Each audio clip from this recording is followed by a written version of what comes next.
Occasionally.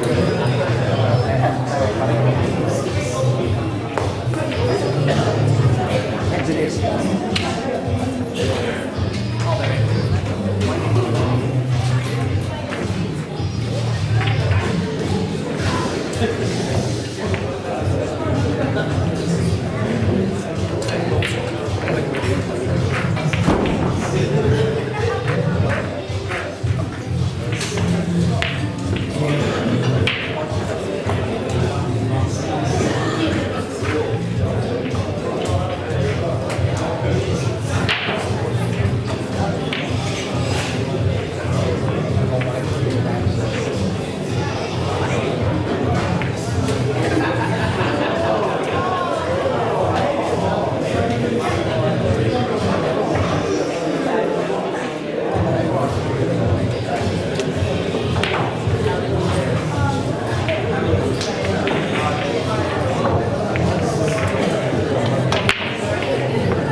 Richmond, total 14 please.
Ricky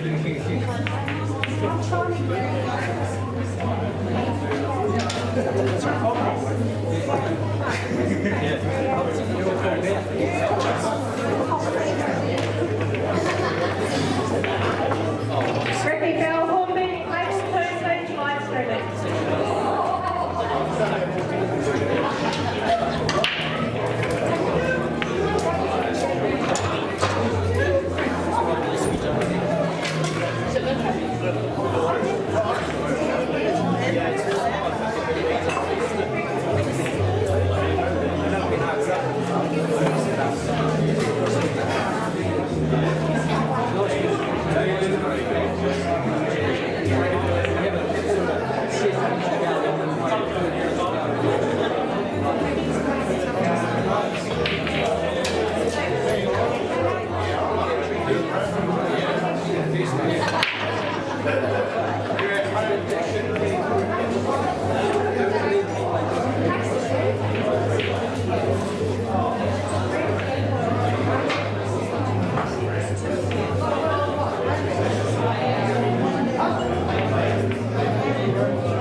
it long enough. Both should be still hanging.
please.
Live streaming game on table 2 will be Leo Tucker Hornby, Chris Geary, South Island Champs, Cashmere.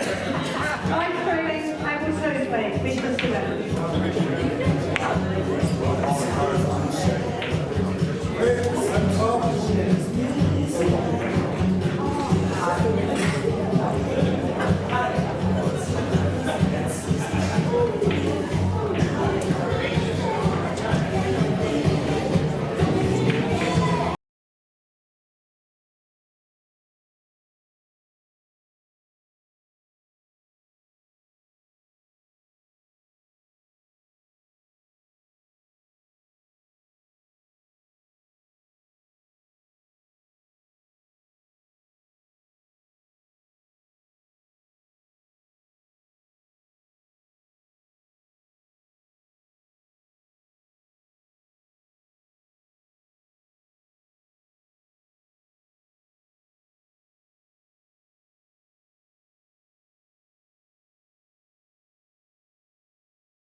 the second Horn B.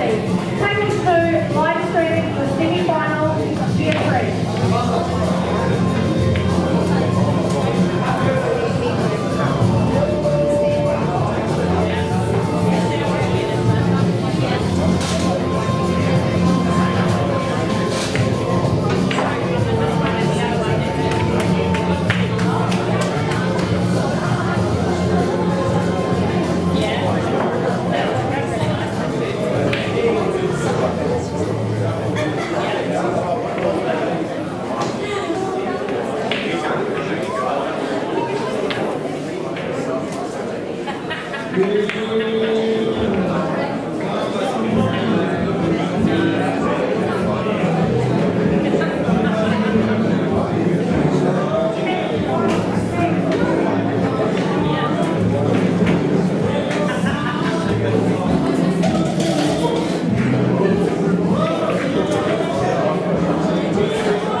Yes, unfortunately.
You had to, you had the 9.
Testing. I hope everyone can hear me. My name's Daniel Cowan. I'm saying a few sad stories already. I'm out of the tournament. That's probably why I'm on the mic at the moment. I thought I'd come and cheer the brother on. We're down at the Papanoy Bowling Club. This is where this is all happening. Sponsored by Darren on cue. So if you're in the area, come on down. And Keith Thorpe. Sponsor, good sponsor for this tournament. Thank you, Keith. Christchurch Accountant. I want them to know. We'll get back to the bit of pool here. We've got Roberto and Josh, good players. It's down to the last 16. And Roberto had 2 good frames, 2 good clearances. You're watching at the start of it. I think the old big fella's come back. Looks a bit hungry today, so we should see some good pulls. We should get a good clearance here. We'll probably take the 1. No, 2's there, follow through.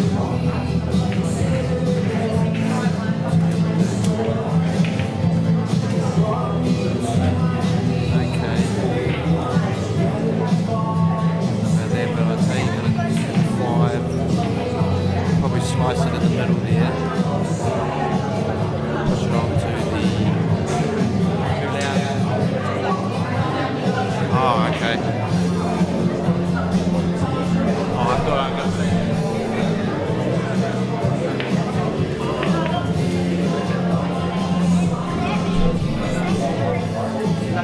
I hope you can hear me now. We'll, bit of technical difficulties. But the old big fella, he's done alright. He cut the 5 in and pushed the 4 down into the 4.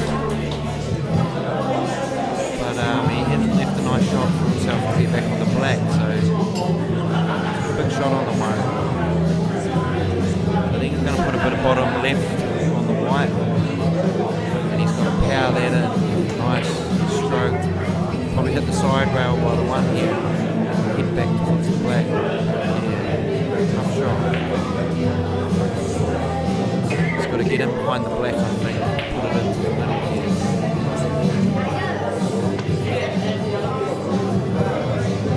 There he goes.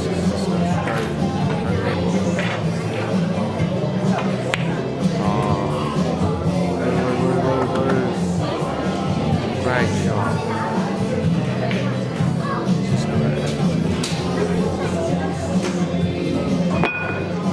Good pop. A little bit, slow down a little bit before then. Would have been bang on. Cut the black.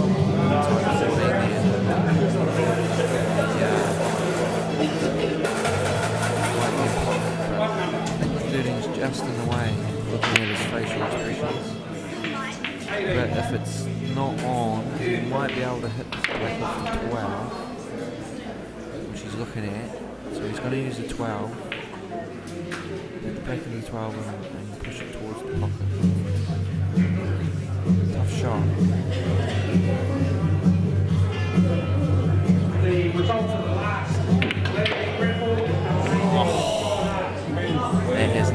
well for him. Sort of the white followed through and pushed the ball his way. Josh in a bit of a pickle here. So Roberto, he's up at the table here. He's Roberto, he's been playing for a wee while.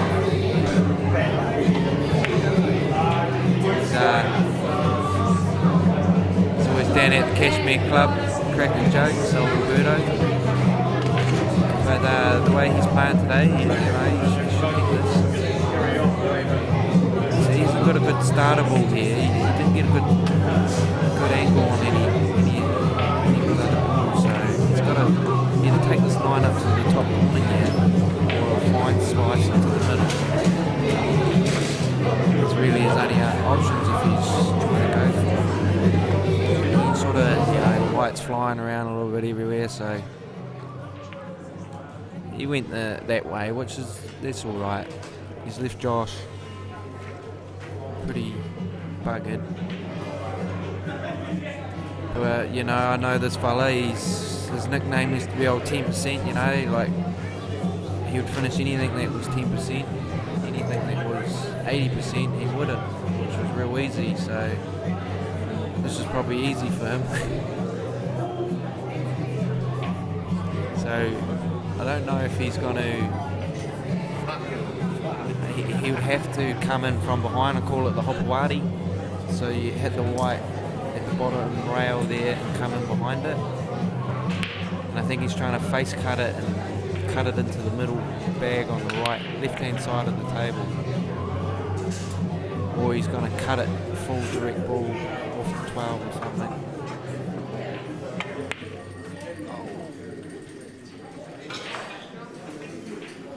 It's actually okay. It's not bad.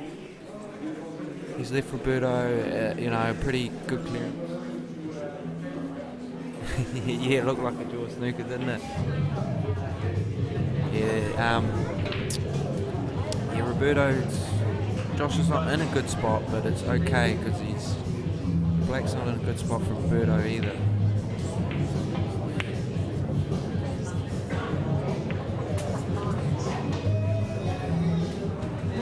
So, okay start for Roberto, but I just don't know if he's thinking, am I going for the clearance or he has to now. I think that first shot was sort of not too worried if it went or not.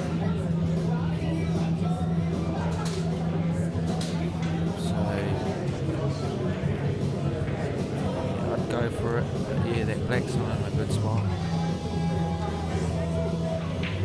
See what he's going to do.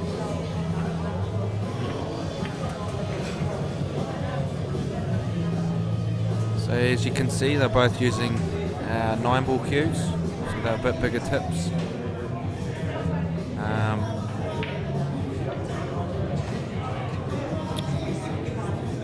Yeah, so with the bigger tip you sort of got more, cue hits more the surface area of the white, or the tip does I should say. But yeah, no, a lot of people use English cues on these sorts of tables.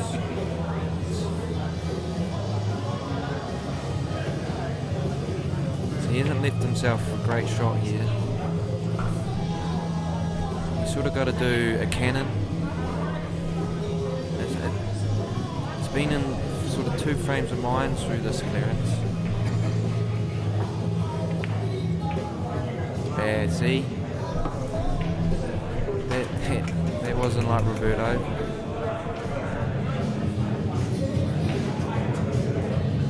Right, this is Josh's chance now. Like, he's sort of like, well, he's not going to get any better than this. So, you got to get this Black. You have to get it, and you need it.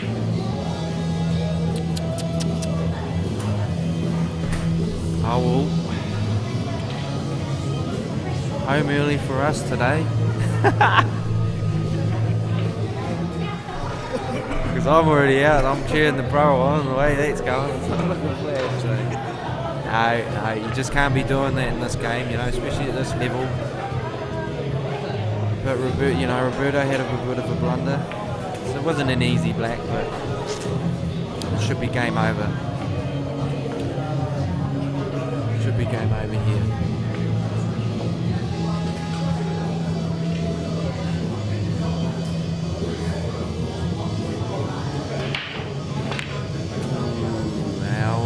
It's not a great shot. He's feeling a little bit tense, I think. But the ear-hole princess, a little bit tense. You should get this.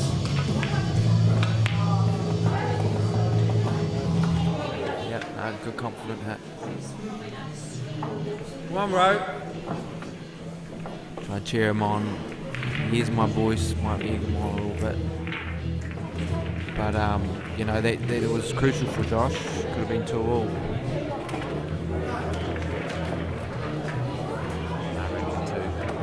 Yeah, no, we also got Michael Hayes and Devon playing as well on the other screen. Oh, yeah, we've got it in the top corner here, as you can see.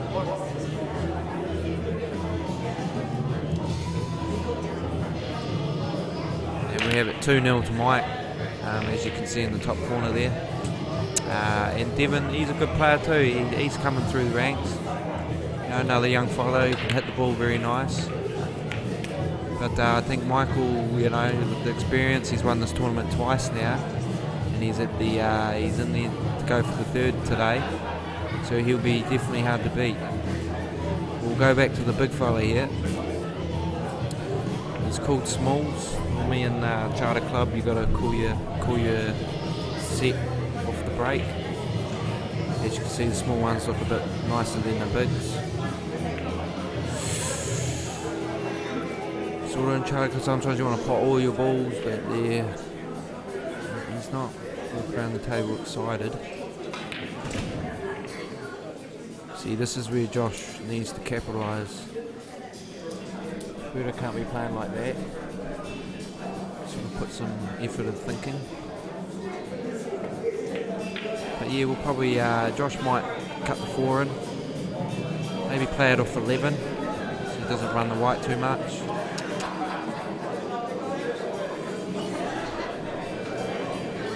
Oh, well, it's not very quality pool so far. Put pressure on Josh.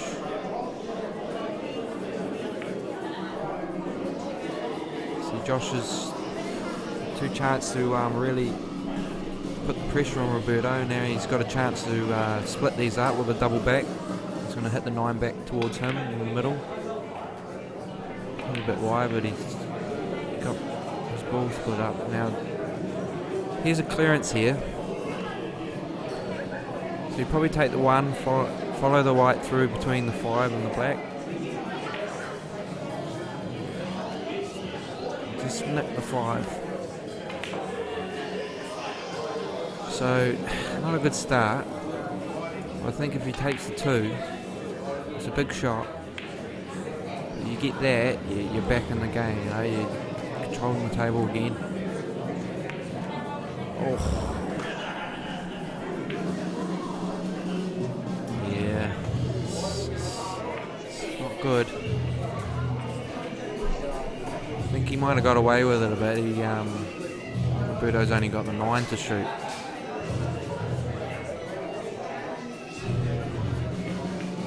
Concede the 14, yeah. He's away now, he's back to controlling the white. Yeah, I don't know what he's going to take here. To probably draw it back the 9 in the middle or just stop. Oh. Who wants it? That's what I'm saying. I think I might switch to Michael Hayes and Devon. Might switch to the other game, I think. Wait. way things are. Oh no, it's always good looking at a big screen. Because when I had the other 2 on, you just couldn't see the shots as clear. It's all right shot actually for Josh. He's not happy with himself though.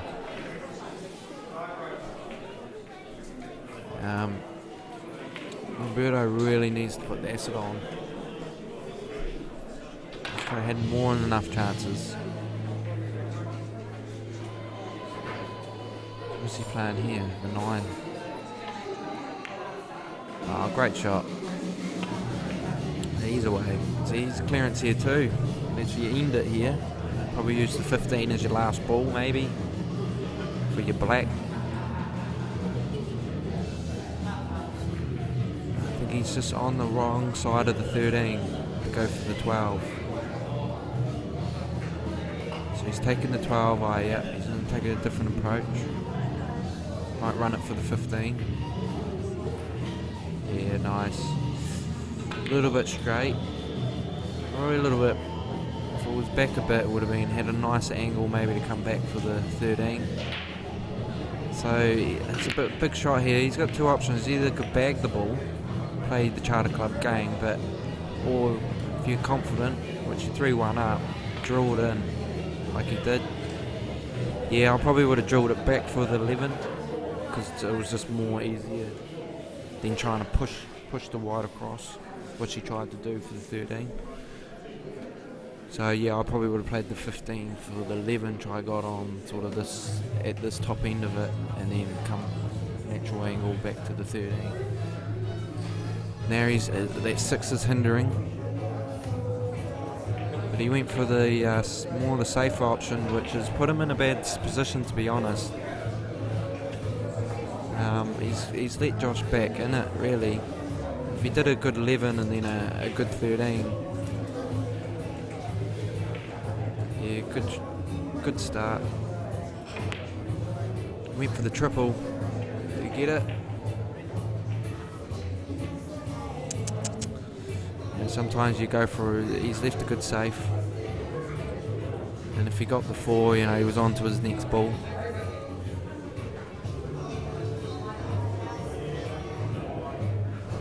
But Roberto's got a bit of work here. He's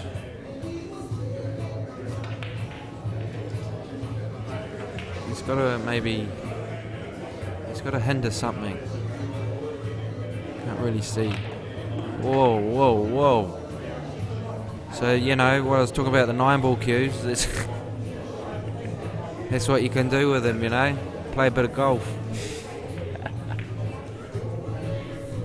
Got a bit of power behind them, especially if he's holding one, Josh. Let's see how far his one will go on the table. So Josh should, is that a combo off the table? Yeah, it must be a combo. So Josh has a, this is it, you know, you can't really muck this up. You know, you can't. It's not easy, but see, he's already underhit it. He's on the wrong side of the 4, so he's got to really dribble this in. But I think he might go for the 5 and then back up. Woo, woo, woo, woo. Nah, it's not bad angle. It's just, I think it's the camera angle, sort of. Yeah, a bit deceiving, but yeah, that's a natural angle 6 here. He should clean this up. What's that big belly? See, he didn't put side on that. Who's going to put a bit of left hand? Was it? Yeah, a bit of left hand side. Now, well, what I do here is a big fine cut, but you know the white's going to hit the 8. No, well, it's going to hit it hard, so it's going to come flying around here somewhere, but as long as you could push the 5 over there or get the pot, it's all good. The rest will come.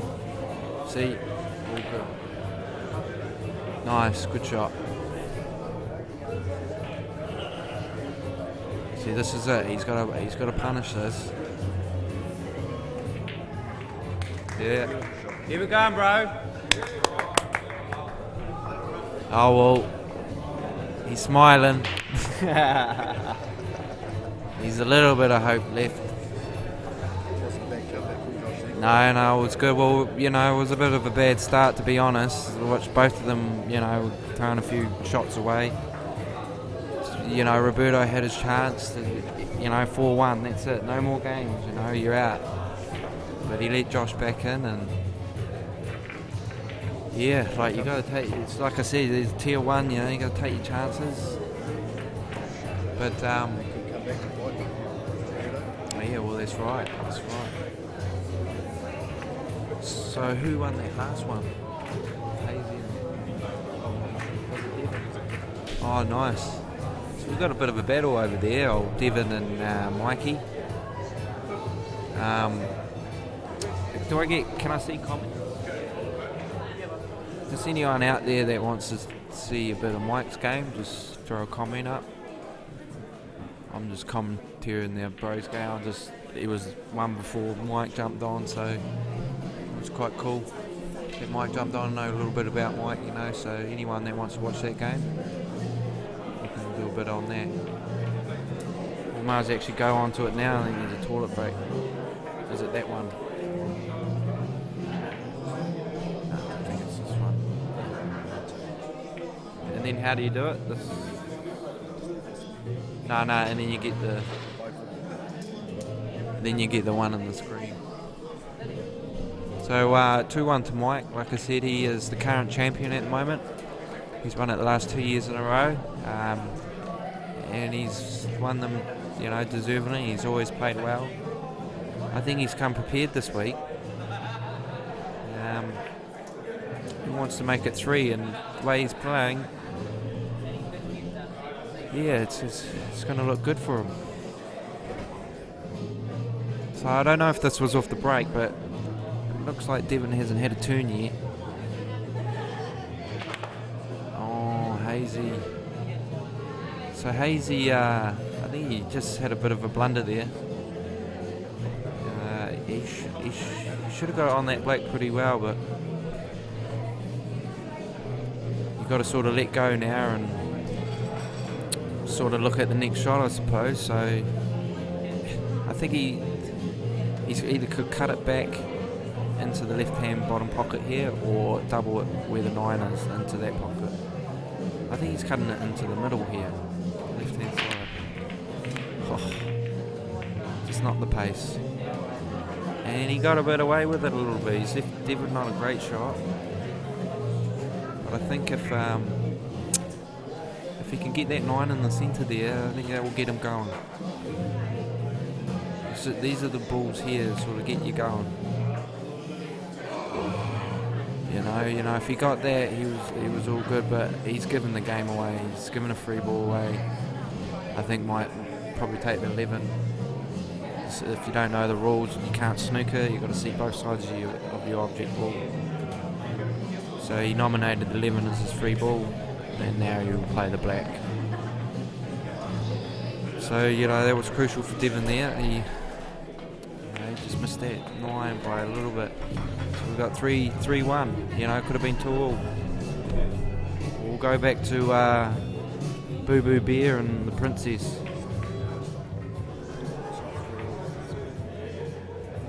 3-2.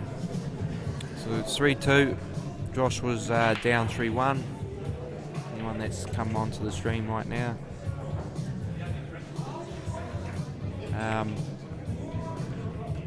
So if you're in the area of the Papanui Club, we're at the bowling room. Come on down, got a wee bar there, so some cold beers and all that. Some good quality pool beyond.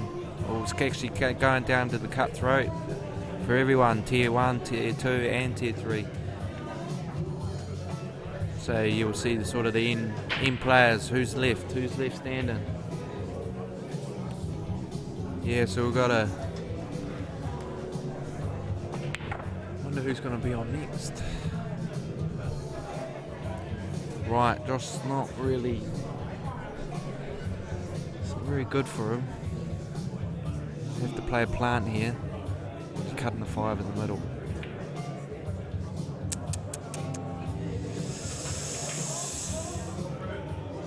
Right, so Roberto's got a bit of work.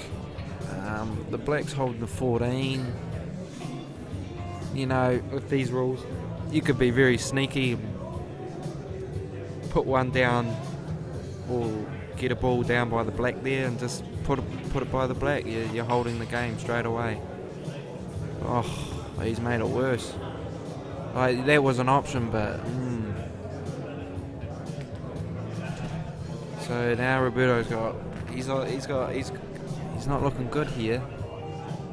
Like I say, if you're holding the black, you're holding the frame pretty much for a wee while until something spectacular happens. See, he's got away with that a bit.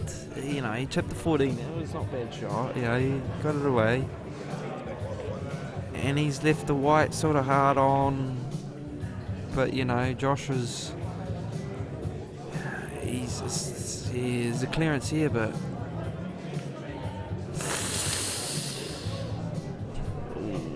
Not good. Not good. You sort of either wanted to pot it or just push the 5 in front of the 11. Just make Roberto work a little bit more. See, like, there was the split. Hit there. Yeah, you're hitting the other ones pretty firm. That was the one. Maybe we'll have a go at it here as well. Wow. He might actually. Wow. See, two mines.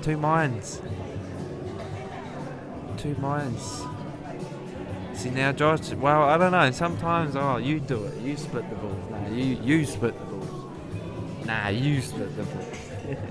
But that can. I don't think that one's on in the middle for Josh either. No, it's not on. He'd be going for the split. I know him. He just top ball, natural. He got it too. Yeah, but the positioning. He's got a cannon, and he's put the pressure on him now. See if he. Oh, that sucks. I knew the 3. If he hit the ball, yeah. Oh, I don't know about that. It's possible. I think he is. It's just, you know, if he didn't hit the 3, he would have hit the 1 square on, and he would have been bang on for the 4 sort of thing, you know. But it hit the 3 and just pushed it away, and hit the 1 and pushed it away over here. I don't know what he's doing. Is he going 1 towards the black? Whoa. Let's change the game again, I think. Nah, the 14's on. But he hasn't left Roberto an easy starter. This is not easy, bro. The 10 in the middle. You know. So Roberto's, you know, the 10's it. That's what I'll be saying. Pop the 10, you win the frame. You know, sort of thing. Because the rest you can, you know. Yeah, it was. It wasn't easy, but even like then, like even if he got it, look at his positioning. It wasn't flash. He hit it too hard. As soon as he hit it, it was sort of, you had to go, well, I've just got to hit this, and I'm in. What's Josh going to do here? Well, he's got to take. Nah, it's the 3. Oh, 4. I'll have the 4 any day. Chair, That's bro. why we're sitting here, mate. Exactly, that's why I'm sitting down. Talking crap. Big bounce, come on baby. There it is. Right, he's in. He should get this frame. All he has to do is just dribble that white part, the 1 past the black. All that's it. You just have to go. Just has to hit past the black. Hit past the black. Don't hit the black. That's it. Even if it didn't go in, it doesn't matter. As long as you didn't hit it first.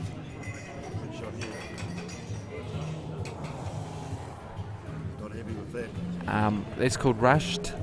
He didn't take that. He took that way too lightly. He was doing a Murray, looking down on the ball. He didn't. He was sort of like up, raised. Now Roberto should punish him. This is it. Silly. Oh, he hasn't left a good shot. Oh, that's horrible. That's not good. I don't know, but that's not good. He's made it hard. This is it, big 13. Pretty good shot.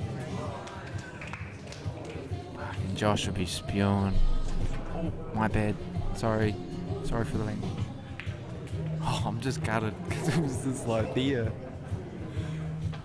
Oh well. I'm going home early.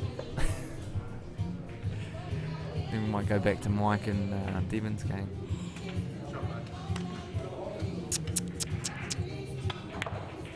Well done, Roberto. Good finish. Wasn't the quality pull, but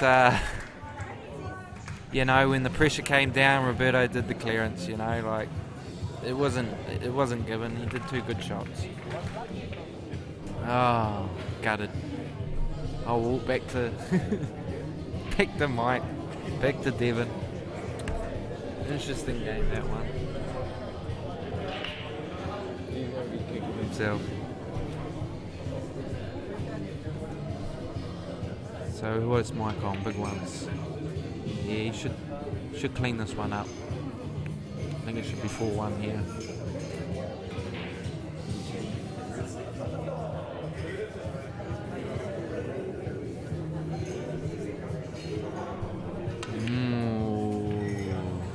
I was either going to say either he's going to follow that through, like push it through and come back up, but he went for a drag. Oh well, screw back. No, it was a tough shot to just screw it back like that. Just a light screw. But yeah, no, this is a tough pot now. He's got to take it. He's got a few options, you know, play it confident, leave the white. The white naturally should come up to this rail, up to the top here. While the D can come right round. Yeah, the white in the middle. Yeah, that's the way, but that's perfect. But a little bit harder, and then if he missed the ball, you know, he left him not that great on the 3, and if he got it, he would have been 10 towards the black, you know, sort of thing. But this is a good shot. He got the pot, which is good. So now he probably just dribble this. He's either got, well, it's a 2-way. It's either you dribble it, or you're gonna power it in. It's in. And he said it's in. I'm putting it in. So it was a good shot. You had to put it like that. Well, because some people would have went, oh, if I miss, I'm blocking the 3 sort of thing. But sometimes you just gotta go, oh, I'm putting this away, sort of thing. That's what Mike did there. Yeah, Mike, like I say, he's the champion at the moment, and he's coming for the 3rd. So he is into the last 8, I think.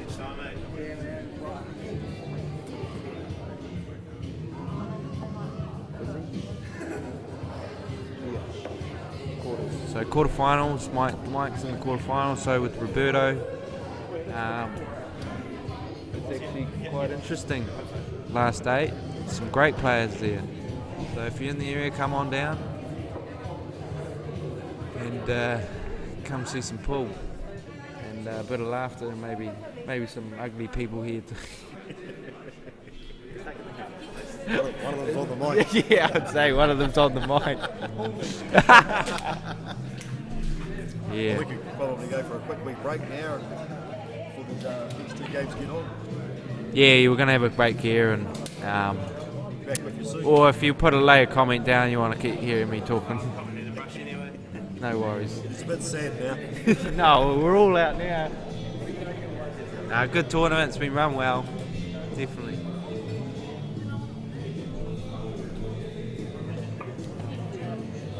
We'll be back very shortly.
Stuff to say about Greg.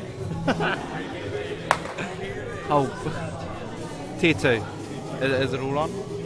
Oh, well, welcome back. Welcome back. I'm back on the mic, unfortunately. Now we got this is tier 2, so this is the one below the division you were seeing before. So this is the semi-finals of their last players. So we've got Greg East, who's been around in the game for a wee while. Well, Greg, he does well for himself.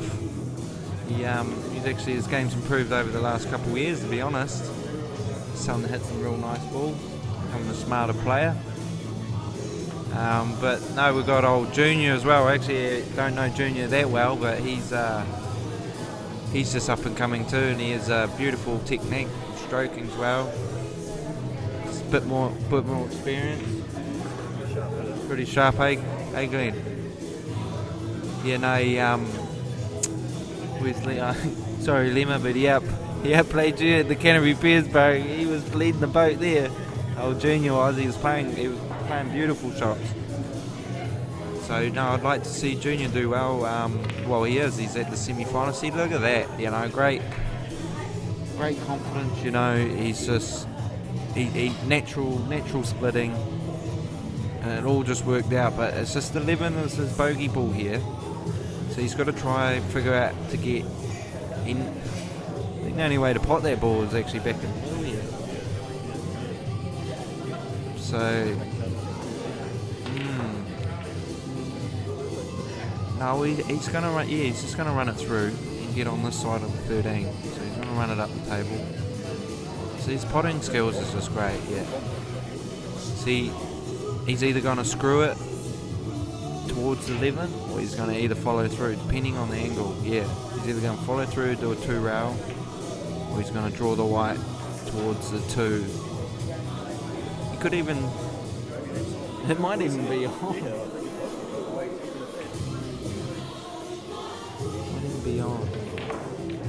Yeah, he's confident in its on. He's got a tough back, but he's, like I say, you know, get the pot, worry about the black next. You know, if you got a shot, all good. See, there was a beautiful shot. Like, yeah, that pretty fine. You know, there was. He knew he was going to have a tough black, but it's all good. He was depending on the white's angle, but I think he's just going to cut it. If the white's going to pass the 7, he'll cut it. Yeah, beautiful. Nice shooting, bro. So yeah, it was great shooting by Junior. Like I say, you know, I don't know him. Well, I'm starting to know his whole family. They actually all can play stick. I actually got beat him. Yeah. I got taken out by Sophia yesterday. She played, you know, good pool, great stick. So no. Yeah, that's right. That's right. Yeah, his younger brother. He's only 8, isn't he? Like you said.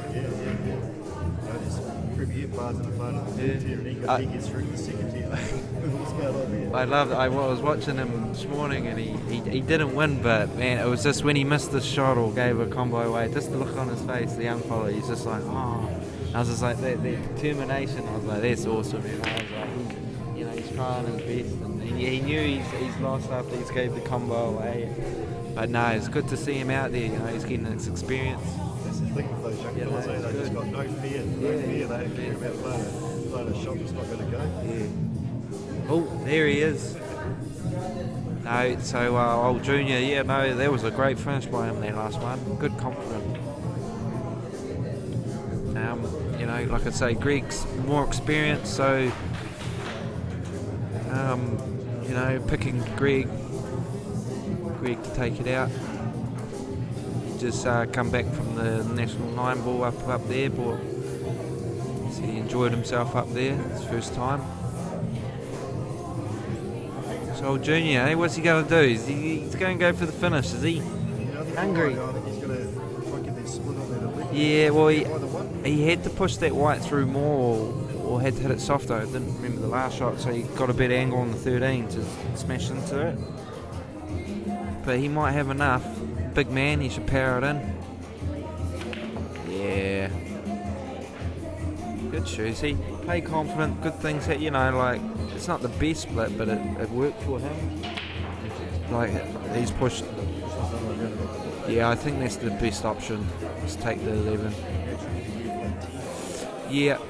If he doesn't hit the ball, well, he might hit the 4 ball, but the 11's the one, because if you don't get it, you've got that corner pocket, and that's where 2 of his balls want to go that way, and it's a bogey ball for you. See, I'd rather take the 11, and if you pot it, take the 12 after that.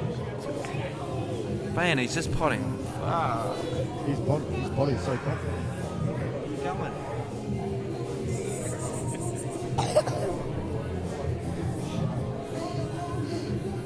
Got another commentator now.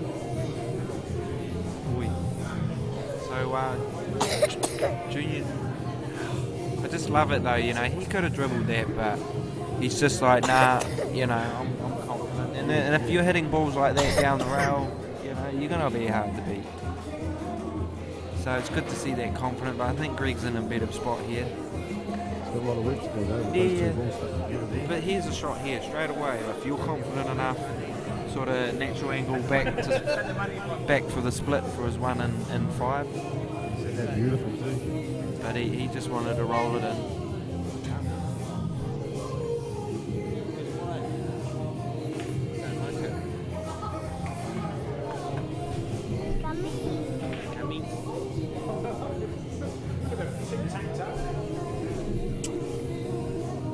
So yeah, Greg's got a bit of work. This is a big shot. Yeah, Glenn. Very big shot.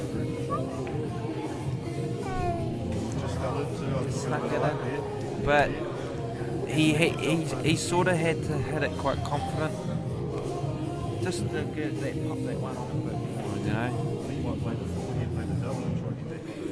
Yeah, I was just about to say that. I think 4 was only, you know, option. Mind you, what would we know this is?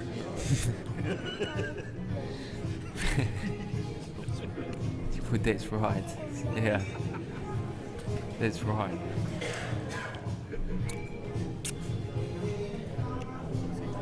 Yeah. What do you think, mate? Gummy bears. It's not bad from Greg, but it's not an easy finish for Junior here. Well, he might take that down the rail. Be a good shot.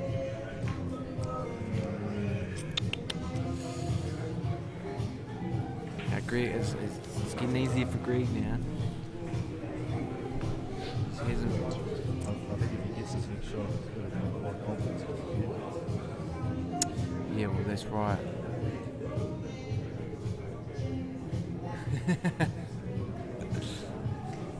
So yeah, no, there's actually a finish here for Greg. He could take the one straight away, come down for the top of the table for the 7, for the 4, confident forward for the 3, and the black. Yeah. So you know, he's got to play like Junior. He's got to play like Junior as well. Because Greg can. He can play. Might even leave a free ball, like.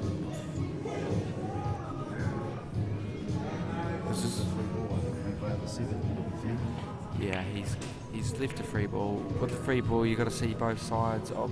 Well, the white's got to hit both sides of one of your balls, and he can't see. The white can't hit both sides of any of those, so he gets to nominate the 7. So he's going to play that into the centre, come back out, and should be ABC here. The only problem is if he leaves his 11 as his last ball, he can't play the black towards the 3 where you know it's blocking, so he might have to play the black in the centre. Yeah, it's like that one there. Just yeah, well that's more of an easy, too drastic.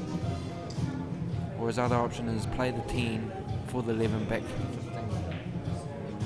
You know, if you don't like the black in the middle. Oh, he's missed that shot.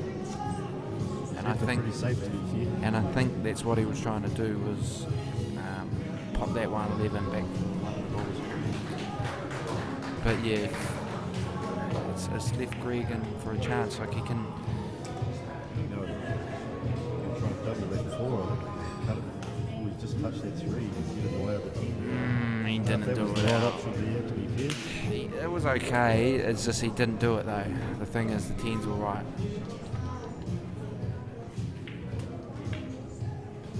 Oh yeah, he's going to take the 10 now, maybe.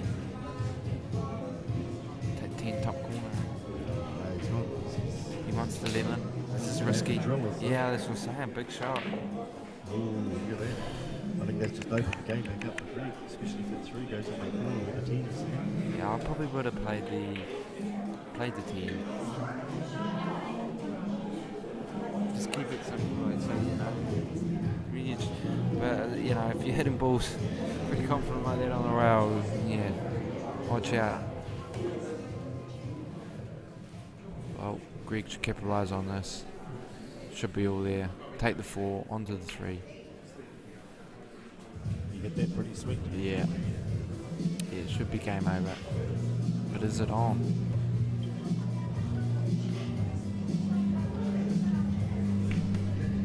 I don't know if it's on there, maybe it's a good look at it. He's got to play the 1, obviously it's not on.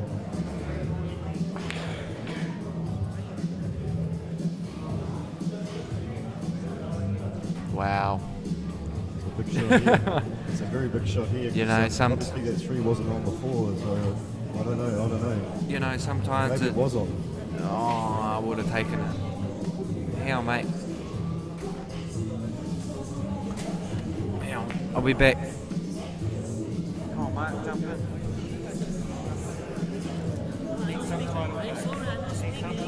I don't speak English, I need something.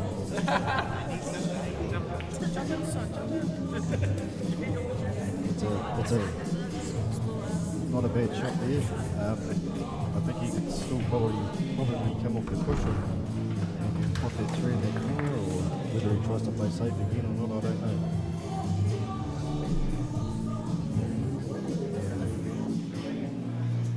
Well, he's had a crack at the across the table. He's comboed. So there's going to be a combo. World East. Who do we have here? Yeah, the Pinelli, is it? Yeah. Junior Pinelli.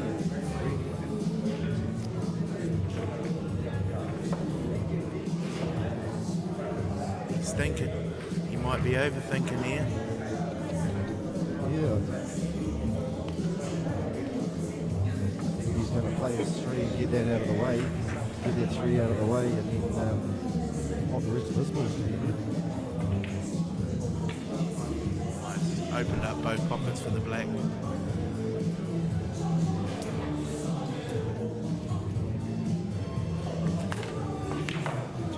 Oh, that was a pretty sweet shot from the perfect shot there on that tee.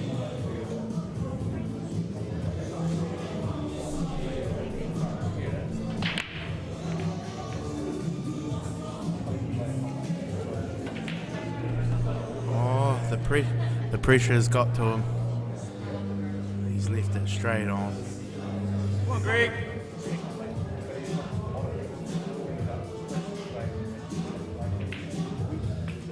Not bad there, Greg. I think you got a get out of jail free card there, to be fair. Do not pass go.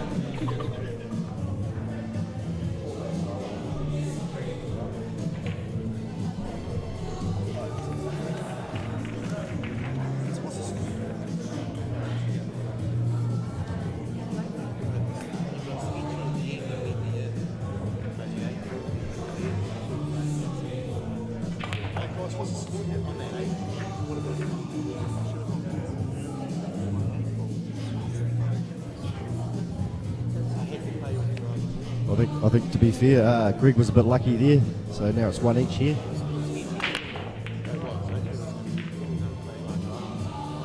He got one off the break, so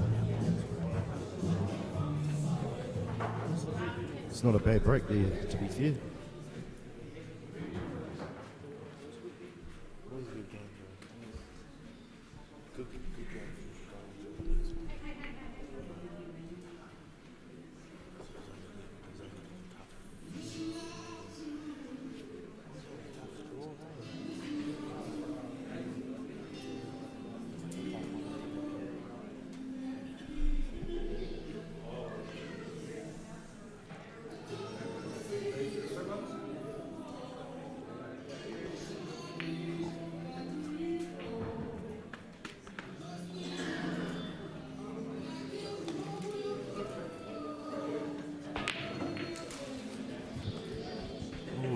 Oh, he's missed it. He tried to go for bigs there. Was the better set, but now the smalls just look as good as the bigs there. We'll see what old Mr. Junior Pinelli can do. See if he can whip up a remedy to clear this table.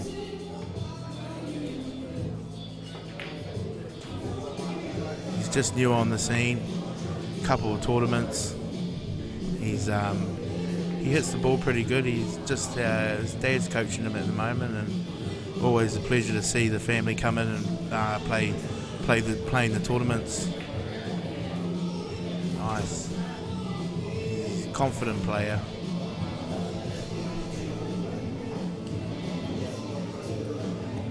There's not much hindering him there. He's just got to play the right shots and the right weights, and he should come out on top. He's hit the ball very sweet.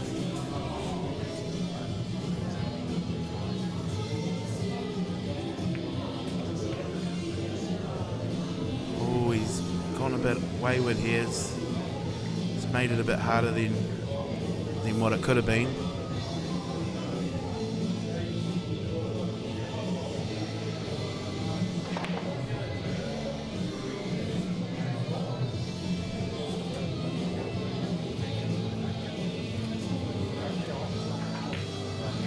Oh, beautiful shot. Beautiful shot. Tough shot, but he got it.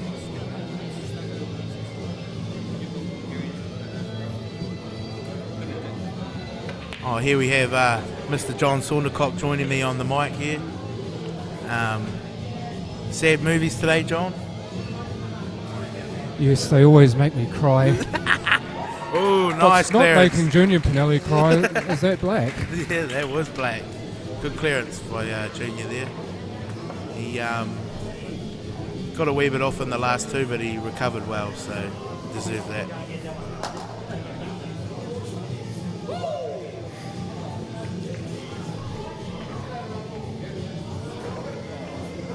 Two frames to one, Junior Pinelli leads over Greg East. Race to 4, although I'm pretty sure you can see that at the bottom of your screen. We're just wrecking for the next frame. Greg's getting used to the triangle. Doesn't want to get down there too often. True that. Oh, we've got a ball off the table. Well, apart from the fact that he potted the white ball, it was a magnificent break. It was. Smalls are looking good here. First time I've ever comboed with you, Josh, and already I'm enjoying it. What's your secret? Oh, you know, just having a laugh and having a few words on the mic. I don't usually get on here. I sound terrible. I can't. I sound monotone, so forgive me if I sound boring. Bro, you sound monotone. Have you ever listened to me speak? I always think... I'm listening to you now, John. I always think I sound so much better than I do, and then I play myself back, and I realise that I just sound like You rubbish. realise you should have put the mic down. Don't. I'm already feeling bad enough as it is. Right, we'll go back to the game. Just alluding to the fact that I've been knocked out of this tournament. Well done though to John Gower beating me 4-3. Greg's going to try and play the 15 down the rail. If he pots it, he's doing a two-way shot. If he pots it, he pots it. If he wants to roll it over there. The height, here we go. Oh, he's covered the pocket. Shot, Greg. Yeah, lovely weight, and it's so important on these tables to get your weight right. I'll just have a quick flick over to the other table where Paul Hinch has just potted the black. That is now 1 frame apiece.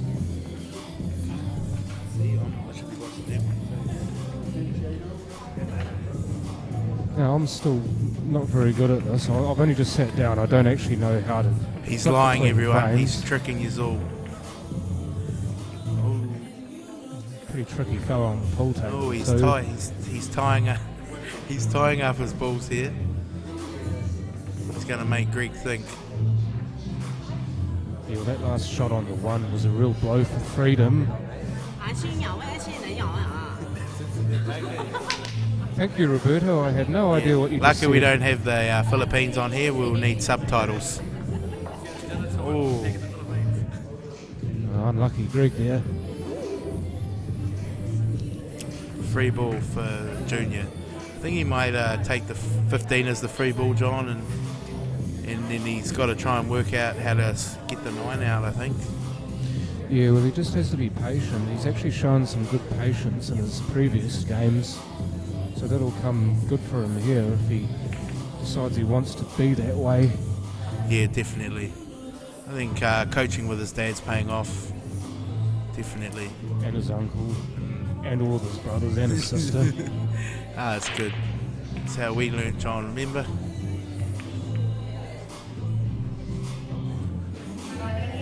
Oh, we've just broken on the other table here.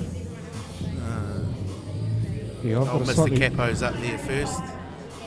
Yeah. I have an ever so slightly better look at this. The score, by the way, on the other table is wrong. As I can see it, it should be 1-1.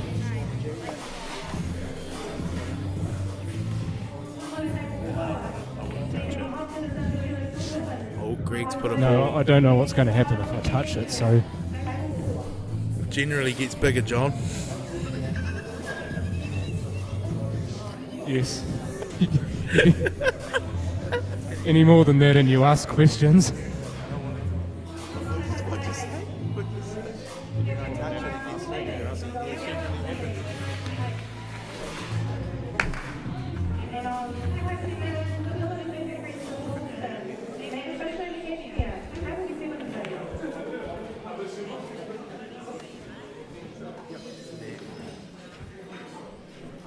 In other results, Matt Fisher has just beaten Sam Blackwell 4 frames to 3.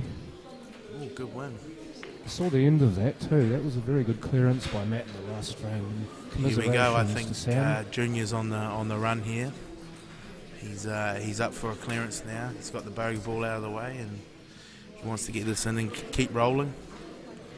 Yeah, this could very well unlock the rest of the frame. He get himself nicely into mid-table, and then they're all his oyster. The fours They're are good all work sitting for the other pretty four well. balls. Down she goes. I think he might play the 4 here, John, and then roll the 6 down. Oh, he's going to play Not the if 1 one's now. on. He was looking at the Well, one. yeah. We don't have the best view of it from here. I mean, we can see what's happening, but whether or not that's on is debatable, and he is going to take the 4, in fact.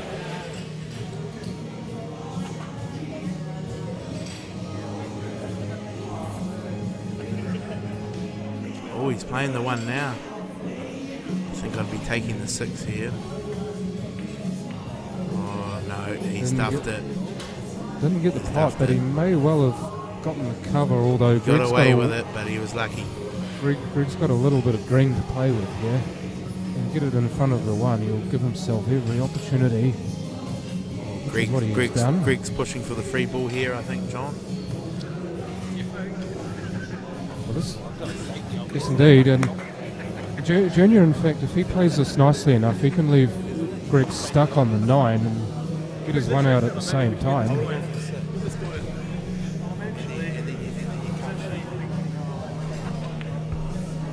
Which is what he's done. He's actually played that quite well, although Greg may very well look at the double off the side rail.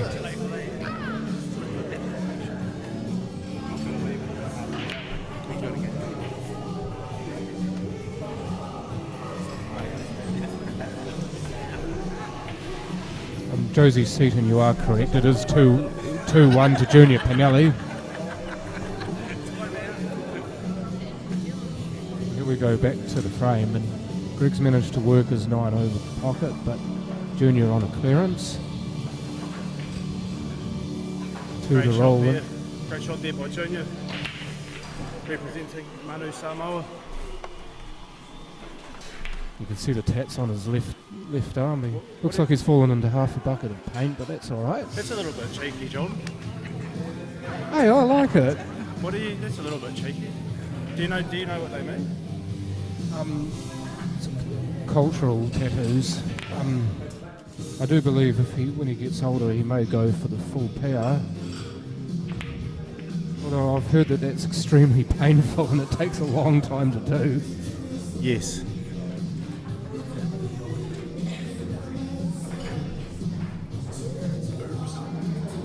Should really be talking about the game, to be honest. Sorry about that, folks. Looks like he may have a free ball. What do you think he's going to do here? You reckon probably nominate the 6? Yeah, slot Get on the to the 6. 9? Yeah, slot the 6. Give himself a wee angle on the 9 so he can come out naturally for the black in the same middle pocket.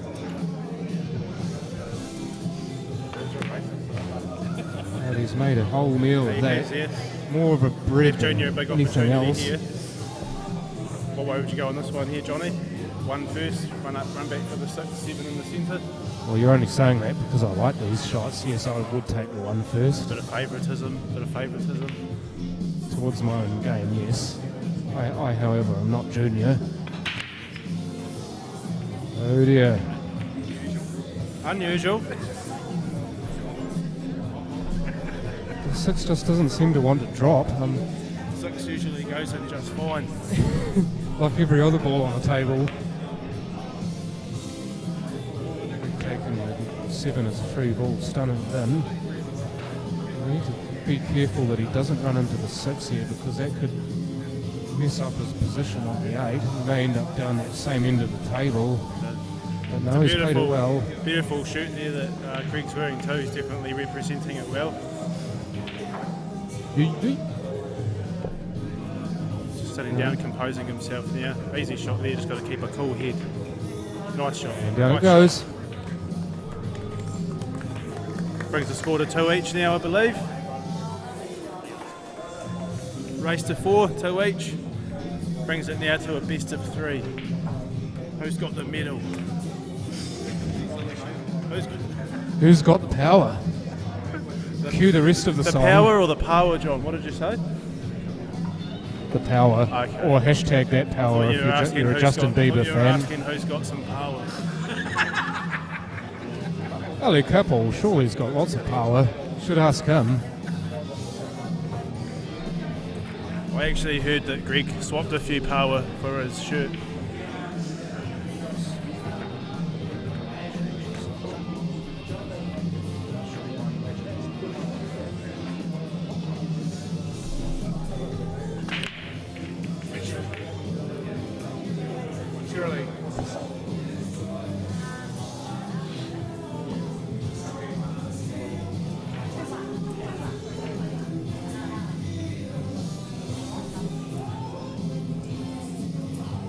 Just to remind you folks that we have 2 tables that are streaming. You can only see one with a very small window at the top right of your screen.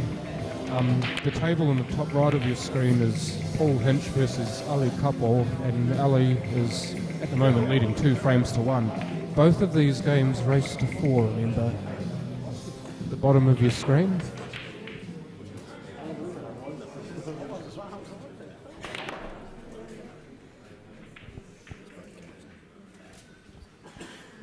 And now with the stroke of a key you can see both games live.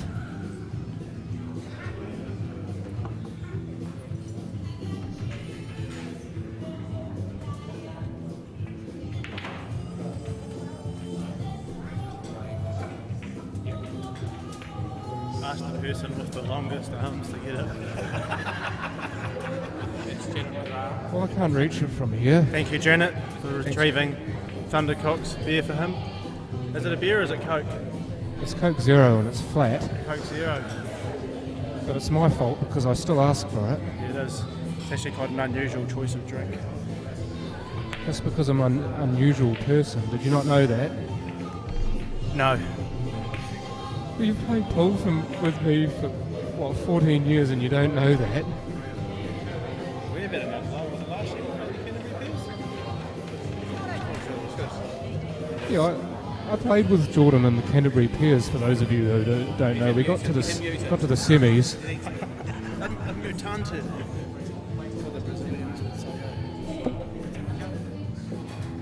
What was that, semi-finals, was it, John?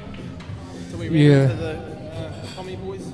No, we ran into the Adams. Yes, we ran into the Adams. We ran into the Adams family and we got absolutely caned 4-0. Thanks for reminding me. Just to the right of Jordan is seated Adam Lilly's lovely partner Jojo, and she would have good memories of that match. She would have been watching the whole thing. Perhaps you would like to say a few words. Jojo, do you care to chime in on this? It was a lovely game. They played really well. Really wanted Jordan and John to win. No, she would not. Back to the game now, John. Enough, It's a little bit much going on. enough gas bagging about myself. Let's go on to the game. Lynch has a good little shot on the one here. I'm just looking at the table on the right. And he got the split, and looks like he's got on the 7 as well. At the 7, and he's got a veritable minefield to work through though. Nice and thin, and needs to come back inside the 11, get onto that too, avoid the in-off as well. You score a goal with the 11 and the 8, it would be quite nice. And he has. And well done. That's the pass Just a shame he didn't get the pot. His second best option, got it nice and covered. Yeah, your weight's so critical on these tables. They do tend to take off on them. We've had several opportunities to see that today. Looks like it's going to stop and then it just keeps going. No, the weight's definitely critical on and off the table.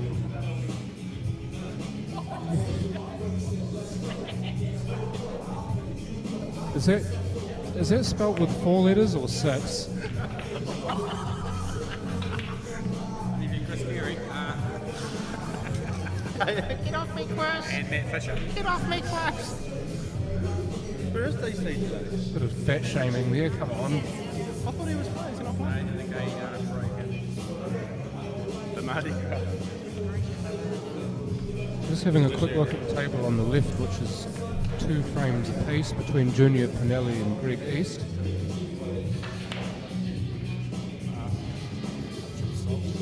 Junior looks like he's playing on the unders, and with that pocket covered, he's got to find a way of leaving very little for Greg. Ideally, the other end of the table would be good, and just leaving Greg the 13.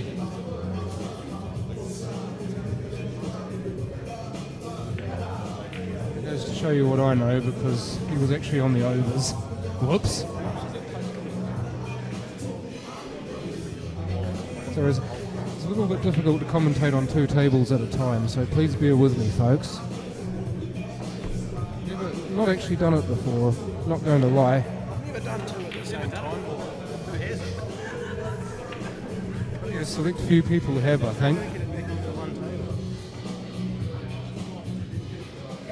There we go. So each year, Junior's at the table. What's he on? The overs. So the 13 is the obvious ball, but how to get onto the 11 is going to be the real issue. Yeah. Realistically, he's probably not going to pop that 11 afterwards. He just wants to leave himself a channel where he can just touch that up. That's not ideal. Yeah, what he was not looking like for. that. Smacks his hand on the table in frustration showers too. Is there enough ball? Do you reckon there's enough room behind that 7 there, John? I would say no. He probably is just going to go and prove us wrong though. But if there is, then it's going to be a very good shot.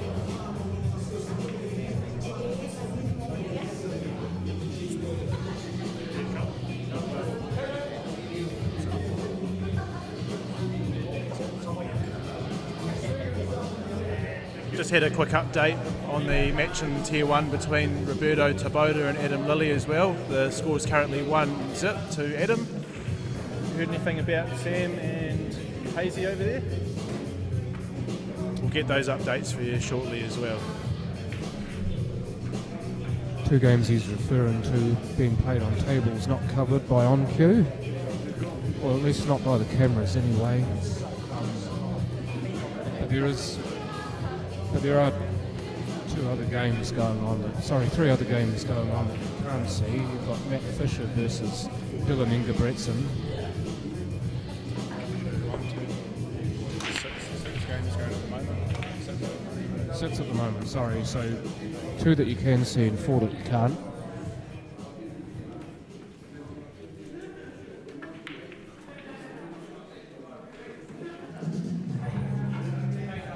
So you're going to see Junior here trying to go off 3 rails.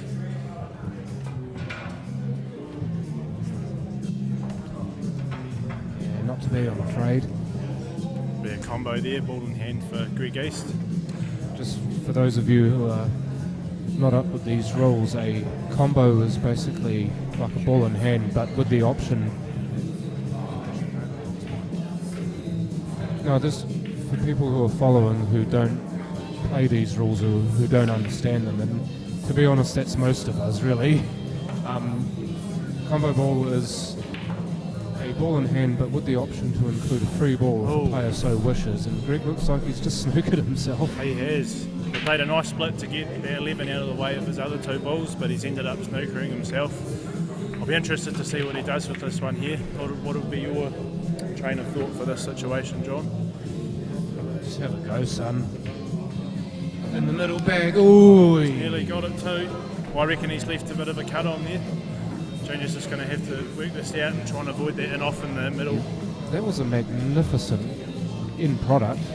From where he was to being there and nearly potting that, he's done extremely well. And Junior's got a much harder shot than he otherwise should have. But at top right there, I think they'll try and straighten that white ball up. Try and get behind that black and pay it in the same pocket, same corner pocket. Oh, he's just going the safety route. He took the smart route. Took his medicine. quick update too on the match between Paul Hinch and Ali Karpo as well. Paul has got the next frame to bring it back to 2-2 as well.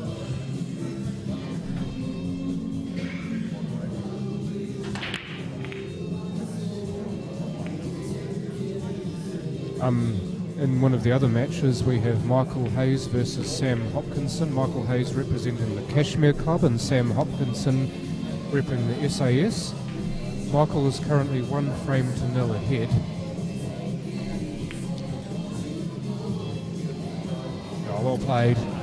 Very well played. Managed to get in behind the 11 and leave Junior without a clear shot. Potentially have a go at the double to the middle, leave the white pretty much where the 11 is for a shot on the 8, leave a tough shot if it doesn't go. Bottom rail. Shot! Beautiful shot there by Junior. And got the pos as well, so just a roll into the middle if you're calm enough. Well, a roll into the middle, but he's decided to play it with a bit more than that. Unfortunately, he stabbed at it. Just needed to take his time just a little bit more on that. There's a problem that younger players sometimes have, and you'll know that from your experience, and I definitely know that from mine, is that if you step to the table, you've got to take a moment to compose yourself.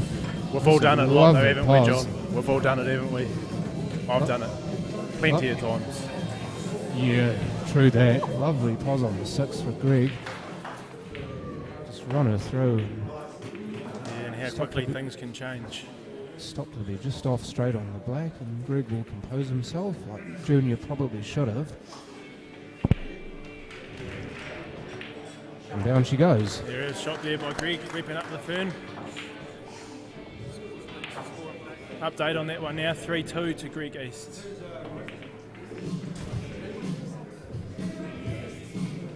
We'll have a quick look over at the match between Ali and Paul. That score should be 2-2, by the way. I'm yet to. That's all right, John. It only I'm yet to figure out how this works. It only changed over about 15 minutes ago.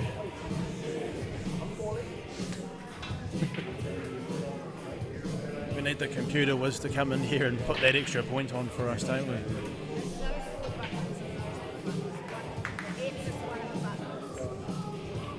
I don't know, John. I don't know, John. Wrong button, sorry. Riley on 3 there. Yeah. That one. No. Oh, Jesus.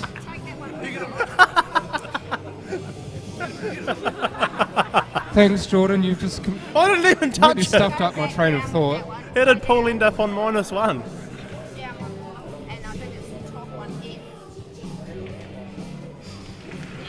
Thank you, Janet. The one without a sticker on it. The one without a sticker on it, that's where I got confused. How would you have Sorry, resurrected folks. that situation, John, if Janet wasn't here? It'd still be dead. -1. Unbelievable, Janet. Janet, the Papanui bowling up tonight. Down, that's the Papanui bowling green. It's going crazy down here. Just had a sighting of Jonathan Thurston on the left green. What about their score? Aren't they 3-2 now? With match Scott Smithson's green.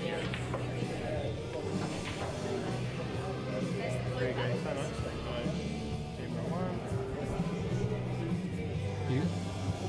Blue one's for that. Oh no, we'll put boys up there. Score player 1, player 2 up. So yes. Here we go. Hey, we actually got something right for once in our lives. Once in your life? Kind of. Oh. That wasn't directed at your wife, was it, John? No, it was directed at myself, thank you.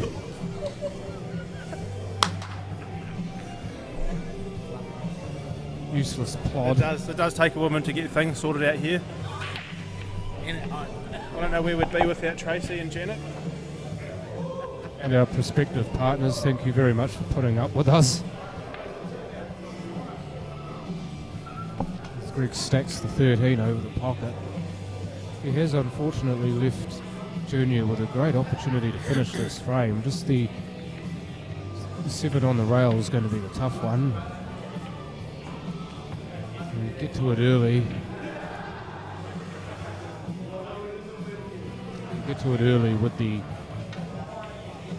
one where it is and or the 9 where it is. We'll be able to get the 5 in off the 3 there. Probably want to actually play 4 to that. Probably would have been a good idea to actually play that with top to get down and give himself an option of the 1. Yeah, run down for the 1 in the opposite corner pocket is the shot that Jordan is referring to. Always salvageable though.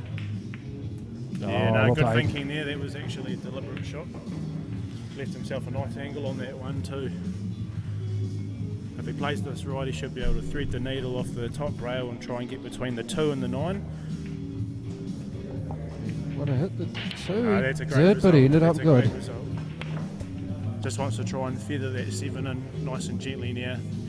Get onto that 2, try and Stay play on that the off. 2, yeah. Stay on the 2, try and play that off the back rail. Oh, Catches both jaws and sits up. still though, it's a pretty good place for that 7. Well, it's definitely better than it was, although Greg can use the fact that it's on the other knuckle to his advantage. If he ever gets to opportunities where safeties are required, then he can go up the end of the table where all the other balls are and just leave Junior without a shot.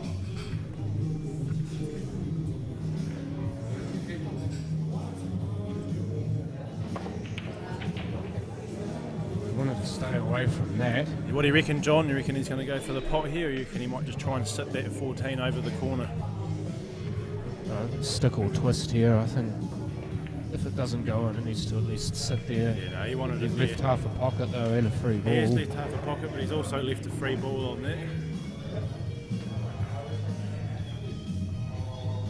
What would you do here, Jordan, if you're on the unders and you've got a free ball?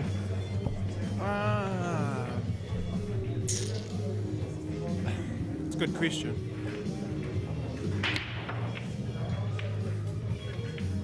I'd almost consider actually taking the 8 as a free ball.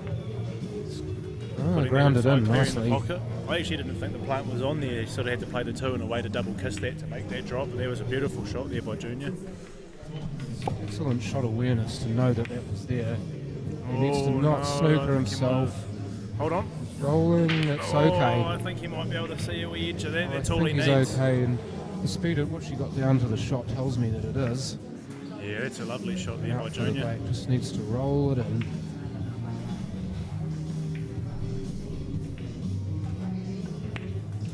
Yeah, beautiful shot. Down she goes. Beautiful shot. A little bit lippy, but it's in. 3 3 all frames now. each. Going to a decider in our best of 7, first of 4, 3 each. So you are going to get your money's worth on this one, folks. Deserve it of a deciding frame. Deserve it, you say, John. Got some updates there for us, Glenn? Yeah. 3 all over there. What's the score? We'll just switch over to camera 2 now. Look at the match between Ali Karpo and Paul Hinch, and we've just Ali been Karpo told is Ali has just gone 3-2 up. up. 3 frames to 2. Good on you, Jordan. Found the right key this time. Yeah, but it only took us about 20 attempts to find the right ones. Yeah, as you all saw with our stupid fat fingers. At one stage, Paul was down 4 to -1. How do you do it? How can you? Oh, went off the break. Not on the break by Paul's probably not look really at what he would have been these looking are for. lovely. Especially sitting down the hill as well. I think the doctor would be ordering the small ones there. Once Ali's moved, they'll have a quick look. Those big ones might be looking alright if he's got a way to split those ones off the rails. Oh, he has decided to play the smalls. I would have been 50-50 on that. It depends on how you feel. Just a quick update too on the match between Adam Lilly and Roberto Taboada in the Tier 1. Adam with a 3-1 lead, race to 4 as well. The game's been moving along really fast. Fast game's a good game and all that, and Adam Lilly is most definitely a fast player, especially when he's got a roll on. Yeah, he's in pretty good nick at the moment too. Him and his other Pommy counterpart Adam Shaw just went back to back in the Canterbury Pairs this year as well last weekend.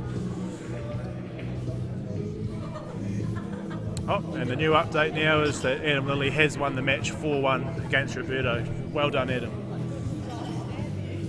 And commiserations to Roberto Taboada.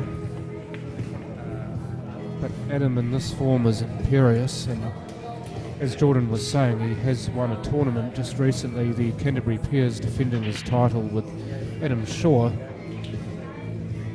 This year they beat Steve Denton and Matt Lee in the final. That was held at the Woolston Club. 5-2 was it? 5-2, Johnny?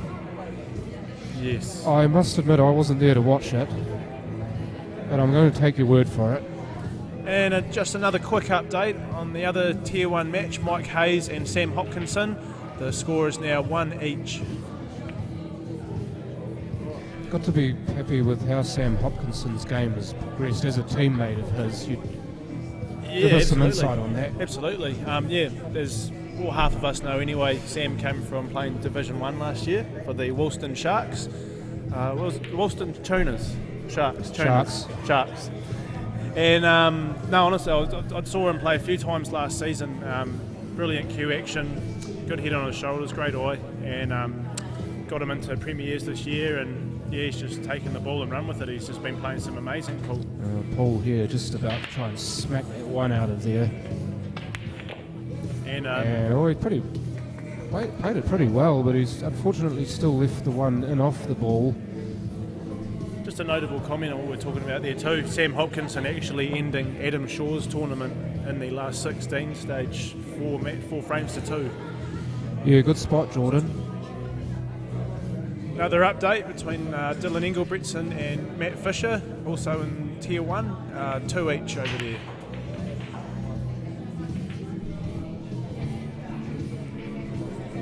Dylan Engelbretson from the Woolston Club, and Matt Fisher plays for Kashmir Silver. Matt Fisher, another very good young player, and Dylan a journeyman.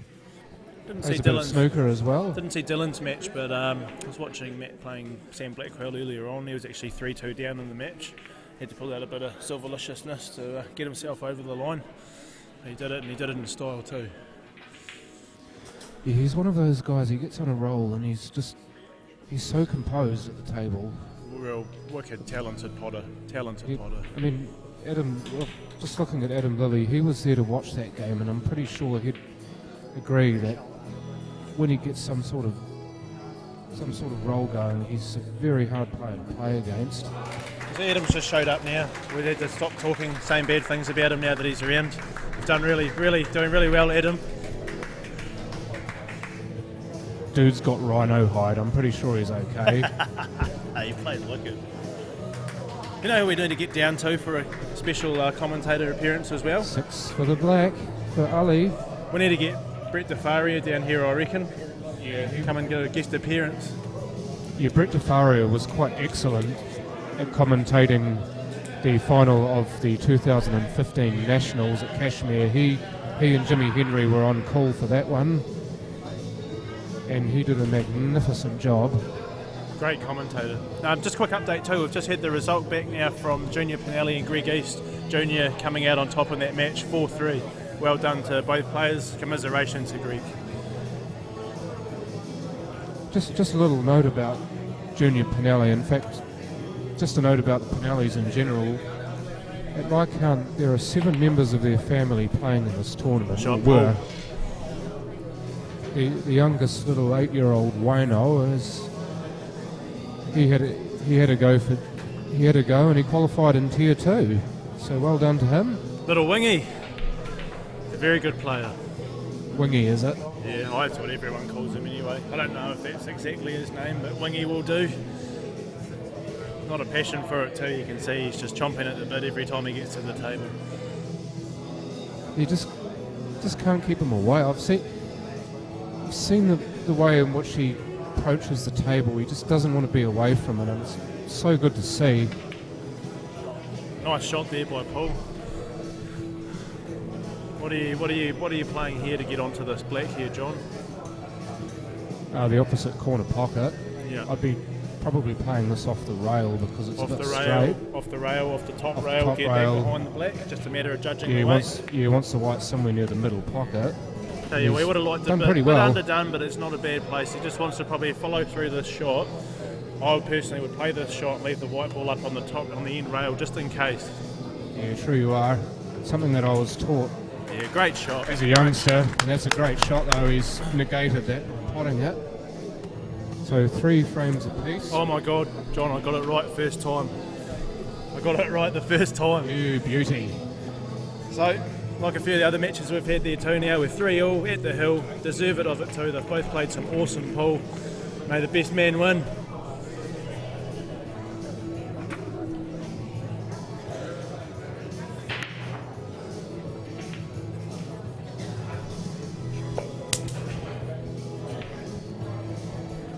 We're going to say a goodbye to Jordan Maihi. He will be leaving us.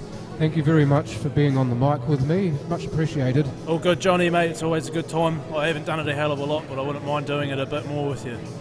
Have a good day, bro. Oh, and, I'll I'd be love to watching do it from again home. with you. I'll be watching it from home, see what happens. We've got to go home and do some babysitting. And the commentary. You'll have to excuse the smart aleck next to us. He hasn't received his food yet.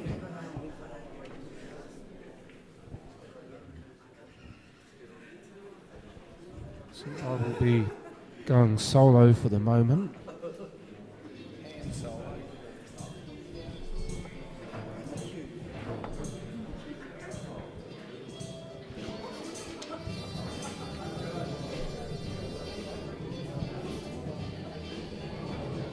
So as we are, 3 frames apiece. That's a rather shoddy looking rack, Ali. I saw that. See, the best way to rack the balls is for the front 3 to be touching, or at least the front ball to be touching the 2 behind it. There's 6 not touching the other 2 apex balls. Just for those of you who want to rack the frames better, try to get that 6 touching the 2 balls behind it. Paul's just pulled him up on it too.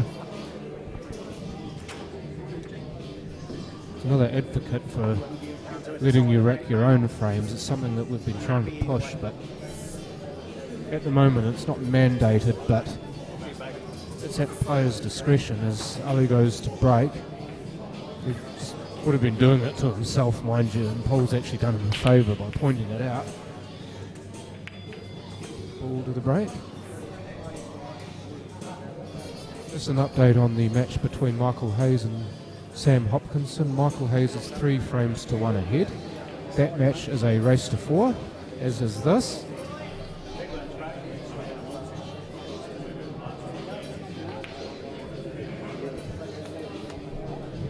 Mike Hayes, I have just been told, is going for a 3-peat. He won this tournament last year and he won it in 2016.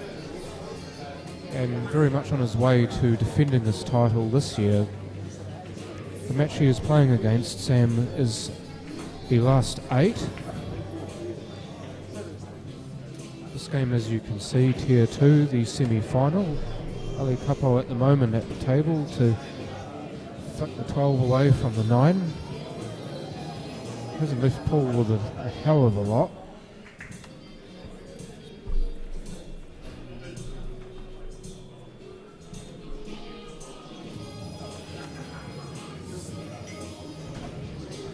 Yeah, this is a messy frame, and we're going to need a fair bit of patience in order to sort this one out. Oh, there was a nice wee kick. Yeah, well, you need to get up to get down, and you need to have enough stones to play the shot. That he did, and got the result he wanted. Very good from Paul. 7 may. If he cuts the 7 into the middle, he may very well get the other end of the 14 to break the 1 out. Doesn't look like he's looking that way at the present. Play the 5.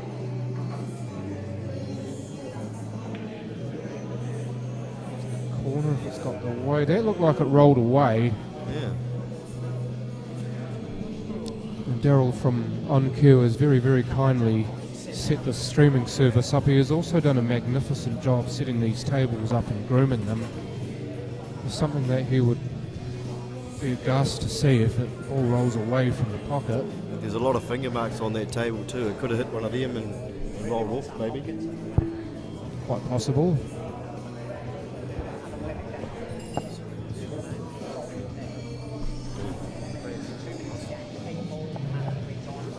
I have Glenn Thompson on the mic with me.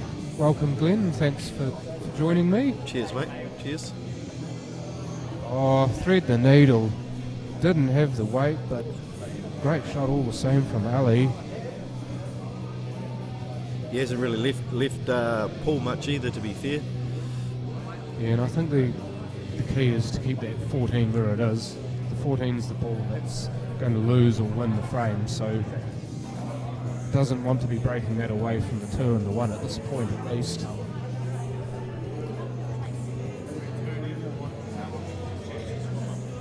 Just a little update on the match between Michael Hayes and Sam Hopkinson. Michael is 3-2 ahead. Sam just got that frame. Thank you, man. Just off camera saying goodbye to Jordan Maihi, who hopefully you will hear his tones in a tournament near you. This is a big shot here. Yeah, he played it well, just needs to avoid the free ball. Yeah, I don't know if he... I think the 11's okay. Yeah, it's the 11, that's the one you can see, I'm pretty sure. Yeah, I think it's pretty sweet there. Yeah, just play that somewhere near the pocket. And yeah, I think he might drill that 4 in that corner now, to be fair. yeah, and I can't quite see from here, but the 1 may very well be on in the middle pocket past the 3. If it's not, then it can be made to be on if the 3 is taken. Something for a shot for later.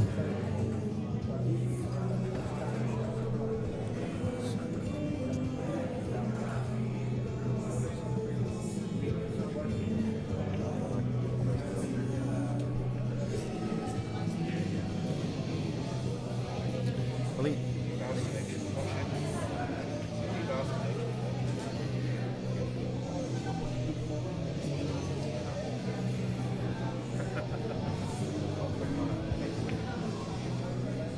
Sorry folks if you just heard that. That was a pretty good shot he played on that 7 then.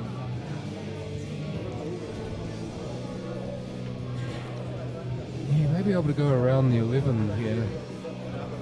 Get around the 11, get on the 1 for the same pocket. Oh, Quite unlucky. Unlucky there. But that's a free ball on the D there. Be quite interesting to see what he does here though. Yeah, as Sid Waddell would say, unlucky.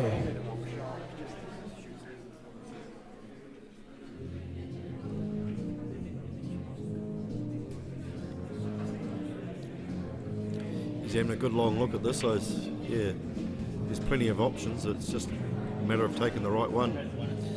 Yeah, I think to be fair, he might play the black onto the 9. Oh, he's not going to. I don't believe it's a combo. No, it's not a combo, but he did try. Cheeky fella. That was good sportsmanship there, because if he had a waited and let him play that shot, it would have been another foul, and he would have lost his shot. It was good sportsmanship there, to be fair. Yeah, well, I know Paul personally, and he is a very good sport. I wouldn't let somebody take a combo and then play it when he knows it's not a combo and then pull him up for a foul. It's great to see. I think he might be going to play that 8 onto the 9, is he? Oh no, he's going to 2 play into the 2. the middle, or 2 onto it. Oh, that was definitely different. That's one of the words I would have used. Hey, if it works, it works. We'll find out in a moment if it is working. I think he may have done that just to push his balls down amongst his balls, to be fair.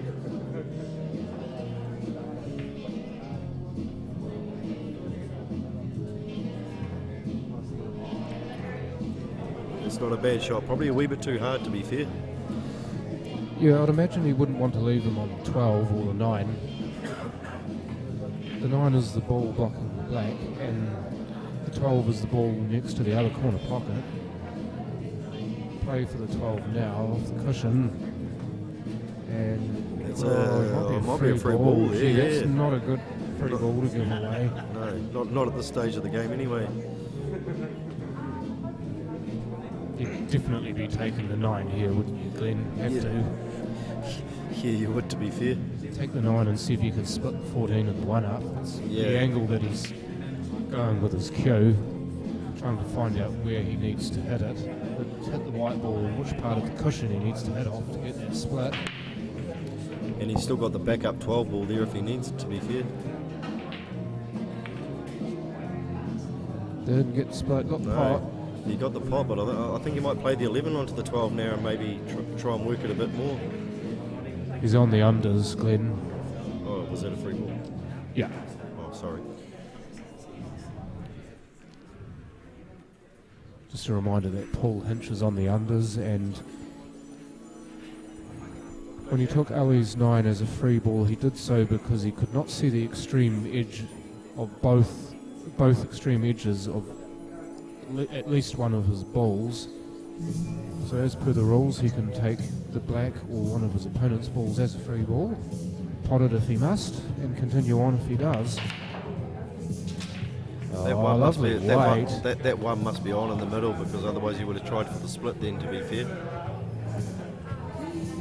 You know, Jojo's almost directly in line with this shot. She's giving me a massive thumbs up that it's on. Oh, but he's missed it. That could be a very expensive miss there. Could be paying a hefty price for that, Ali. Oh, he's short it as well. That was a very unlucky shot. Trying to play for the weight to keep the white down there, because he tends to scurry on these tables, and he didn't get the contact point correct. Sometimes the easiest shots are the hardest. Yeah, well, it tends to be that way when you think about them too much. It's a game that's best not thought about too heavily. I think Paul's going to play the 11 here to try and get a good position on that 1 ball. Yeah, well, he does have another free ball, we remind you. Or to get on to the 5 so he can coast up for the 1. That 1 must be on in that corner where the 12 ball is too. You'd have to take the 1 from here, surely. I'm just acting like I'm trying to play the match for him, but from what I can see, the 1 with a little bit of bottom left perhaps to stay on that side of the table with the 5 has to be the shot. Perfect weight. Oh! Didn't quite get the legs. Eat your wheat a bit, son. It's actually a pretty good shot though. I don't think it'll go in there. Yeah, I think he's just given away a combo there. Not much he could have done really, just hit and hope it doesn't go in. Unfortunately for Ali, he's given away a combo ball. Gets the ball in hand and play the 5 to get back up for the black.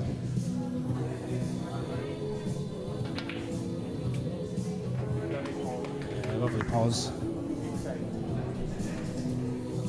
Just needs to get his weight right on this. Get the line and let the pocket do the rest of the work.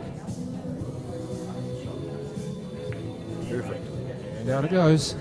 And that's the end of that game. That is the end of that match. 4-3 to Paul Hinch.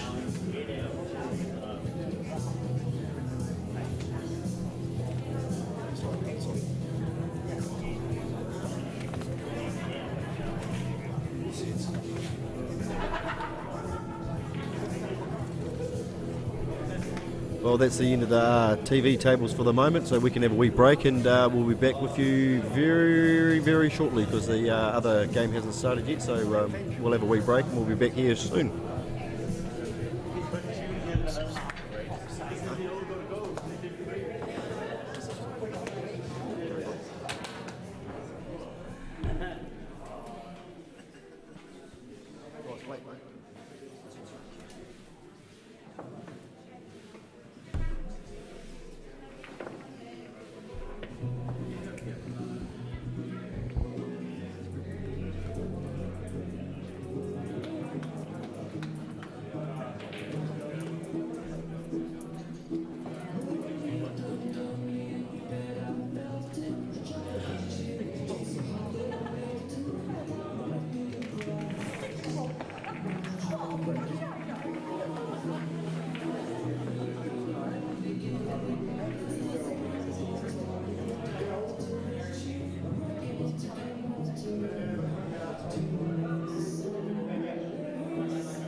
Just into that. No, just into that.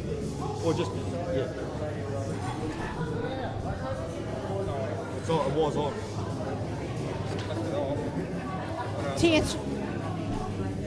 Tier 3 final, being live streamed on table 2, is Robin Seaton Hornby, Ricky Bell Hornby, best of 7. Table 3 live streaming, Tier 2 final, Paul Hinch Woolston, Junior Pinelli, Woolston, Papanui. These Pinellis all change clubs. Good luck, they're playing best of 7 as well. Good on you, Tracy. That saved us a job. It did. But you've got to give massive dap to Tracy for coordinating this thing. She's done a magnificent job. Her and Allan have both done very well to get this thing flowing smoother than wine. Absolutely. Thumbs up to them all. They do really well, and yeah, it's like it's Allan's tournament, and he loves sitting here watching it, and yeah, he just has a few laughs, and people give him a bit of grief, and he gives it back to them by the one finger salute, and he just sits there laughing. He loves it. He's always laughing. It doesn't matter what's happening. It's great to see.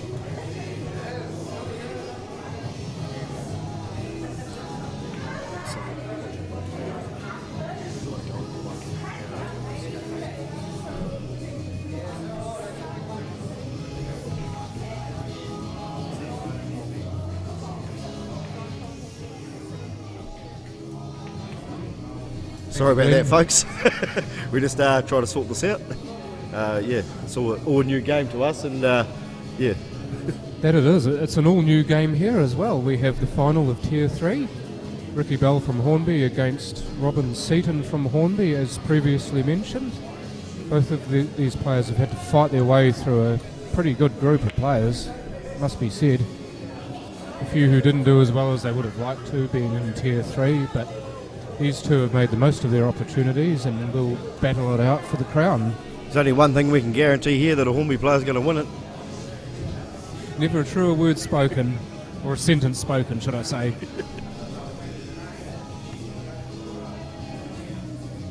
Now, if you are following in the chat, can you please let us know that you can hear us clearly and that you can see these pictures as clearly as we can see them.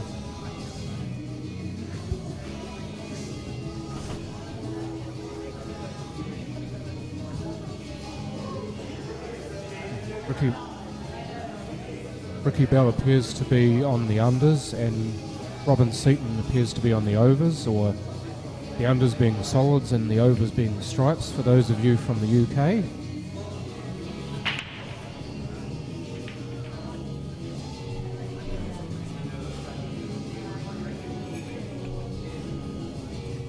Now Robin's shot going for the double, and beautifully well played too, to be very fair. well played. Now going to dial long distance on the 10.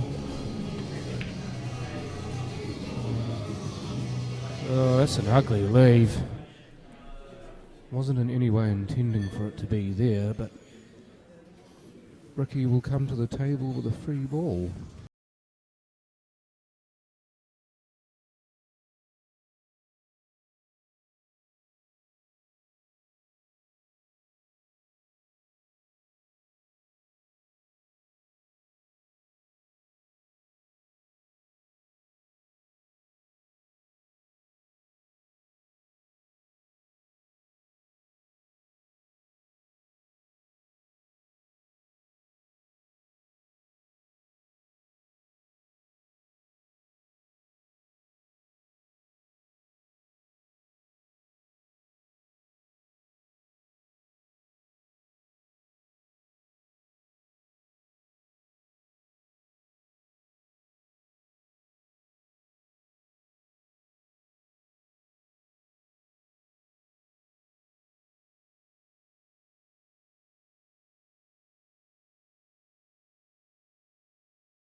probably have 2 cameras going on the one table, which will be different. Good luck to Daryl with that. Yeah. I think he's going to need it, especially with those Muppets unable to. Upcoming combo ball for Ricky, Robin potting his ball.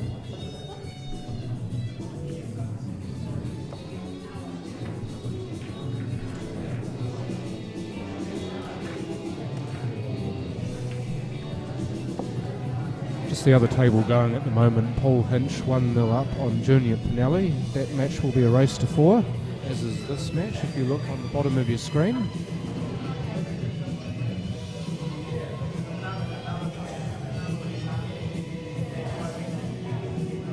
Ricky now on his last ball to get onto the black, and a couple of options here for position.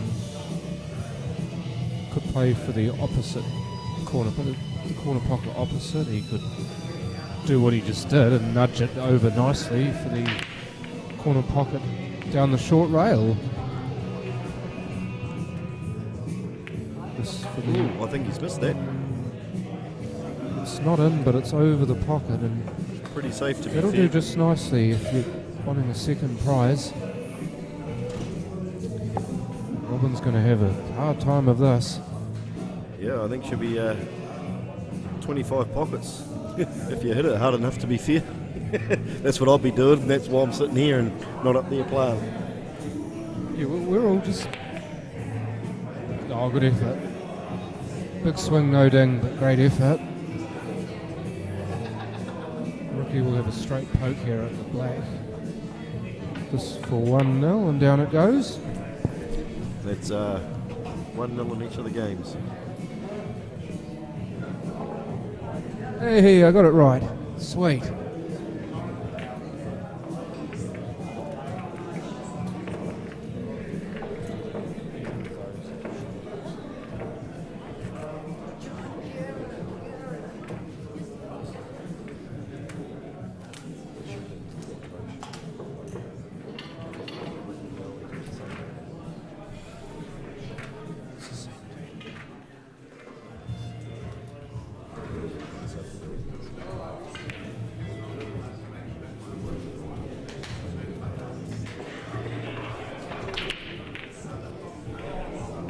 Break underway, and they're all off and racing, and by the looks of it, nothing down.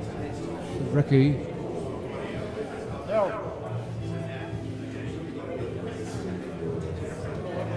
he's going to be sick of us by the end of the day. He's trying to brush the table, and we're trying to get him over here to sort this out as well. It's quite funny, really. I think he's getting tired. Us.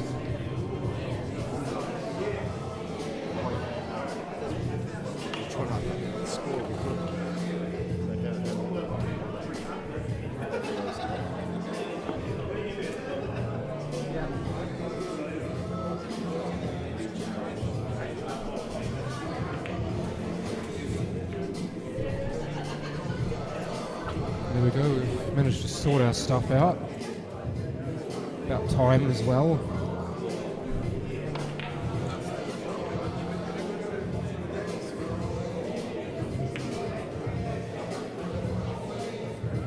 That was a mighty fine shot there. Yeah, they're not easy down the rails of these tables. You have to hit them so crisp.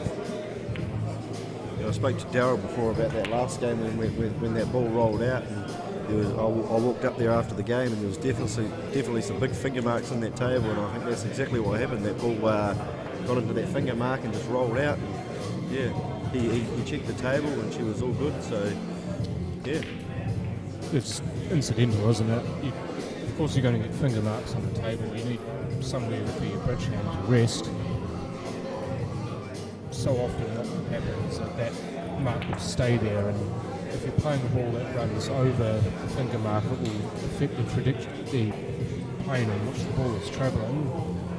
and that's exactly what happened in that game earlier on, to be fair.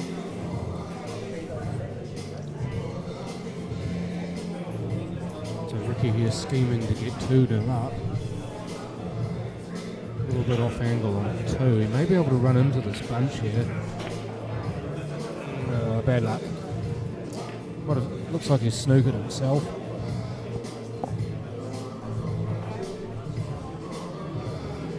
He got out of that nicely. Yeah, got himself out of that pretty well. Managed to avoid hitting the 15, which was always the hazard.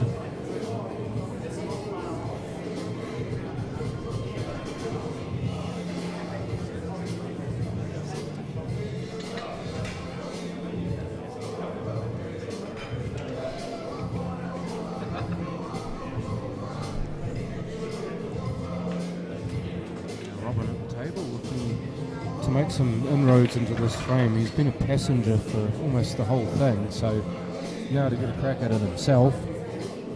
He's got a lot of work to do, to be fair. There's a couple of balls tied up there with each other, and he's going to get a nice wee split there, which was pretty good, really. Yeah, he managed to clip the ball out, but not much pos after it. Looks like that plan may very well be on if Yeah, he, I think he's going to play. Yeah, I think he's going to play the 12 onto the 11 here, and he's going to get a free ball out of it if he misses it. But there's not much he's going to do with that free ball, apart from make him play it again, maybe, because that is an option for that free ball scenario.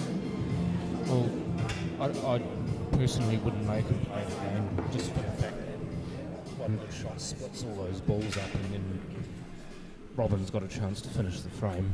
He actually that's has what he's made done. him play He's it again. asked him to play it again, so.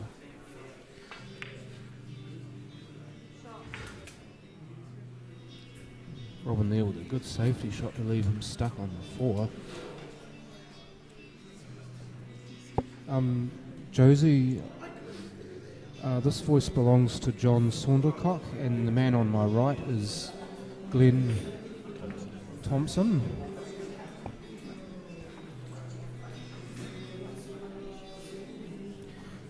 Are we coming through fine for you, Josie?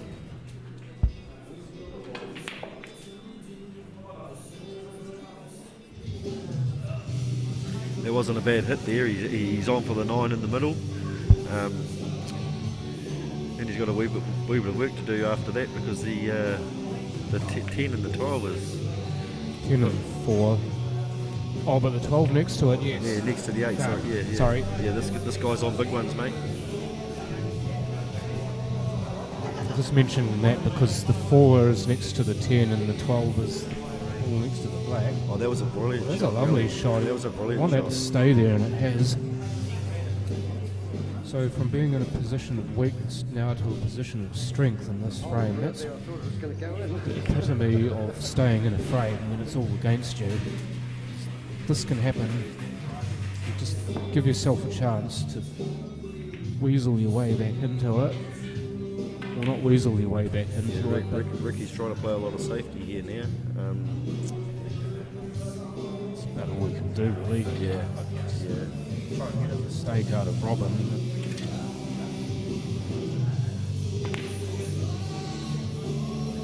You still don't want to leave a free ball. It's A and 1.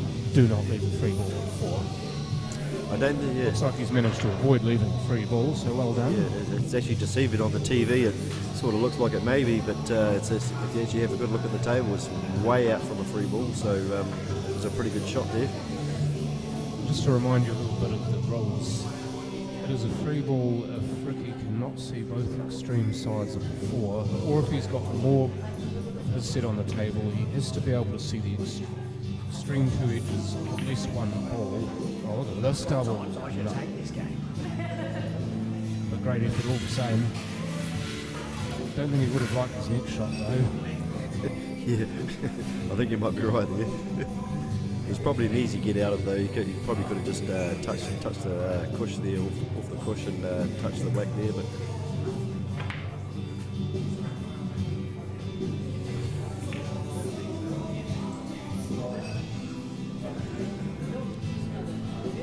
Looking to pop that 10 and then try and get back out for that 12 into the same corner as where the 4 ball's sitting. Well, he's played that beautifully, to be fair. Lovely weight. Maybe just off angle so he can screw back and put the black in the same pocket. Or no, run through and put it in the middle. Well done. Sorry about the music if you can hear that. Down down goes the black. That was a beautiful finish. Beautiful finish.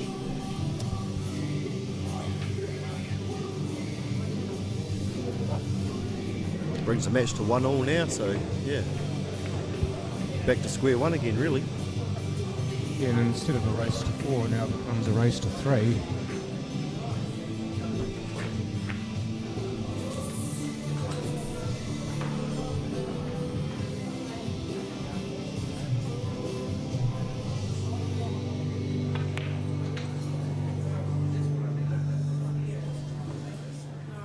Third frame, Robin's break.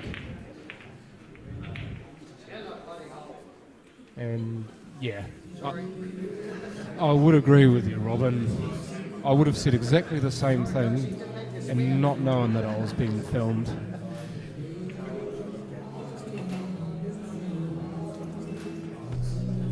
Radio is from Philippines. Roberto is doing the commentator. What should I say? Something that makes sense. Am I making sense? I can hear you just fine. I don't know if anyone else can though. Am I making sex scenes? Thankfully, no. I don't think I want to see that. Roberto Taboada was just stepping in for a moment while Glenn was away. Glenn is now back with me. Was he trying to be funny? Trying, being the operative word. That's why he's still a princess. Good on you, Glenn. But here we go with Robin on the unders. He's got a reasonable looking layout. He's got 2 balls near the rails. Both can be double potted down the rails if he can get the position on them. 5 here to try and get out somewhere into the middle of the table, so he's got some room to do that. Would be sweet. Yeah, I think that 4 will be on for the middle if he pots this nicely. Oh, he's made a meal of that.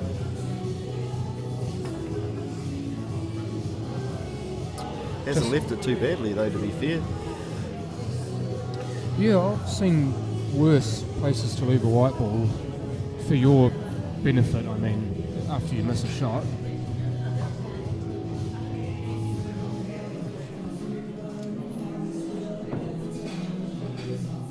And yes, Josie, I'm well aware of that.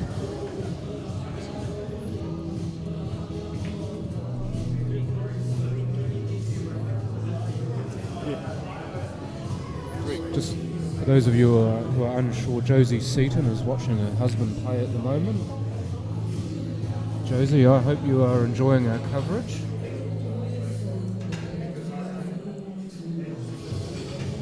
John Saundercock and Glenn Thompson with your sounds. Ricky Bell and Robin Seaton with your match play. Stream brought to you by On that other table, he just played a real good shot to get onto the black. Yeah, top right of your screen if you're watching it. Beautiful shot to get around for the black. And he potted it nicely too. Which makes that game 1 each now. Bit of a battle going on there. Up and coming tournaments here. We've got Papua Nui Masters here next weekend. Half of us can't play in them, but that's alright. Leave it to the old fellas, and then I think the following weekend is the ladies. Great attempt at the double. Sorry, Glenn. No, all good, mate. Back to the game. I was just watching Ricky try to face double black into the other corner pocket, middle pocket. Just missed it. But no, on with your original statement. Yeah, so we've got the Papua Nui Masters here for the men next weekend, and the ladies, and then I think after that's the Canterbury's, isn't it, here at the same venue? I think we're going to live stream that. We're not going to do the Masters, but we're definitely going to do the Canterbury singles. So that'll be a good event to watch. Yeah, true. I'm looking forward to the. Well, I can't play in the Masters. I'm not old enough. Yeah, same. Maybe we should put our ages together and we'll have a crack, eh? Yeah. Dragon called me and said that I'm not old enough. As Ricky pots the black to go 2-1 ahead.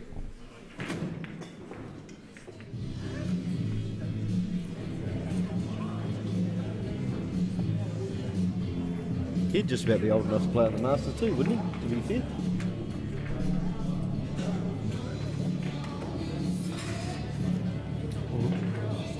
Just debating who is old enough in the vicinity to play in the Masters. You have to be at least 50 years old to play in that tournament. Yeah, we've just confirmed he is, so maybe he's down here practicing for that.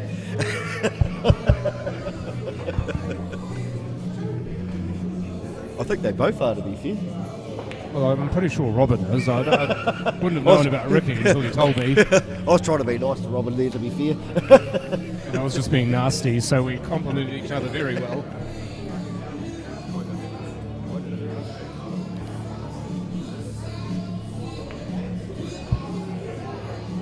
But that break was dry, so... Yeah, that bunch around that 8 ball looks really horrible, doesn't it? Got half a mind to just smash the 4 and try and bash them all out. That's probably why That's probably why we're sitting here and they're up there, mate. Because yeah, I don't think they're going to do that. Oh, he did. Wasn't quite the 4, but no, he clipped the 11. I think he was playing for a different set. Looked like he was playing for an under and managed to hit an over. Either that or he didn't play it over and just didn't quite get it right. It was just a good miscue, I think. We didn't see that.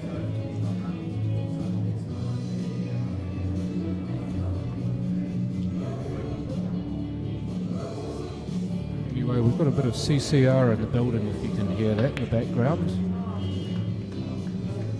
Rolling on the river. Great 60s and 70s band. I know that there are a lot of CCR fans in the house. If you can remember that far back, maybe you should be playing in the Masters, mate. I can't remember it, I just listened to it.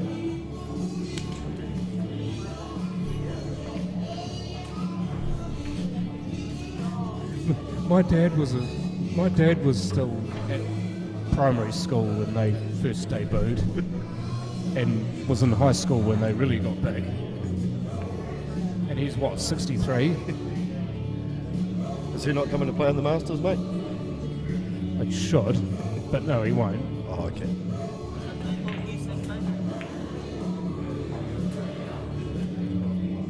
It's established about 5 shots ago or something. Yeah, I think we've moved off the game a bit. Yeah, we have. Yeah, maybe we should go back to it. Yeah. Robin Seaton on the unders. He needs to get those away from each other. They're just nasty at a 6 and 2.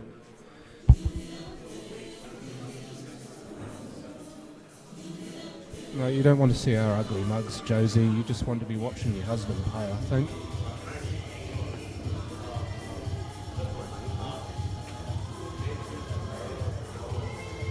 Just off the side pushing the snooker himself. He's pulled them out beautifully, really, to be fair. Yeah, good shot. And it has left Ricky the opportunity to finish, but there are a lot of balls that are really close to each other. They're going to be hard to get position on. I think he's going to try and play a bit safe here. Yeah, he's done that. I think his option here is maybe come across the table and try and play the 2 back into that corner and try and take over that pocket before Ricky does. Yeah. You heard me. You heard me. Oh. Down it goes. Maybe that 6 is on in this corner. Maybe that 6 is on in this corner. He's just got to. Oh, it is. But he's just got to be very careful. But problem is, where's the white going to end up? Yeah. Obviously, got to get the pot. What's to say about that now? Oh, he's played that beautifully if it goes. No pot, but yeah. Chance for himself. If he gets another go at the table, Ricky here's got a lot of work to do. 7 balls in the black. He wants the glory.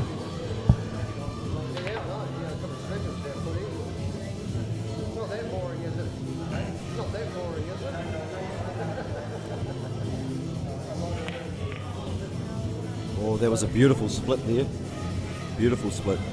Yeah, key to getting those clearances is get those splits early, get those balls out, get them in play, and then you don't have to worry about it. So many times when you're going for a finish that it goes wrong because you don't get those balls cleared early. Oh, he's missed that. Quite get that one in the middle pocket though. Going to be dialing long distance on this, and the black's at the other end of the table. Yeah, makes all It's those. going to have to be a very good shot. Yeah, I actually don't know if he'll go for the pot here. I think he'll just try and sit it over the hole and hope for the best, I think. Well, that is one option. The other one, if he's feeling confident, just a lot of bottom, get the white to come all the way back to about where it is. Can be done, but he do it so well. Something Follow like that. Through. Hello. Something like that. Hello. That's a pretty bloody good shot, to be fair. That's a pretty good shot. He's either got... He could double that probably just about naturally. I'll go for the cut. We'll go for the cut into the middle. I'd say the cut for me. I'm not sure if the double's actually on. Paul Hinch, Junior Pinelli, the score is 1 frame apiece with Joe 7DS. Oh, jaw, bad luck. He was pretty firm on that shot, to be fair. Pretty firm. Well, he played it that way because he didn't want to go on off in the middle pocket. Sorry, in the corner pocket. Yeah. Wanted to make sure that he wasn't going to foul and lose the frame. He's certainly opened it up now, though. Because unlike the English game, if you pot the white ball when you're on the black, it's loss of frame. Instant. Yeah, if you don't pot the black, pot the white in the English game, it's not loss of frame. It's just a ball. It's just 2 shots away. In this One game, distinction. In this game, any foul on the black is a loss of game. No matter what you do, even if you've potted the back and the white ball's moving and you pick it up, it's a loss of game.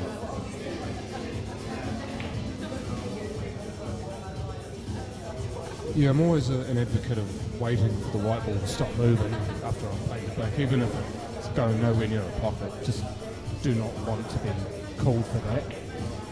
Just watching him attempted a plant. Oh, that was a pretty lovely good. That was a plant. lovely play. And position. Doing some gardening here is Ricky. What do you reckon he'll do here?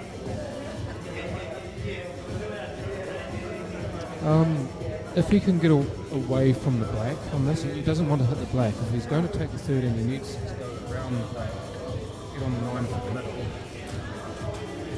Pretty simple from there if he can do that.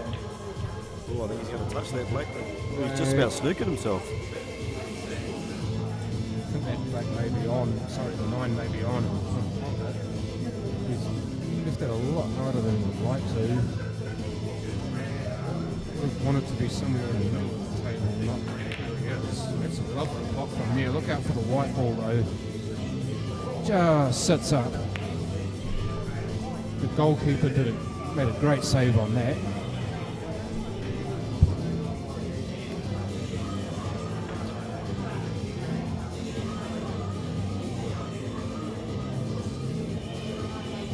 Long distance flag. You beauty. That was a beautiful black. Can you dig it?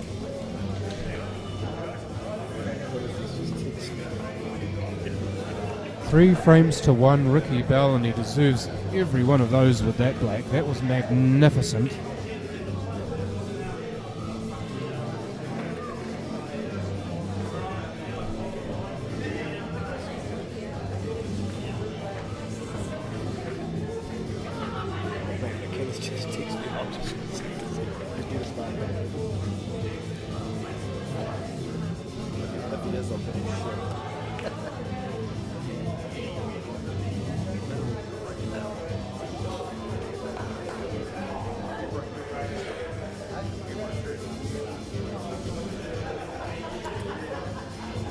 Back with you now, 3 frames to 1, Ricky Bell leads. This is the 5th frame and Robin to break. Needs a bit of magic there because Ricky's certainly displayed some of his own. Got out of position a number of times but managed to still win the frame. Never gave up on it. Cheers for that, Matt McInnes. I love you too, mate, and I hope you're having fun up there in the North Island. And we're having fun down here, mate, even though I can't commentate, but I'm having a good time, mate, and yeah, go back to work, mate, and do something useful for once in your life.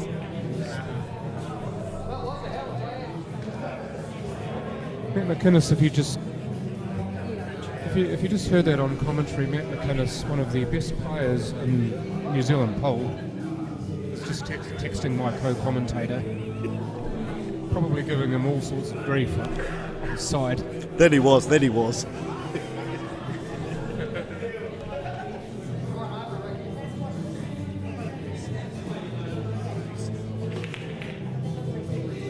Oi!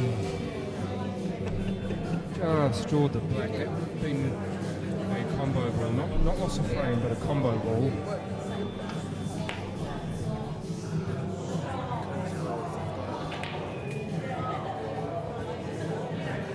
Just stating my poison of choice, if you heard that, was Coke Zero. If anyone wants to travel down here and buy me one, you're more than welcome.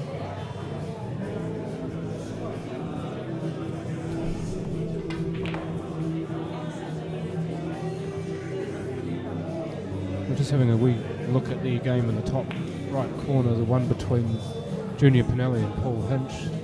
Junior now on the black to go 2-1 ahead. And draws a little, where's this going? Pocket leaves him on, so Paul now with the opportunity for a 2-ball finish.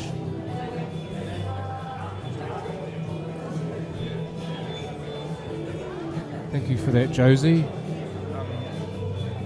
As you would have heard from my co-commentator, the Masters are on next weekend. Robin has entered himself into that. This, as was mentioned, is good practice for the Masters. Always good to get some table time no matter where you are and who you're playing. It's so crucial to help with your game.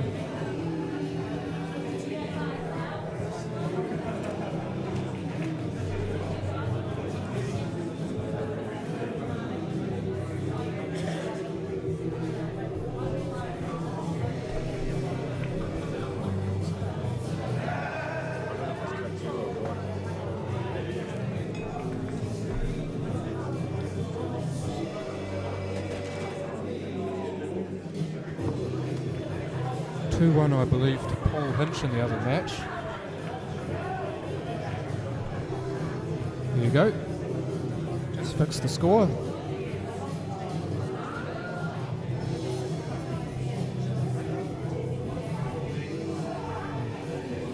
Robin here deliberating about what to do. He's got himself into not a very nice position here. On the unders, he could very well get a split on here. The angle of the white ball take towards these other ones. Oh, that was a beautiful shot. Did, but didn't get the toe out, unfortunately. He's going to play a big shot now, though. Anybody who is a Roy Orbison fan, please turn it up. That's a pretty good shot.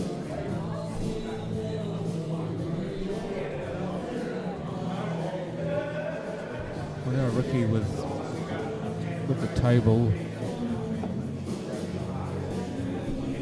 Ricky now to the table, and everything down the other end of the table. He's just got to be careful that he doesn't leave a shot on for Robin on the 2. Keep the 2 where it is, because that's the ball that he really needs out. That's the money ball for Robin, and I think he's sort of left him a shot on that. I think he can maybe play that shot. Maybe cut it into the off the cushion into the middle pocket, maybe. Well, there's a bit of gamesmanship here, though, because remember he is 3-1 up, and if Robin doesn't quite get this as he wants, then the balls are all on. Going for the double and just missed it. You can see the pursed lips. It was really needed that. Yeah, it was very unlucky. It was very unlucky. Yeah, and what's worse is that he's left Ricky at the same end of the table where all of his balls are. There's a choice of about 3 of them if he wants them. Obviously they didn't like that song, it's been turned off. I don't know why they'd turn that off. Who doesn't like Roy Orbison? I'm 32 years old and I still like his music.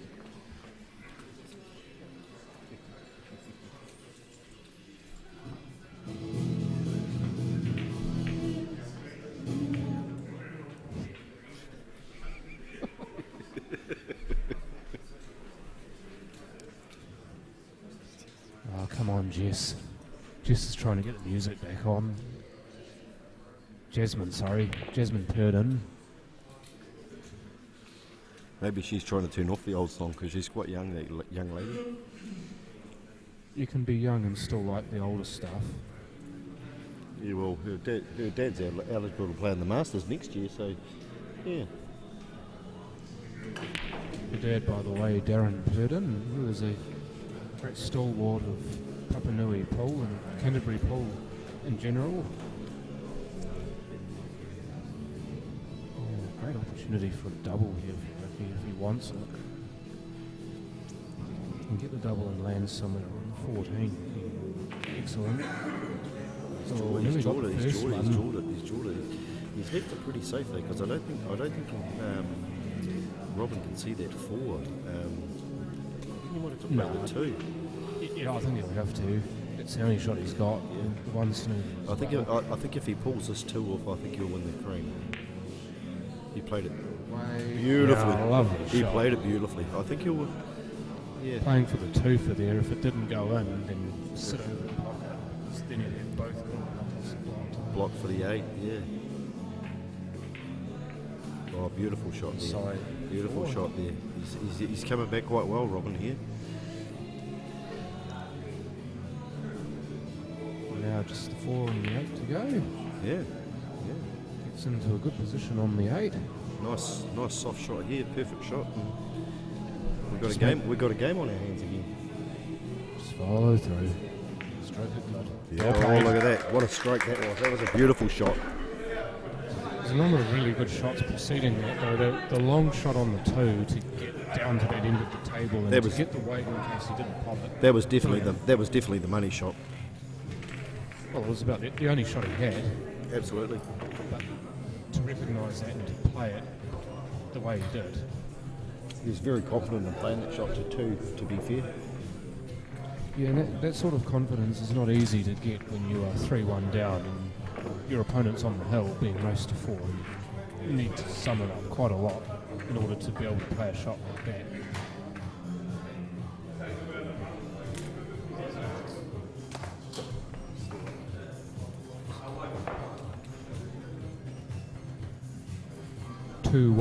Paul Hinch leads over Junior Pinelli in the other match. For those of you who are wondering, that is the game, as we have mentioned, in the top right-hand corner of your screen. That is the second tier final. The featured game is the tier 3 final. Just the way this tournament's set up is you've got section play with 6 players in each section. The top 2 points getters go into tier 1 for your playoffs. The second players 3 and 4 go into tier 2. Players 5 and 6 go into tier 3. That is how you are ranked in your section after all of your section play is finished. Just a little explanation of how that works.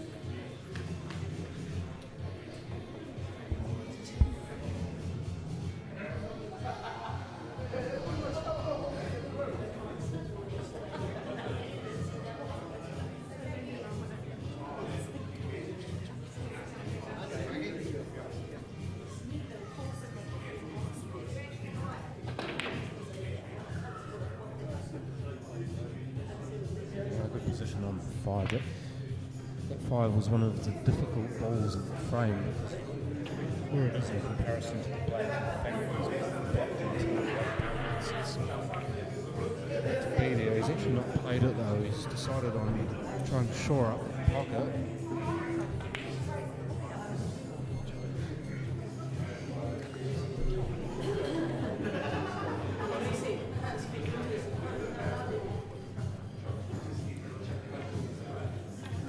Ricky returning the favour over the opposite corner pocket. So you look at the table right now, you've got the 7 being in that cluster. If he gets it out, it's most likely going to be somewhere near the pocket where the 9 is, so it's good forward thinking from Ricky on that shot.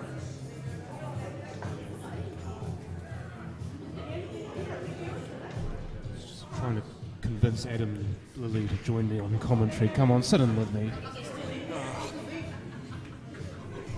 What are we on? What's Robin on, John? Unders. Robin's on unders and Ricky's on overs. He's gone for the plan there. The 6 on to the 3 and the 1 over the hole. He's so small. He's left Ricky a half chance here. He needs to get down the centre of the table for the 10 though. That's the first shot. He's got into a reasonable position. Would have liked to look closer to it, but he's got the natural angle on the 10 to go up to the other end of the table. And the 7 being in that cluster. The 7's pretty tied up for Robin. So. Yeah, that was a blow for freedom actually, because that looked like it was on for the middle until the little rub on the white. Pond is definitely on here if he plays it. He's got to get that nice little contact off the 3 into the 1, just like that. I mean, he needs to, if he wants to look at making this a frame winning opportunity, he needs to be looking at an angle off either, well, it's going to have to be off the 3. Yeah, well, 3's not going anywhere from here. He needs to go around the back of the 3. To leave himself. Give himself. That could work. It's a fine cut on for the split on the 7. Yeah, it looks on from here. If you can get enough side on this, and dig into it enough, just the left and try and get it split. That's the shot right there. It's all about execution from here. Just hitting it nice. That's a pretty good shot. Yeah, well, he didn't get awesome position, but he's got something that he can work with. He can play a double, he can play a cut. Take a moment here to just size up the options. Yeah, this is one of those ones you've got to go full commitment to the one shot. Can't be thinking about. No point playing safe on this. Just cut. Come on the roll. Bad luck. Got it over the pocket though, so there's one option cut off for Ricky.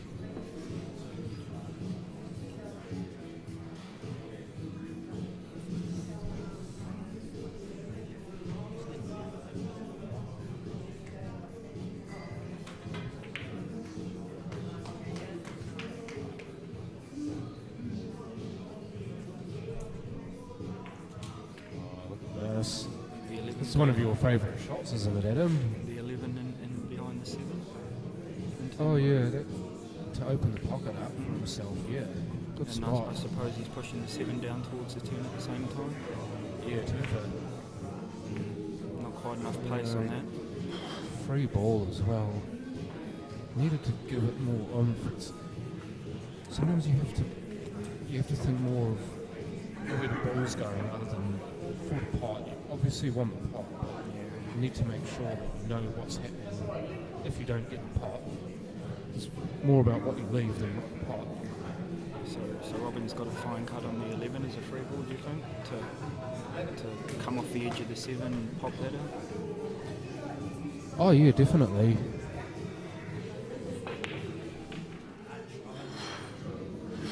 We're playing for a double even. Oh, sorry, Robin's on. My mistake.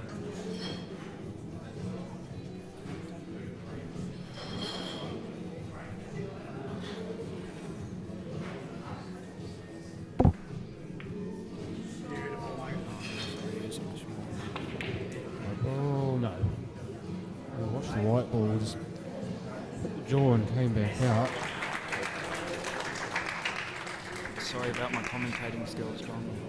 No, you've been fine, man. You've actually explained quite well how inside the inner minds of the players. Everyone's got a different outlook on it, I suppose. I mean, if you've ever watched a game that Adam's played, he's 100% into everything. Everything he does, he plays with full commitment. There's no question about what he's trying to do. Whether it turns out to be right or wrong, he knows what shot he wants. And that is something that you need to display at all times when you are playing this game.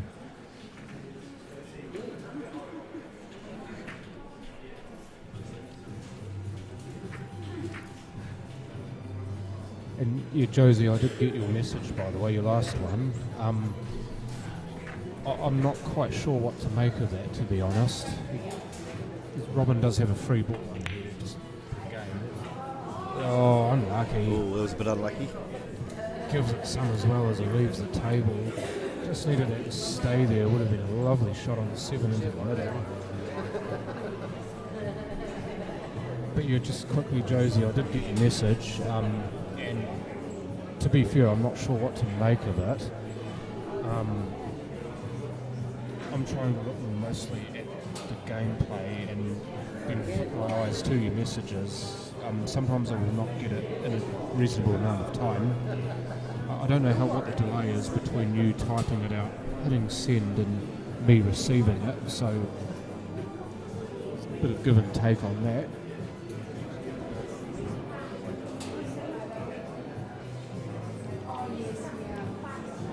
Big shot here. They might get lucky, in fact. No. Ooh. No, Well, he has in one way, though. Yeah, he did get lucky here because this is a big shot on the 7 now. That's filthy. You'd feel a bit aggrieved if you were Robin here because it was a fairly windy looking shot on the 14 and then to leave nothing. What do you think Robin will do here? Do you think he'll just play that 7 softly, bounce it off the cushion, sit it over the pocket where that 8 is? No, he's played it brilliant. That's a beautiful shot. Oh, that's a brilliant shot. And look perfect at if it the was. You beauty.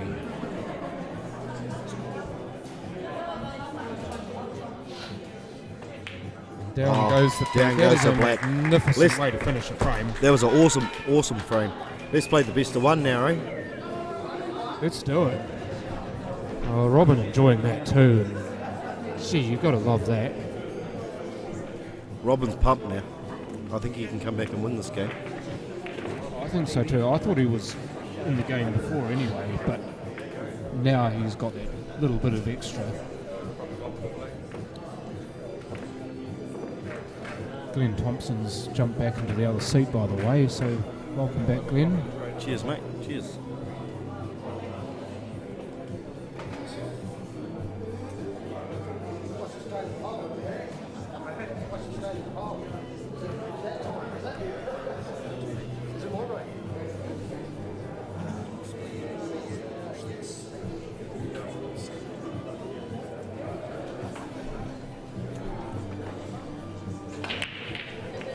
Winner take all this frame. Hill. You have all got your money's worth on this one, folks. The break from Robin is dry and Ricky will approach the table with an open table.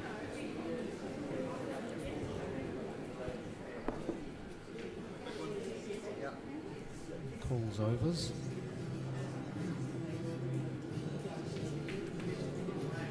And we have a set established. It's a pretty tight game in that other game in Tier 2 as well, in that Tier 2 final. 2 all over there. Yeah, we've got even peg in both games. It's great. This is the one that we're looking at now. Yeah, the tier 3 final. The Tier 3 final. It's been a magnificent match. I think, to be fair, they both have, and I hope this is what's going to happen in the main event, the Tier 1 final. I hope this is going to be the same sort of thing. I should hope so. I think this is a good entree to the Tier 1 semis and finals. This sort of thing here.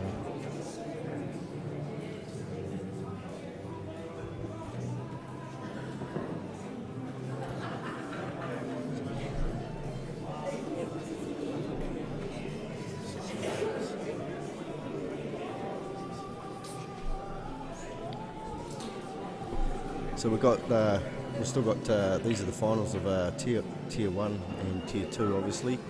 Tier 3, sorry. And we've still got the semi-finals of Tier 1 to go. And yeah, hopefully they're as good as these ones are.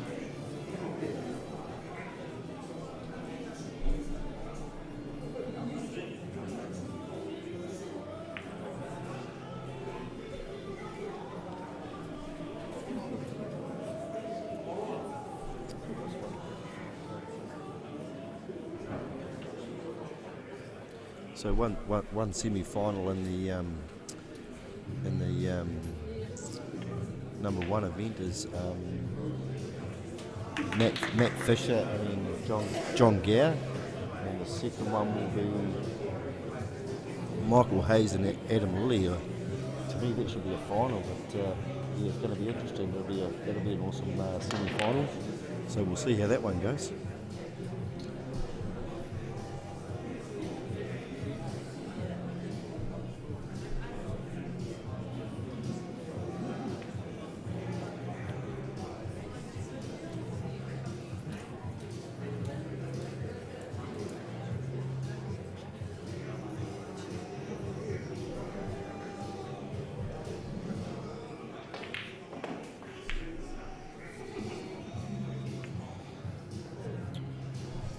It was a pretty unlucky shot there. He tried to roll that one in there and it didn't quite work, but however, it's actually probably pretty safe, to be fair.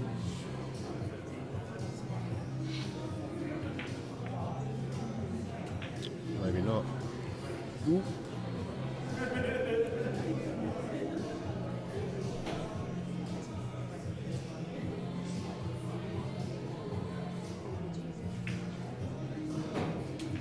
Couple of these young fellas battling it out, practicing for next week, I think, for the Papanui Masters.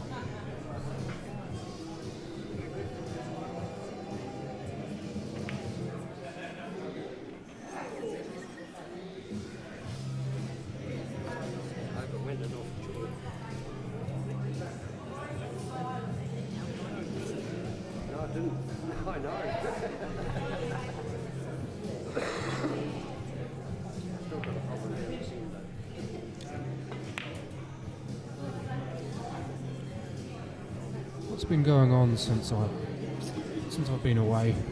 Here's a couple of good pots, and yeah, the game's sort of changed now.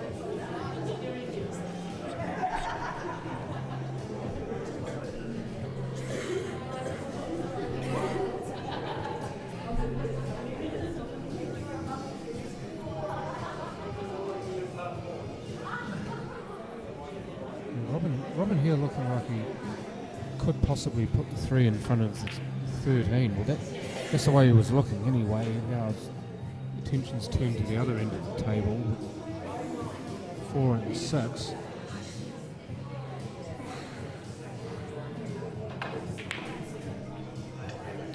It was a pretty good shot there because he, the way he played that, he's left that 6 there perfect. Just a wee angle to get down the other end of the table needs to be, doesn't it? This needs to get going. Pulled up real badly for him.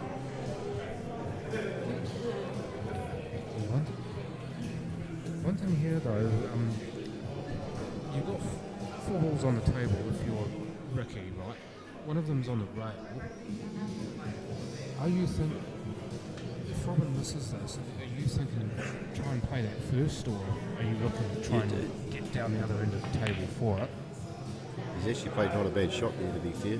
As long as it doesn't knock that in. That needs to woo up. Ooh. Just creeps it in. That was very unlucky. Very, very unlucky. Marcus, the score is 2 frames each. Paul Hinch versus Junior Pinelli.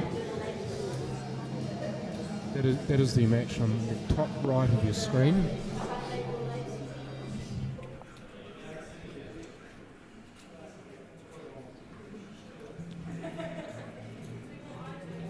It'll be interesting to see how Ricky plays this. I think he'll call us 3. Yeah, this is the part of the rules that's quite beneficial to you if you have a combo ball. You can, by choice, have a free ball as well. You can put your ball onto an opponent's ball, pop the opponent's ball, and you're still at the table. Good way of getting rid of balls that are in the way or balls that are over pockets. Take the worker away and leave yourself on something else.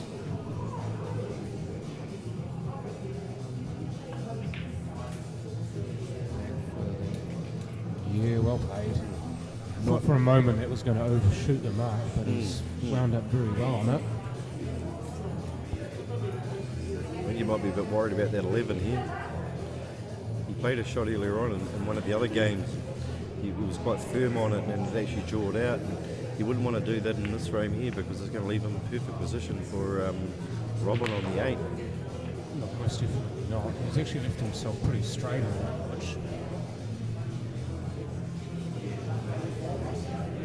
which is...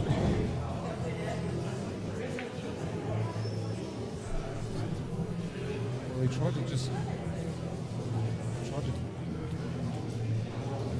Tried to just lay it in, but I think Robin will go for a double or a triple here. I reckon he'll try and cut it into the other corner. Do you reckon he will? Yeah. I'm just saying that's what I would do, but I'm not playing, so... No, I think he'll go for a double or a triple here, and you've got 2 chances instead of 1.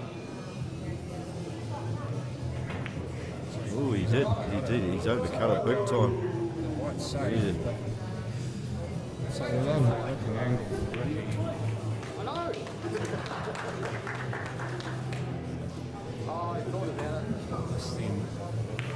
Just a massive opportunity now for Ricky. Ricky's made a meal of that.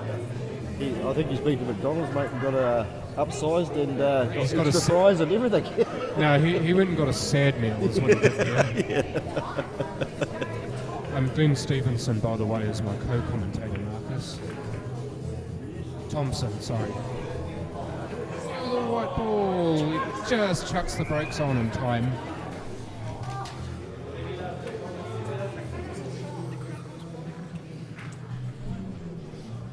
It's a big shot here. Do you actually have a crack or do you try and play safe? Depends on how you're feeling. I think he's going to have a crack, mate. I think he's going to have a crack. Especially if you're feeling good, you have to have a go. He did, but he actually got in behind it, and he's actually left it in a worse.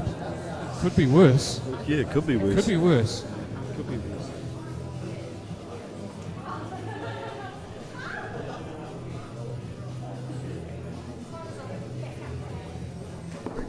You're just trying to size his angle up. It's a pretty big shot here.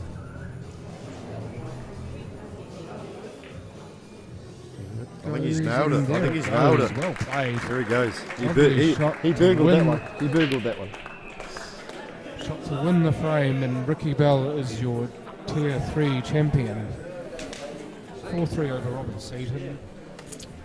Yeah, Tier 3. We will switch over to the other game for you. Here we are now. I believe that's not 2-all. I think that score has just changed.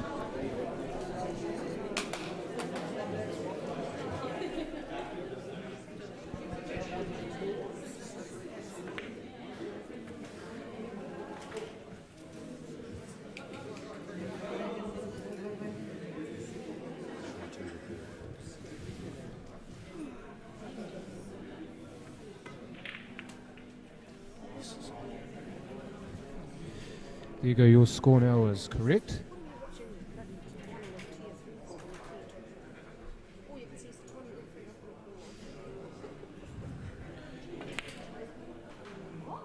Murray Davies, if you were here, you could be sorting this out, mate. You could be sitting here in this seat, so stop your whinging.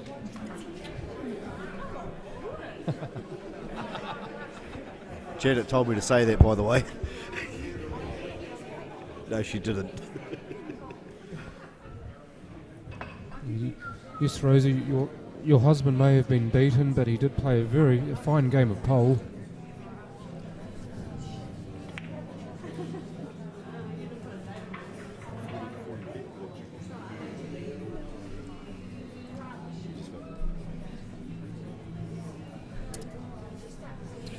Well, if that Tier 3 final was anything to go by, I think the Tier 1 semi-final is going to be pretty good, to be fair. Oh, it'll be a cracker. You've got 2 lovely looking matches on paper, at least. Matt Fisher versus John Gower and Michael Hayes versus Adam Lilly. I mean, you look at those and you think, hard to pick. Yeah, to be fair, that match you just mentioned really should be a final match on paper. Yeah, but the vagaries of this tournament dictate that it's not always going to be a final. Exactly. That was a nice touch. And you get those in any tournament, though, you get matches that look like final matches, but in fact played in section play, or even early into the knockouts. It goes some way towards determining who does get into the final.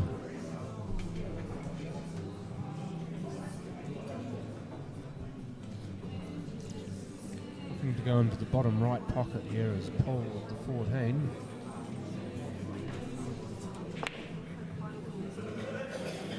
And no, just missed the 5. That if it had hit the 5 would have been interesting, because it might have kicked into that pocket.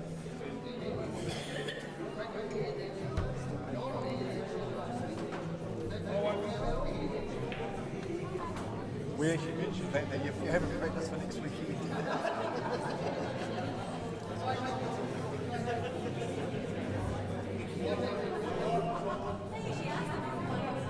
So Junior Pinelli now to the table. Probably be a good time to mention the fact that his family are amazing. I know many of them quite well. And the father, Elima, he's in my team. His brother Isse was also in this tournament, as were their children Wayne, who's only 8 years old, JT, Pinelli, Junior, who's playing in this match, and daughter Fia. It's a great Paul family. Hailing from Woolston and Papanui and SAS.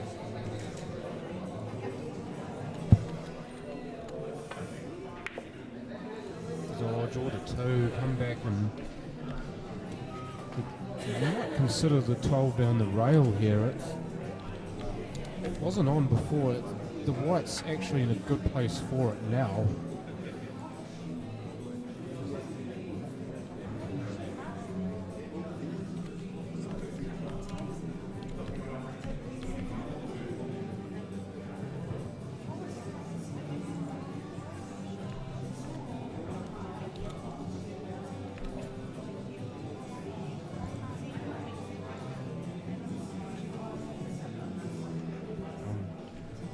Riding solo at the moment.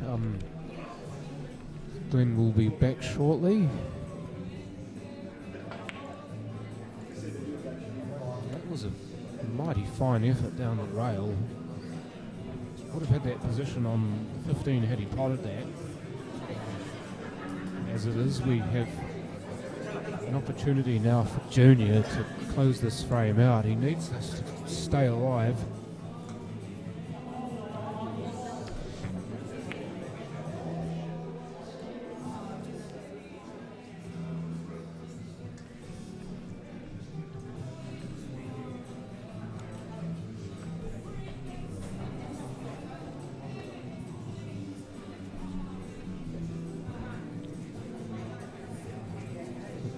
Sizing his options up. Remember, he's on the overs, so it doesn't look like he can see much from here.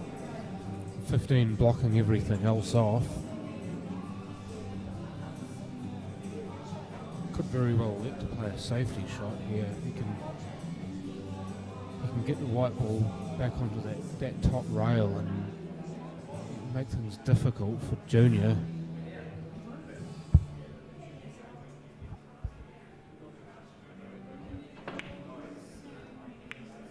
But instead he's actually played a 2 for there.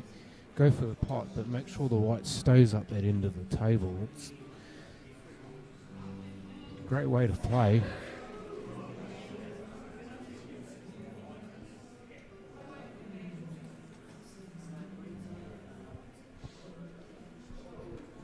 And Greg East has just jumped into the chair next to me. Greg, what's your take on this? Well, both of them are playing awesome.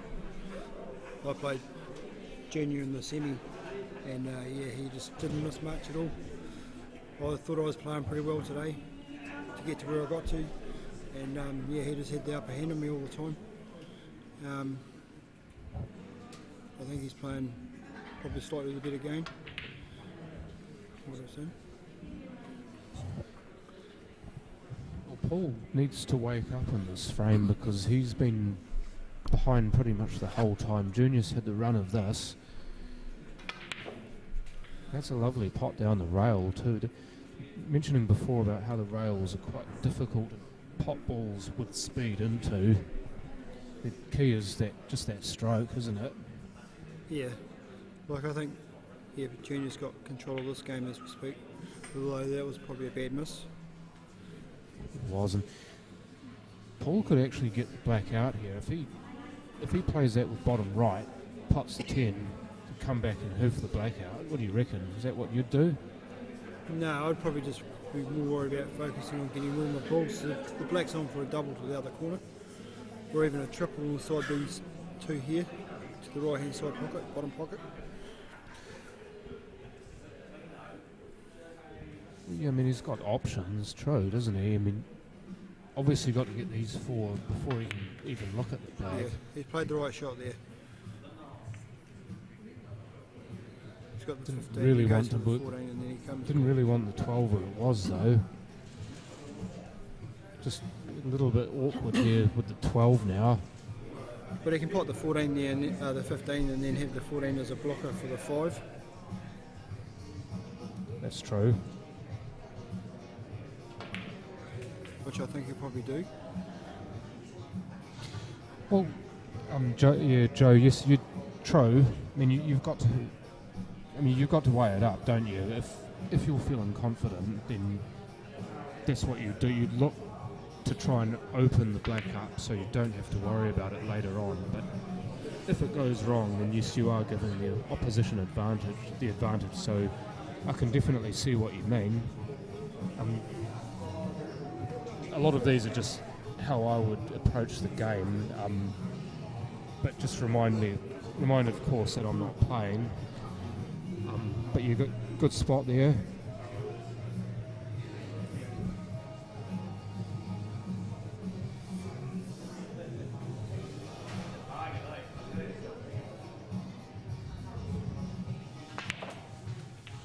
Yeah, lovely wee screw shot. He's got options with the double here. Looks like the double into the middle, or double into the corner, or even the triple to sit it over or into that pocket where the 4 is. Or he could play for a safety shot.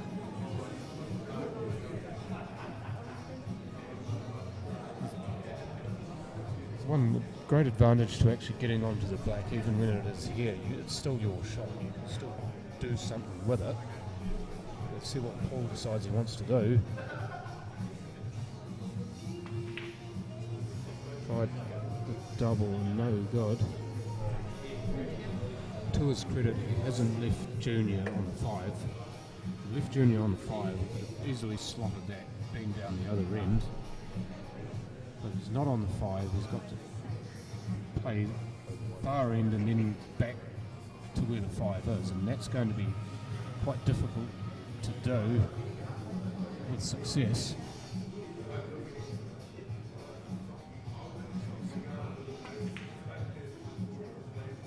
Needs to be careful, doesn't want to free the wall. And that's exactly what has happened, and you could see that little smile there. He knew he didn't want. He didn't want that. I think he should have taken the 1 there because he could have covered that corner and left the white on the far left hand side. Oh yeah, definitely. Yeah. Use the 1 as a pocket blocker.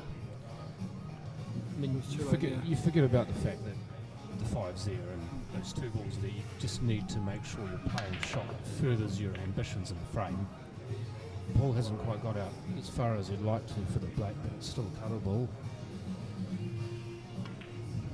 Great shot. He does. That's a lovely shot. And that ends the match.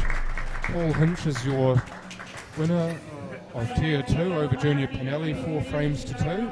We will shortly cross over to the semi-finals of Tier 1. So stay tuned.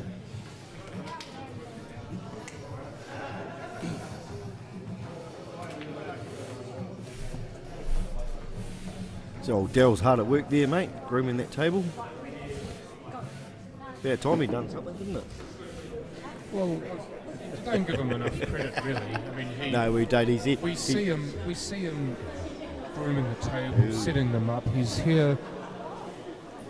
Adam is still in, by the way, Josie.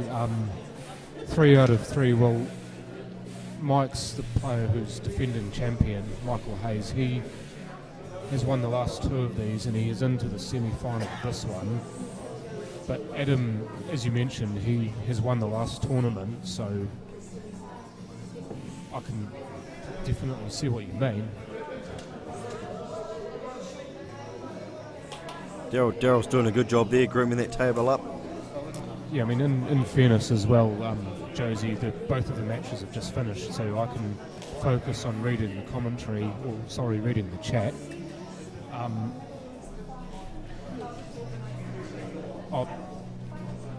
Loving seeing your interest in this, by the way, and all of you who are in chat and who will be in chat, thank you for joining us on this.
Right, our viewers out there, do you want us to split the screen on these semi-finals in Tier 1?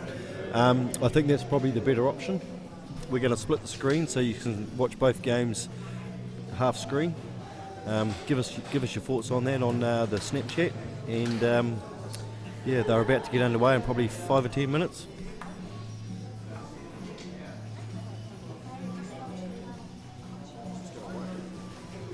No, just Adam's game I've seen. That's not you, Jojo, is it? Joe 7DS, is that Jojo Coleman by any chance?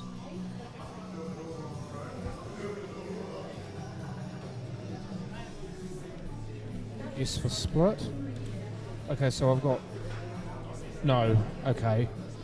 I have 1 vote for the split screen, 1 vote for just Adam's game with the other match in the top of the court, the top of the.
Semi-final of Tier 1. On table 2 live streaming. Thanks for being patient in one of these games live stream. Mike Hayes, Cashmere. Adam Lilly, Cashmere. Table 2, best of 7. Table 3, as promised. Pets up. Matt Fisher, Cashmere. John Gow, Hornby. Table 3, live streaming. Good luck, gentlemen.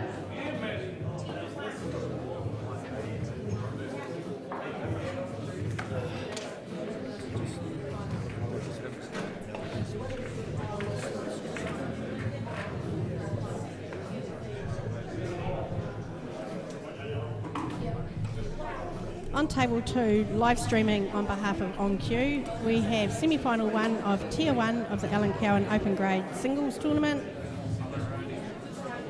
Adam Lilly and Mike Hayes are playing best of 7, race to 4. On the second semi-final table, we have Matt Fisher from Cashmere, John Gower from and we have Hornby, action also in the semi-final Michael Hayes of Tier versus 1 Adam Allan Lilly Cowan match. Open Adam Grade to Singles. break, and Good he luck, has gentlemen. broken dry, so Michael approach the table.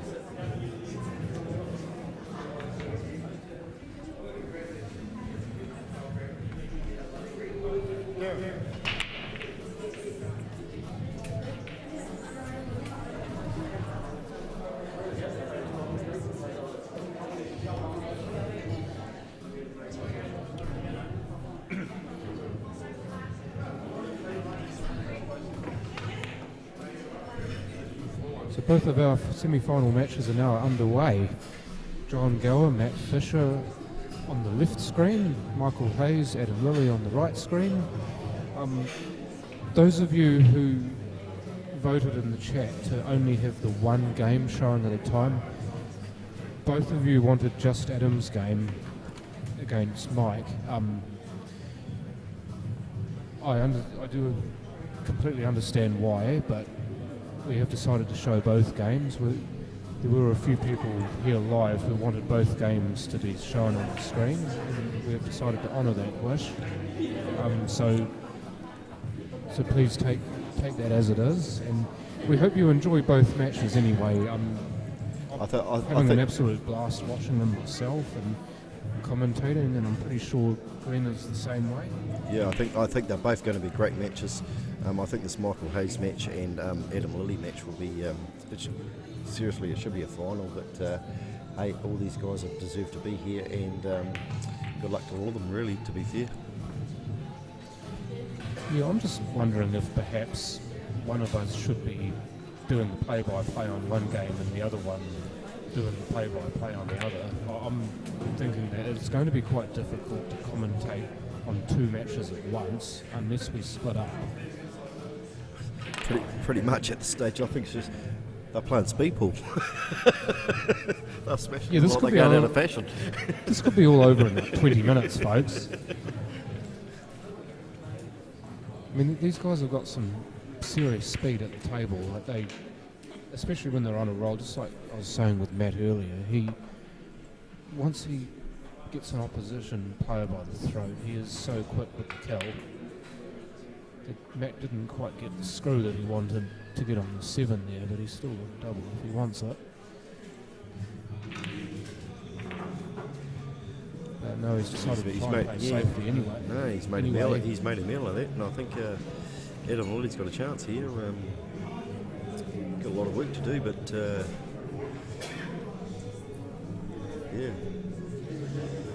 Just for those of you who are unsure, Glenn is going to be commentating on Mike's game against Adam, and I will cover John's game against Matt.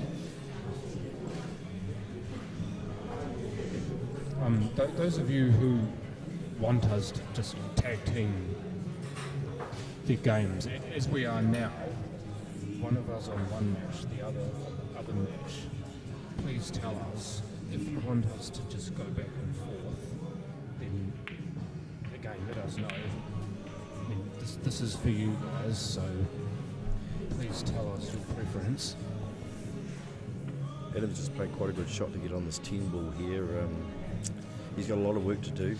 Mike's only got one ball left, and it is the one ball, and he's not in a very good position. But Adam's got some work to do here. And John now, excellent opportunity to finish this first frame off. He's I think it's just the way he speaks, the way he commentates. We're all different, of course.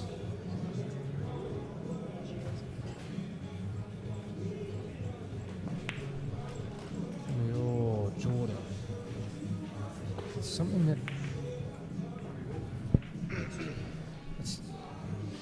that we did see before. Sometimes he would miss something that looks easy, but then he'd hit a different. He'd almost hit a different plane, and he'd just block everything. And that on the black here, down it goes, and the white ball is safe. So the first frame belongs to Matt Fisher. He is 1-0 ahead.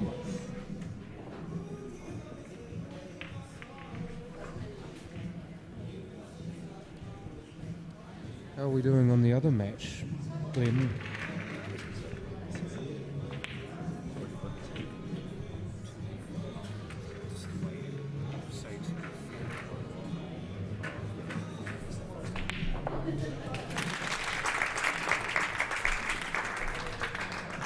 And we have a result in the other match, or a result for the first frame in the other match. Adam's only gone and cleared the frame, and he leads 1 frame to nothing.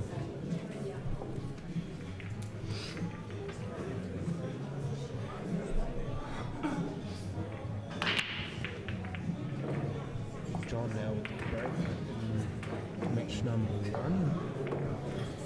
And that break looks to be dry, so Adam will Matt will approach the table with a pretty good split, it looks like. But not a lot of problems on this, just 7 really if you decide to hit smalls. And the overs, they don't look like there are as many of them on. You really do have to look at what's on at the time when you get to the table like this. Just even if they're not the better set. Also thank you, Karina. Thanks for that. Thanks for that vote of confidence, and great to know you're enjoying this broadcast. It is our first time, to be fair, John, and we are trying our best, and it is what it is, I suppose. Yeah, this is true, isn't it? Yeah. I mean, this is a learning curve as much for us as it is to try to bring you the best commentary on the match that we can. So if we do make a mistake, please bear with us. It's not like we're going to be perfect all the time. And we're not getting paid millions, are we, mate? We're not getting paid anything. Exactly. But that's fine. I do this for free all day and all night long. Well, we'd actually prefer to be playing, but... This is true as well. But we're not, and... It is what it is. Matt on the under is looking like he's got a good route. Got a good route going.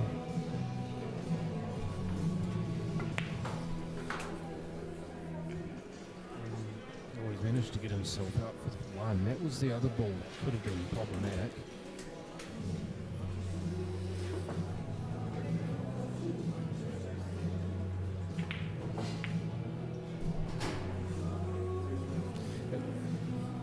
No, that's okay, Neville. My co-commentator is aware of this, and I'm pretty sure he'll be trying not to say it as much if he can help it.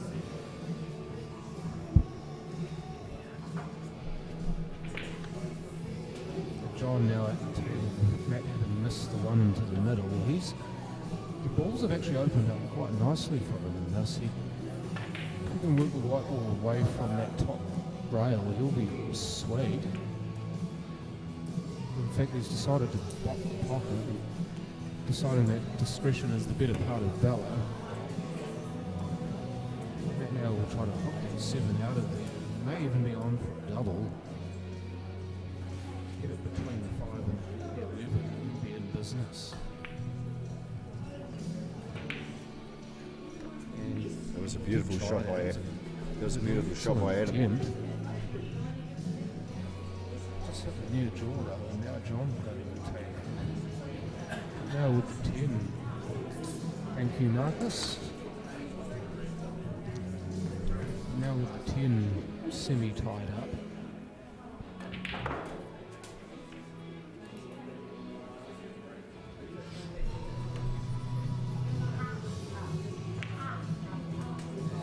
Moving in for your first shot. Runs around now, he may only get the 13 as an option. Would have loved to have had a shot on the 15, but the break is in the way, so he should have to go a different way.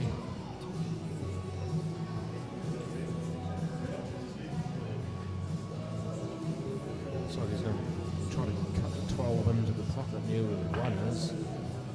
He's actually overcut it. That's quite difficult to do, and look where he's put the black as well. The black doesn't look like it's on now. That's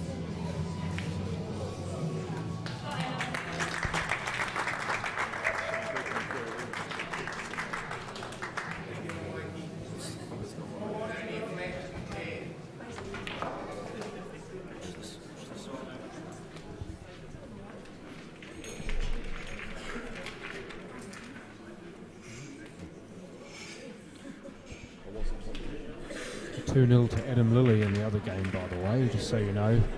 I was engaged somewhere else, mate. Sorry about that. No, that's okay. As I said before, we are both learning. It is not overly easy to commentate on 2 matches like this. No. Normally you only get 1. Yeah. So Adam's having a break now, and that was a pretty good break. He smashed the... I can't say that word, but you know what I mean. Oosh out of it. Yeah. He gave it business. Yeah, I think he got 2 big ones on this side. I can't quite see the other side of the table because it's on the other side of the table. But I think he's going to go... Captain Obvious? Yeah, I think he's going to go smalls. Matt just laying the 7 up. That... I'd say that black being where it is has influenced the shot that he played. It would have had to, because had that been more on than it was, and he would have played it with more confidence. John's now got a gilt-edged opportunity to take this frame. He may want to play that plant now, though. Get rid of the plant now. Don't have it for your last shot. It's generally the way we go in these situations. And he did get it, so now he's got 3 pretty good looking balls here. Adam's popping with confidence here. He's doing really well. Yeah, from what I can see of that match, he's just slotting everything. This could be a very difficult game for Mike unless he can actually get to the table and do something of his own.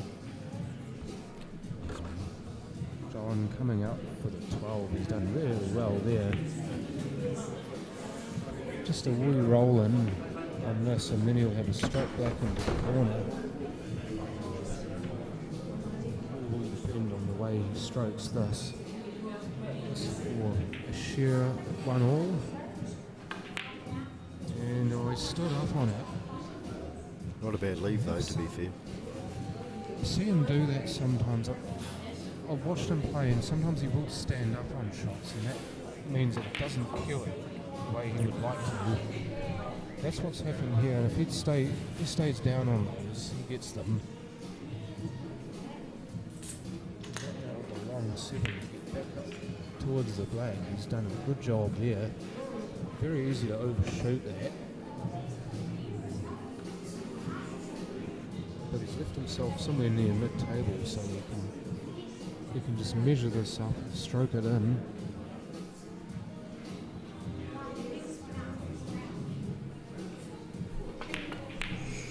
And he did. Lovely shot on the black to go 2-1 up.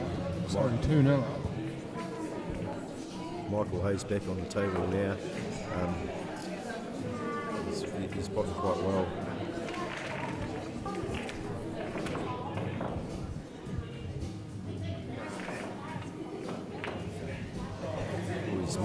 He's missed that. That was very unusual from Mike. I don't know if he's left Adam much though, to be fair. Just about be a free ball. So Matt, He's cool.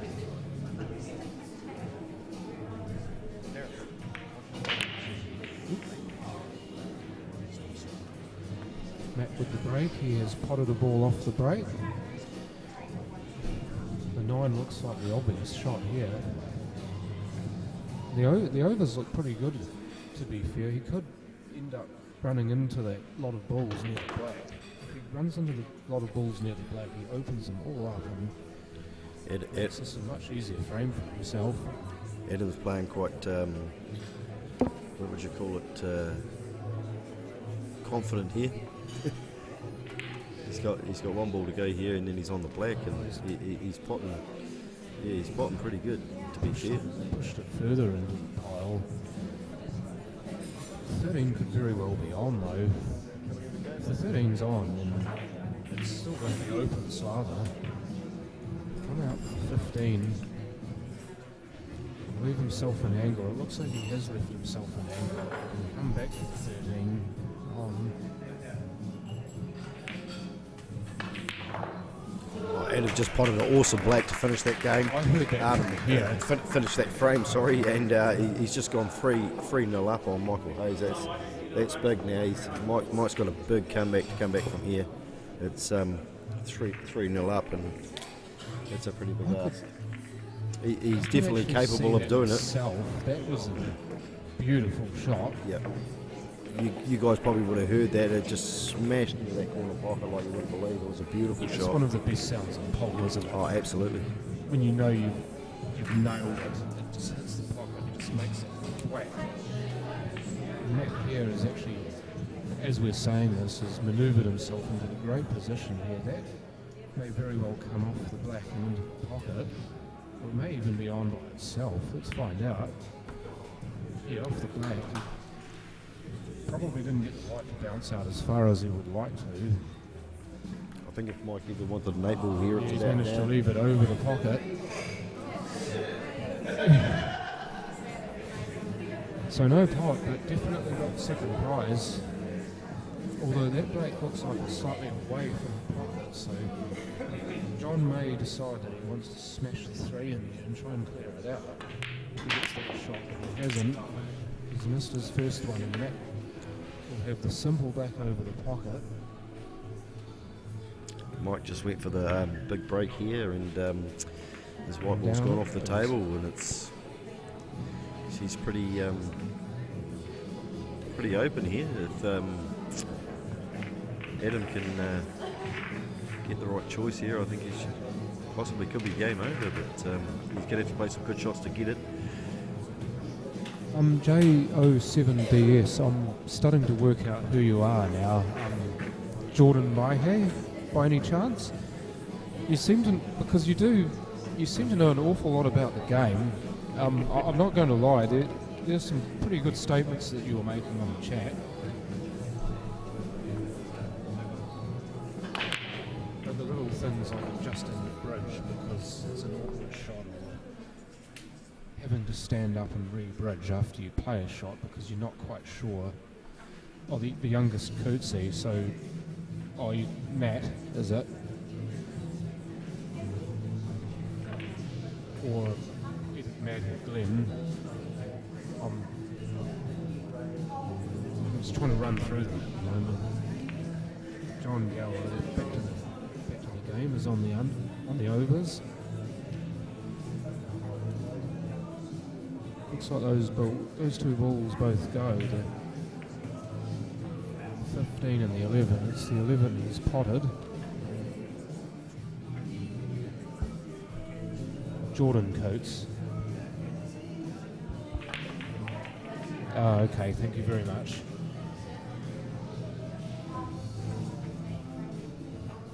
So that's that mystery solved.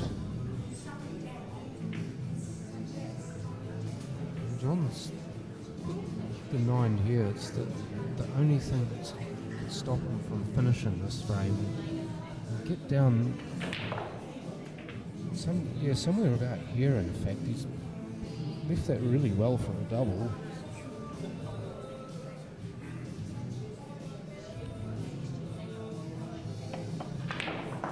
And smashes smashed it in. And did he get on the black? You bet he did. Corner, middle, take your pick. There's a TV and $1 million shot that was. Corner, no, he stood up, he missed it. You can tell as soon as he hit that he didn't like it because he stood straight up. Michael Hayes is on a combo here, is he? Yeah? Yeah. Good to see him adjust the white with his cue ball. The cue ball with his cue. Yeah. Matt might get lucky here, no. Oh, that was pretty unlucky. John here with a great opportunity now. Just needs to stroke one in and he'll be fine. It's one of those players who, when he gets onto something good, it's easy to watch him finish.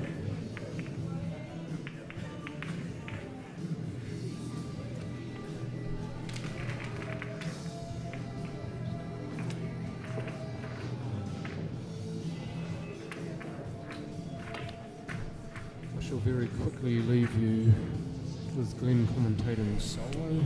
I will be back very soon.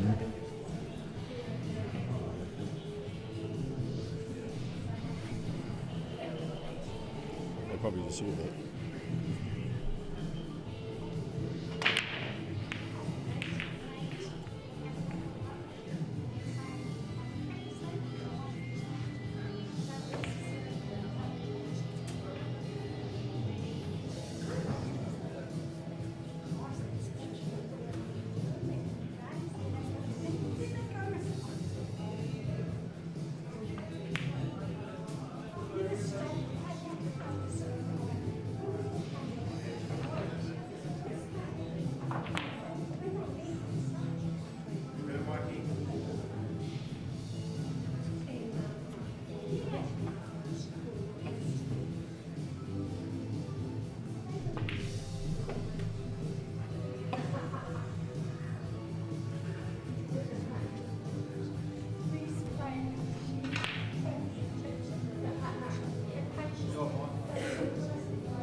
Mike's not really getting the run of the ball here, but he's got to try and make something out of nothing here.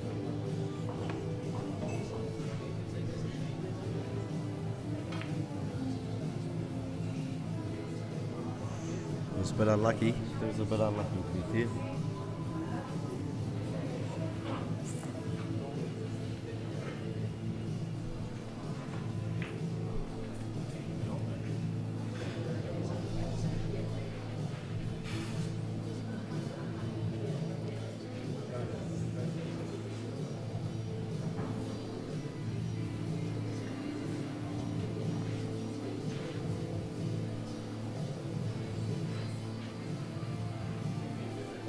Couple of options here, Adam.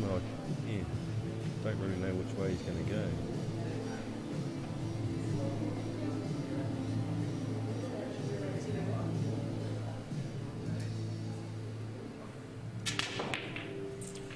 I think there might have been a real bad miscue, to be fair.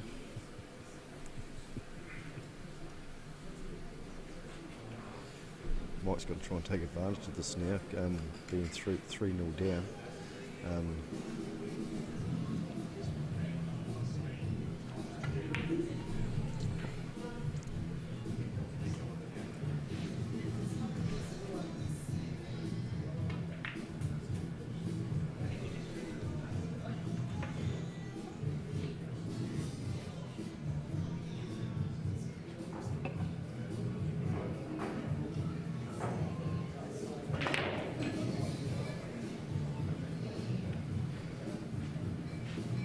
Pretty good shot, nice and firm.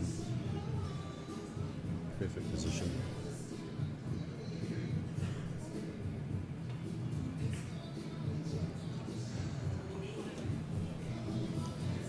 He's not happy about that shot at all.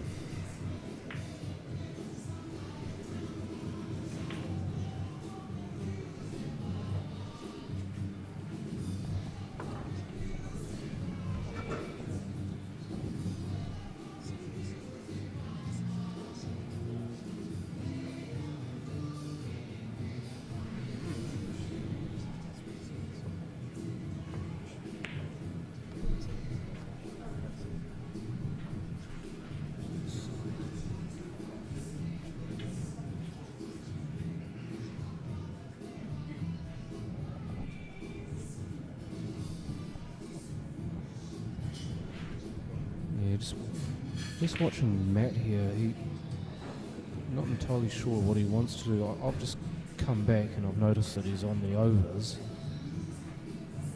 So I'm going to try and fill this in as best I can. Yeah, lovely long slot.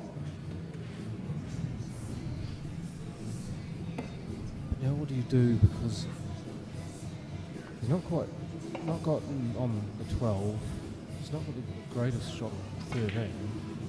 And there's not a lot of places he can leave John safe, so I'm picking he'll still play the 13 and try and leave John somewhere near the top rail. That's just me anyway. I'm just looking across onto Adam and Mike's game, and Adam's only got 10 down the rail and the black to win 4-0. If he can get those both. And he's managed to draw the 10, and the whites came out quite nicely for the black. Mike for his first frame. Just to give himself any foothold he can get. He drilled that, mate. I think that pocket's just grown about 3 inches. Yeah, that would make it easier to pop balls in, wouldn't it?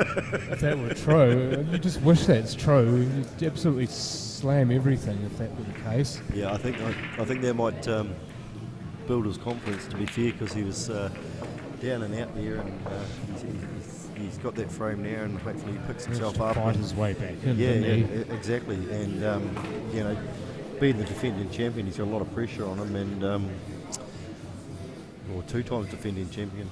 And to be fair, now he's got a big comeback now. He's got to win the next 3 frames. The next 3. And yeah. Yeah, well, Adam's on the hill, as you noticed. So, I mean, Mike's got to use that. He's got to use the fact that he's just won the last frame, and he's just got to start believing in himself again. Exactly. Because he's watched Adam just absolutely hammer everything else. Yeah, he's made a mistake.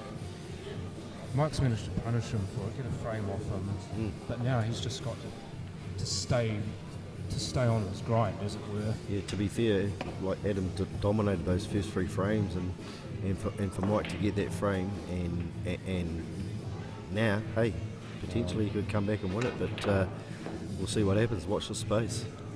Great shot there from Matt. Very good touch player as well, you notice. He's tried to use it there. He looked like he was trying to go off the edge of the 6, but didn't get it. Jordan gone away from the pocket.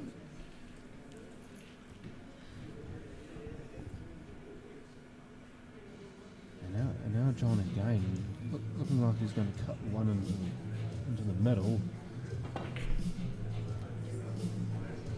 Well, no, he's decided to change his shot and go for the corner for the 3. And it looked like it was going in, but somehow the goalkeeper saved it. Someone brushed that table. There's plenty of static on that pocket. No, he's tried it again, and he's not gotten that right. The first time he tried to touch it in off the 6, the second time he tried to smash it in and not hit the 6, but managed to get them away and about.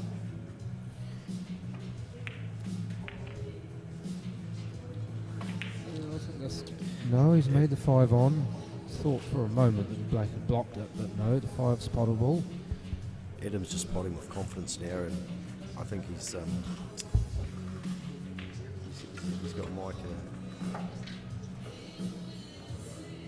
dead to rights. Yeah, he's just potting so confident now, and he's just naturally just potting them, and it's just Mike's just standing there watching, mate. There's not much he can do about it, to be fair. I'm just looking at the shot that John played. That looked like it might have napped off on him. He's playing slowly to hold for the 3, and didn't hit anywhere near where he wanted to on the 1.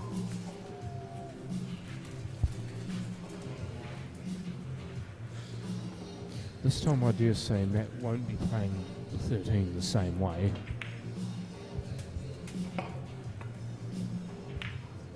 He tried to be more measured, but it still isn't good. And John, having seen the previous shot, will want to adjust the way he plays this one. Again, you good. Yeah, Adam might let Mike in here. He's starting to pop with confidence now, so Adam played that shot he played last time. He just drawed it out here. And Does the white going for the black? Lovely position for John. Just a bit of focus.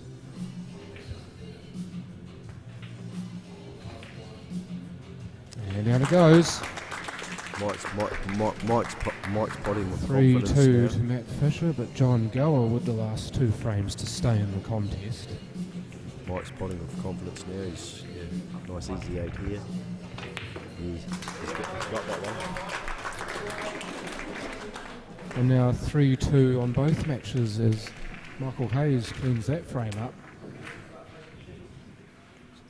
So if Adam thought he was going to have it all his own way, he's very, very wrong.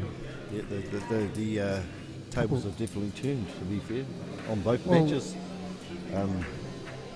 Well, I got that comment that Jordan sent in that said Adam's low-key throwing right now, and I'm just wondering if he's talking about the white ball throwing off where he wants it to go, or whether he's gone off the boil somewhat.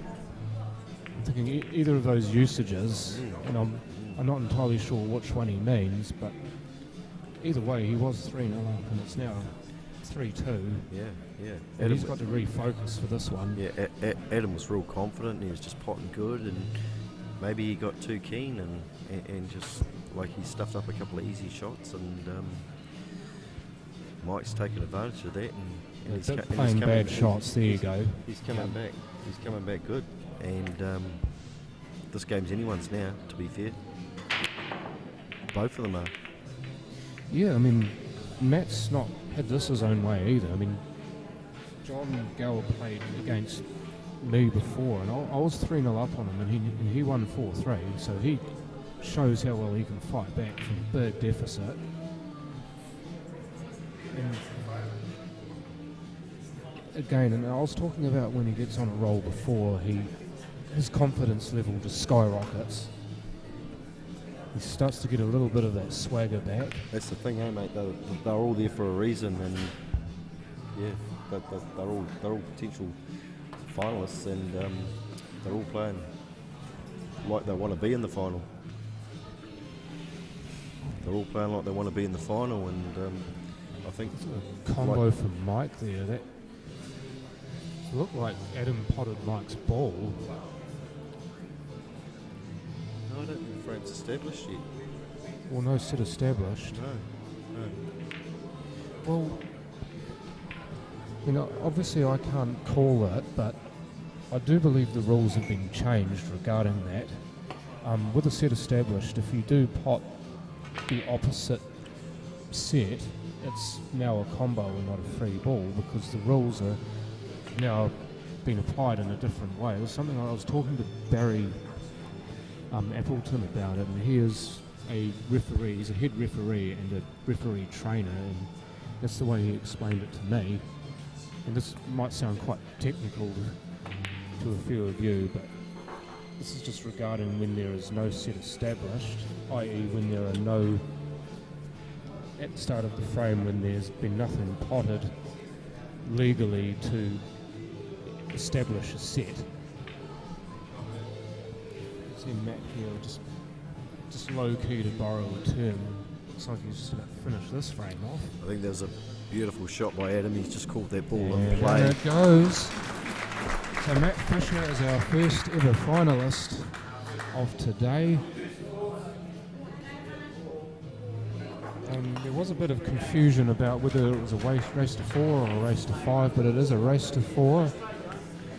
So Matt is our first finalist, and he will watch this next game as we will switch over to just the one table. To that one.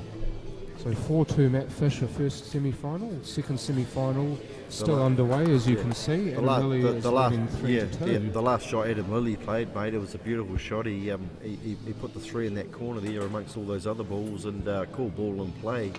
And George, as I was mentioning before, it is quite confusing. Basically, the way the rule was interpreted was, even with no set established, if you pot an opponent's ball, well, the ball other than the one that the set that you're going for, according to Barry, it is still supposed to be a combo. The way the rule was before, at least anticipated, was that it was a free ball, or you just lose your shot and the incoming player has an open table and a free ball if he wants it. But that is now not the case. It is definitely still a grey area of the rules, and it would be good for a new book to be written to explain that is now the way that rule is to be interpreted. So hopefully that helps. Beautiful shot there by Adam. And, he's got some work to do here. It's not as easy as it looks. He's obviously going to play the 7 now and try and come back down for that 1 onto the 4 maybe. Oh yeah, definitely. Didn't want to overcue that because it was so easy to get in behind the 10, or where the 10 was blocking the view. But he's got himself an angle. He needs to be careful again that he doesn't have the one bencher too far away from the pocket. He's thinking about it because that 8's really in a horrible position. But I'm sure he'll pull something out of the hat. Well, he has demonstrated good control for most of this match, and this is that time now where you need to be bang on it. I'm just wondering if he's going to try and play this 1 off the 15 and not touch the 4. Oh no, you done it the other way. He looked like he snookered himself though. Yeah, it's not a good look. Well, it's probably an easy get out of coming up the table, but it's not exactly what you want, is it? No, not at all. But that black's horrible. Who's going to go across the table? Yeah, the 1 pokes out over the 15. That's actually a pretty good shot. Well. That's a beautiful shot. Yeah, that actually worked out about as well as he could have hoped it would. I don't even think he's got a shot on that 10, has he? Maybe he has, I don't know. It's hard to see from here. Yeah, if these balls are touching, he will not have a shot on the 10. He's 15 looking. will be blocking the Yeah. attempt to hit the 10. He's looking at it now, but I don't know if he's actually got it or not. No, he looks like he's going to play it. Yeah. You could see it, and that is... Yeah, that was an awesome effort. That was an awesome effort. It was a shame that ball didn't finish slightly further down the table, because if Adam pots this, maybe he's going to try for the double or the triple on that 8. Like you play this and get that 15 away. 15's in the way as it is, or play it that way. Yeah, she's a big play pocket. For a different pocket. She's a big pocket now. Well, this also opens a triple up into the middle pocket on the same side of the table. Exactly. You may be able to sneak. He's got to have a past crack. 15. No, he's going for the double. Ooh. And no good. No good. It's certainly opened this game up now. I think Michael will finish this, and I think it's going to come 3-all, and we've got a game on our hands here.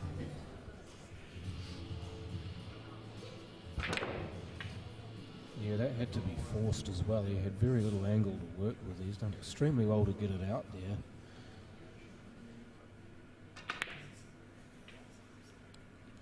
Yeah, nice measured screw back for the 10 in the middle.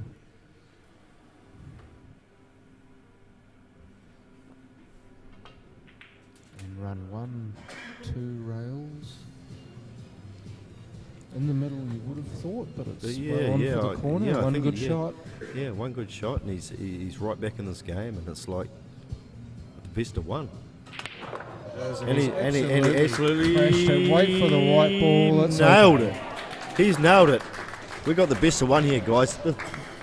I believe this game should have been the final, but however, it's a semi-final, and both guys deserve to be in the final, and we've got a game on here. Yeah, them's the breaks, but from 3-0 down and looking completely out of it to being 3-all, and now every chance of winning it. Yeah, Mike's shows playing awesome. Shows you why he's won the last 2 of Yeah, these. Absolutely. He's a defending champion, mate, and he wants to defend it again, and he's going for a hat-trick, and that's what he wants to do, mate. I think he's going to play this frame like you've never seen before. First thing is, can Adam get a ball off the break? Yes, Yeah, he can. did. Yes, he can. And these are all sitting nicely too. Just needs to calm himself down.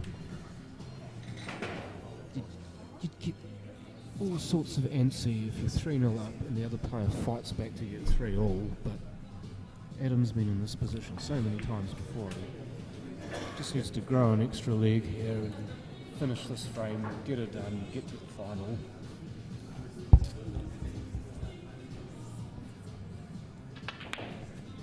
Oh, beautiful shot there. They're all on here, mate. Oh, they're all there, definitely. Definitely. And the way he's been hitting them. 10 for the 13. Would you go?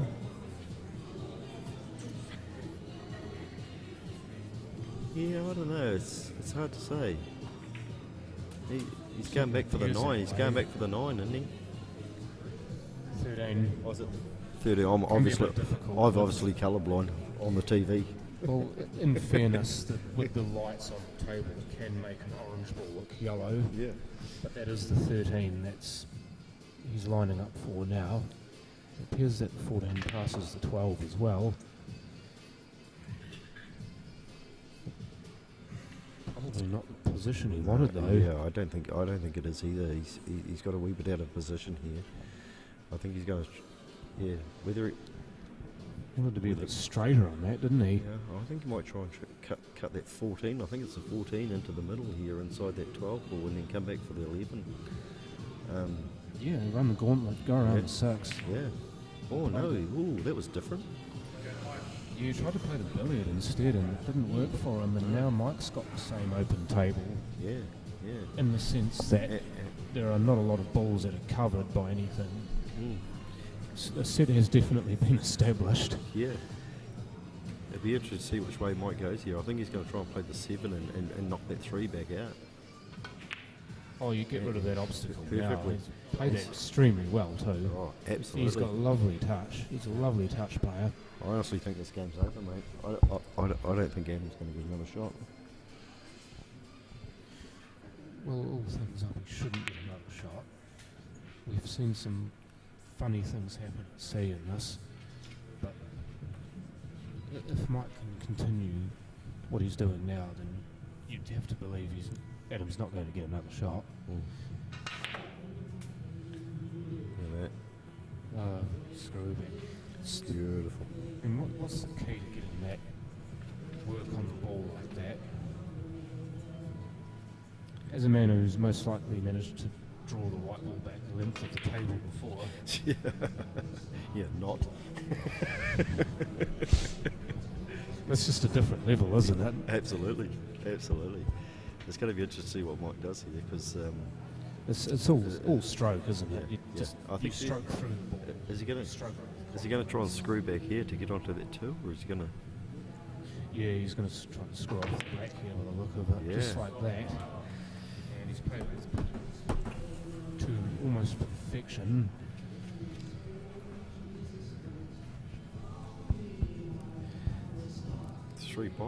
Three cushions, and he should be nicely on the black there, yeah? Oh no, he's done that different. 2. That was different. Double's on. Yeah, the double's on definitely, but I was surprised he played it like that, to be fair. This to come back from 3-0 down. It's a big hit. It's a big Oh, hit. no, It's a big no. hit. Nearly put it to 12 as well. That was a difficult shot. Yeah, it was a very difficult shot. I was surprised that he left himself like that, but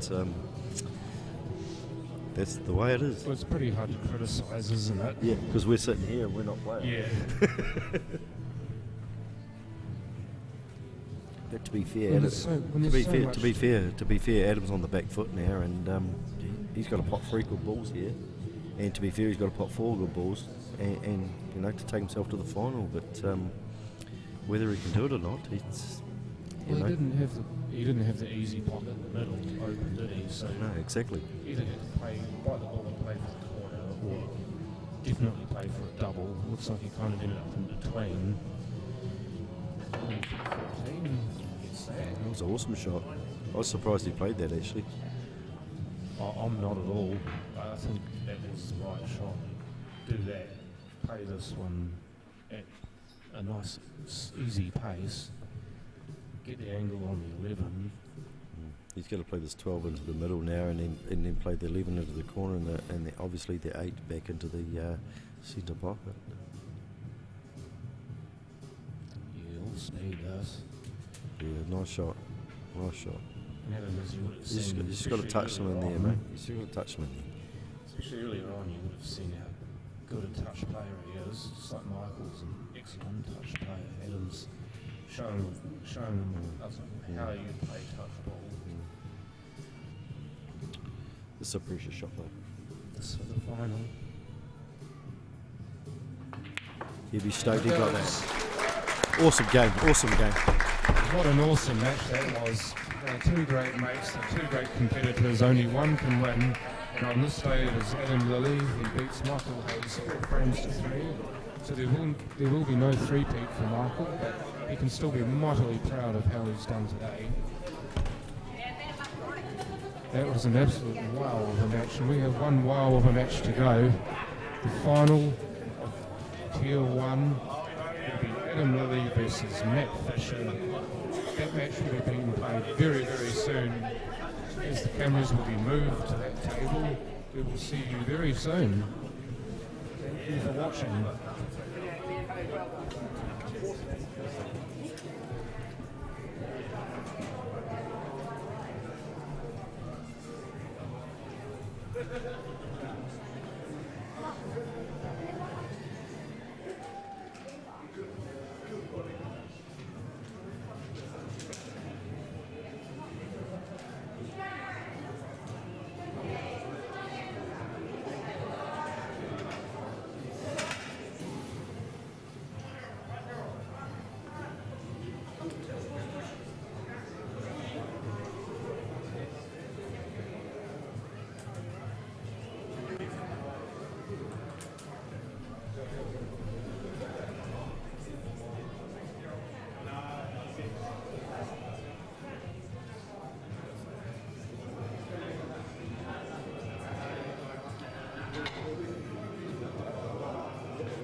Hey?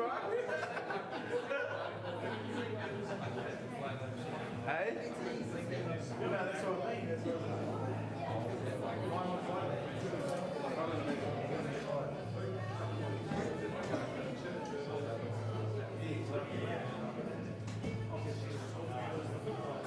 I'm starting to lose my mind and the shutting off.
How do I look good?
welcome to the Tier 1 Allan Cowan Open All Grade Singles Final. On the live streaming, big thank you to On Cue for supplying the live streaming, and also the major sponsor, Christchurch Accountancy and Tax Services Limited, Keith Thorpe. We are playing the final best of 9, race to 5, and we will have Matt Fisher from Cashmere, Adam Lilly Cashmere, live streaming the Allan Cowan Tier 1 final. Good luck, gentlemen.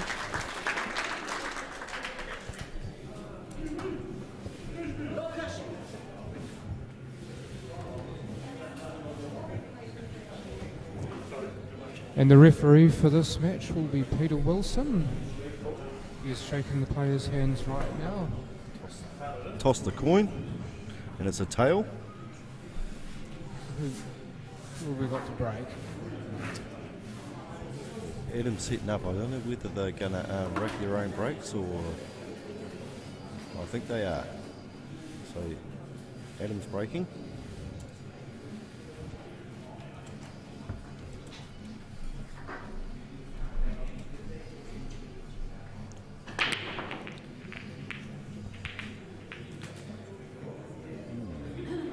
Got a big one and a little one off the break there, and pretty much his only option really is probably big ones. He's already called them. They're all there too, to be fair.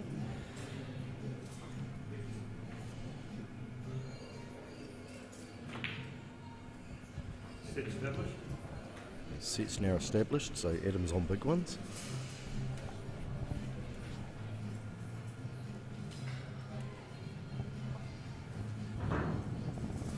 You guys might actually find this a wee bit easier to see. I was typing in chat before and didn't realise I had to click out of it, but apologies.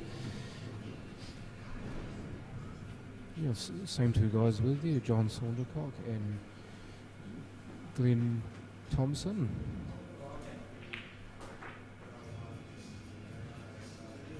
Adam looking to continue where he left off in the semi-final, at least in the last frame. He was 3-0 up, went to 3-all, managed to get the last frame. Matt Fisher had a slightly easier time of it, beating John Gower 4-2. I say easier time, but in that match he was 3-0 up as well and risked going into the same situation, but he managed to arrest the slide and end up a 4-2 victor. This is a different race. This is a race to 5. Adam Jaws 14.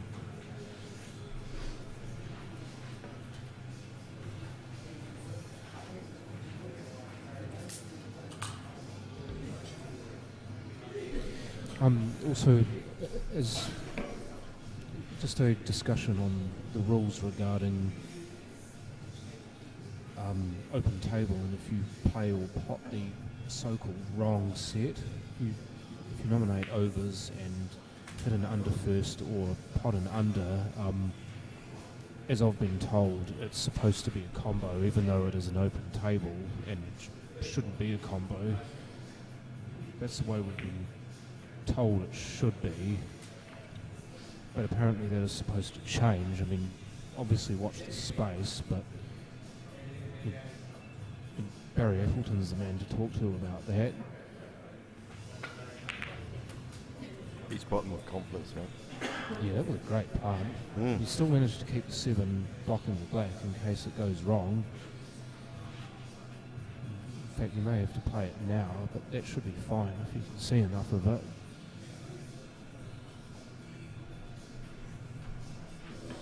He's having a good look around the table. He's not quite confident on that, I don't think. Yeah, it's this idea, do you keep the 7 there in case you make a mistake, or do you play it now and just play to finish? And if you look at that top right, it looks like it's on, but that looks like he's going safety first on this, and I'm not so sure about it, but we shall find out.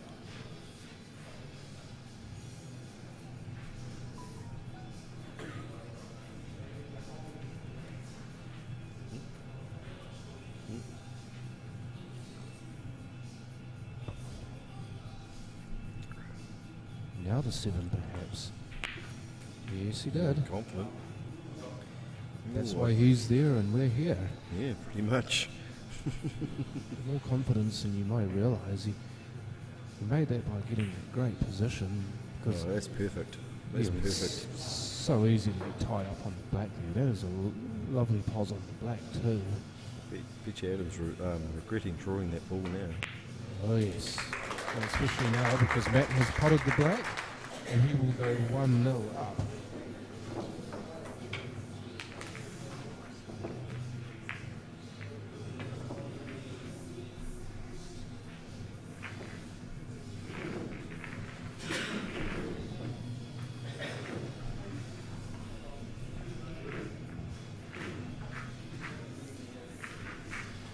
Would just like to thank On Cue and in particular Daryl for making this broadcast possible, and also for his continuing work on the tables.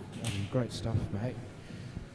Yeah, he's done an awesome job. He's been here all weekend from like pretty much dawn till dusk. He's got a young family at home and he's definitely committed to his job, and he does an awesome job. It's like full credit to the guy. I mean, he takes Paul and he makes him his baby, doesn't he? Absolutely, absolutely. I know for a fact he's got two young girls sitting at home, and I think he's actually got 3 kids, and Paul's his third one. And whether it's a boy or a girl, I don't know, but mind you, it's his livelihood and indeterminate sex. Indeterminate sex. Yeah. But he loves it. It's his job, and yeah. Yeah, Michael didn't have a shot there. He did get one off the break, but didn't really have anything to go for, so he played safe, and that's what Adam's done here, having been left nothing himself.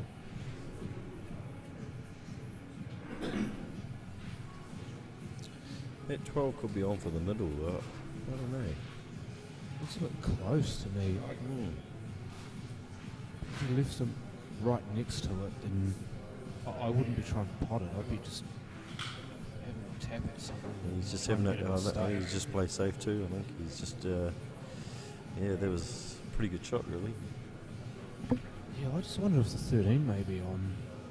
Just from here, you can see it poke out past the 2. Is there enough of that on?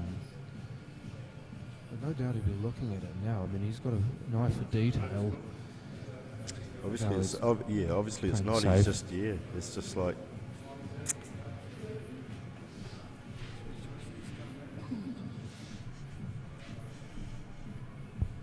So Matt will go up to the table with much the same shot and much the same conundrum.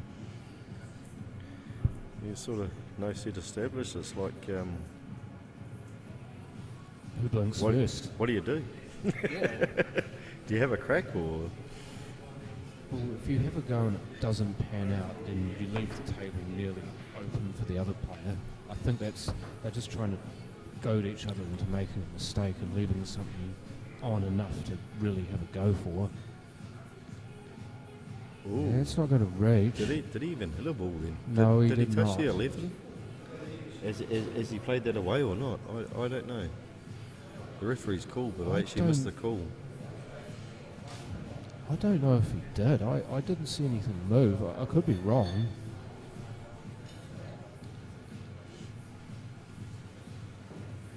I mean, the oohs and ahs after the shot maybe because the 6 is on, but... Yeah, Adam's asking the referee now, so maybe he didn't touch anything. I'm not sure. I'm not sure what the ruling is there.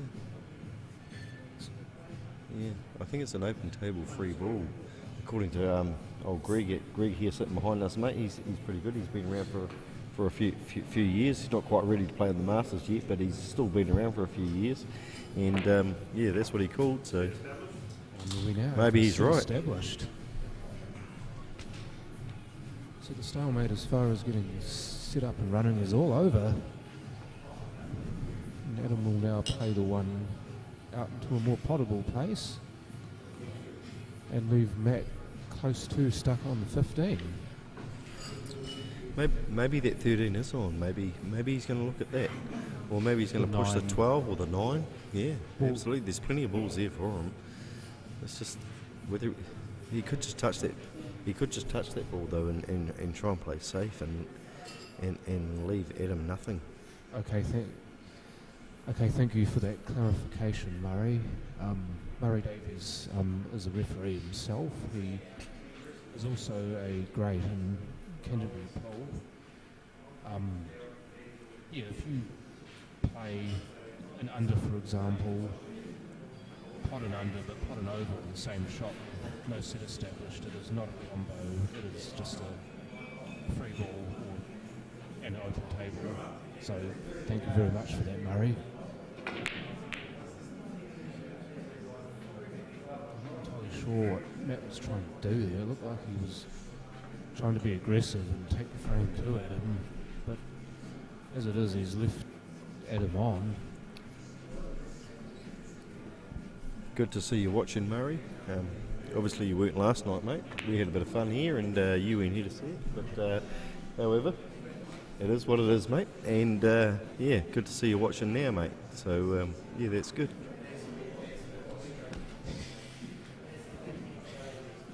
And to all of you who are still watching this, thank you very much for keeping with us. Adam not getting the spot that he wanted. Looked like he was trying to come off the top rail and into the three to split them all away from each other. Didn't get it, but now leaving himself long.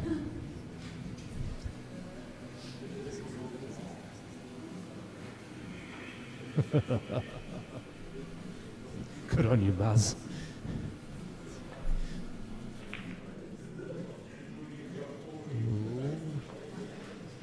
Opens them up. Not a bad ploy with 12 where it is actually. Greg, you've sat in here.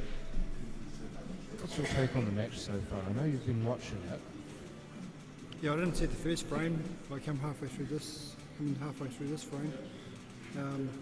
Yeah, if Matt can get that 15 in front of that one, it was close the game right up for Matt's favour.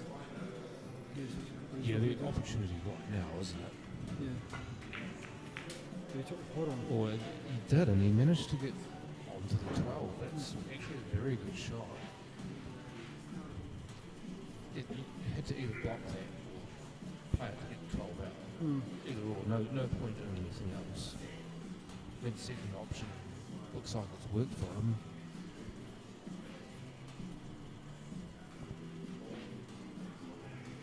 Should we take the 11 on here to look at it?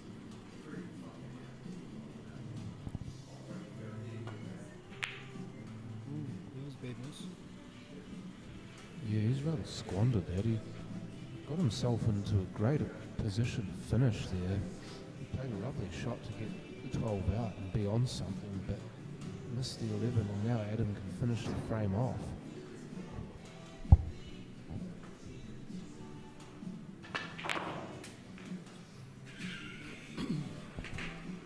Good strong first shot there. Looked like he may have wanted to be on the 3 first, but the 5 over the pocket is good. I think it'll work to get on the 3 now. Yeah. Yeah, but punch it in and bit come bottom across. right.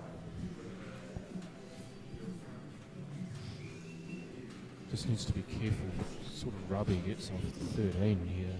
Yeah. I'm trying to flick away off it like that. Yeah, that's fine. That's a great shot. He's played it quite brilliantly. It's that snooker billiards knowledge, isn't it? Now the balls are going to behave. Back to the middle and down it goes. One frame apiece. Both players have been pretty sharp. Both players have been playing pretty sharp all day. A lot of April clearances, so I think we've got the best finalists in the final here. Matt's been playing solid all weekend. He was the number 1 seed out of the whole field. I think he didn't even drop a frame in section play. Yeah, by the looks of it, he won every match 3-0, didn't he, in section play?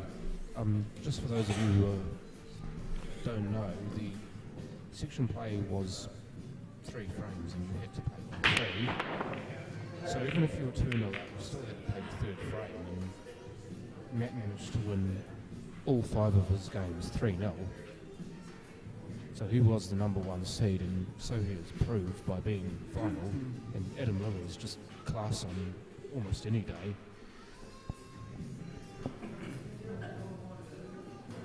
That break, by the way, was dry by Adam, so Matt now to the table. Apart from the black, everything's on the right hand side of the table. No, Greg is actually sitting right next to me. He did play in this competition. He was knocked out earlier and now has joined me on the night.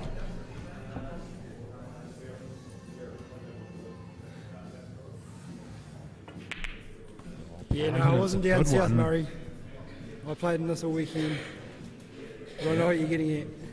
Laugh out loud. Yeah, that was a lovely plant. Not easy to play first shot to establish a set. And this is also good positioning.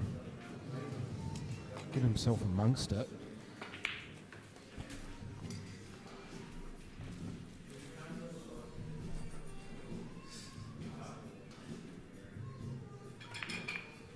Oh, great shot. Oh, that wasn't it? Cushion with a bit of side to take the 11. Surgical.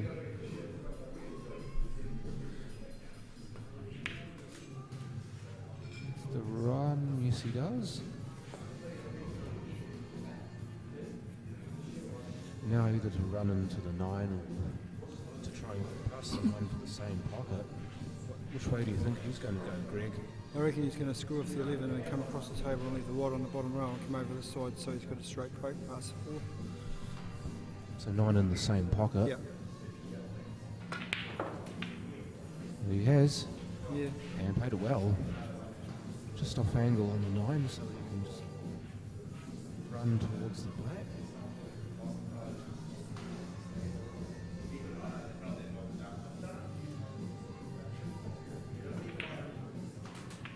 Yeah, it's not bad. Yeah, sort of in between, but Oh, I yeah. think middle, you'd call him pocket, wouldn't you?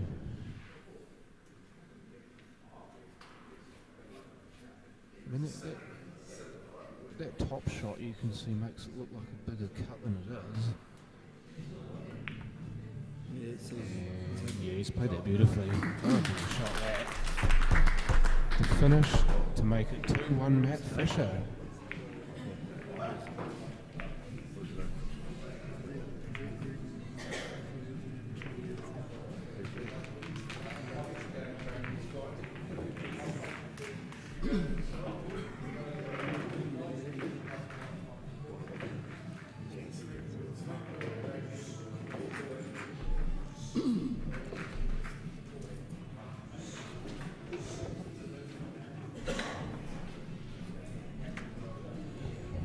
Yeah, apologies for that.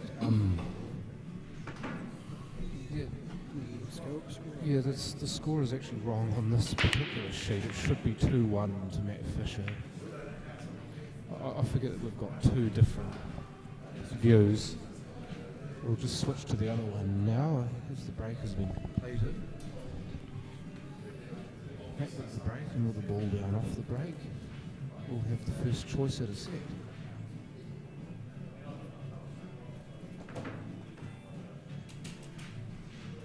You are dead right, Murray. That was a very good shot on the black. It's a pressure shot with a guy who can finish from anywhere says a lot about him. I mean, you'll know that from watching him at Kashmir.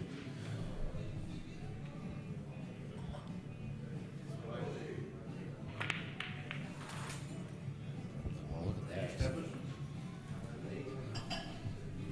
Got the pot and split them all out. Yeah, the only ball he's got trouble now with is the 4 ball. Well, does the 3 and the 5, do they go? They look like they're going to the middle block. Well, he's actually just quashed that right now. He's opened them up. So He's got a chance well to get done the 4. him. Yeah, is he? How straight is he in this? Because if he's reasonably straight, he can just bang it in with the top and pick that 4 out.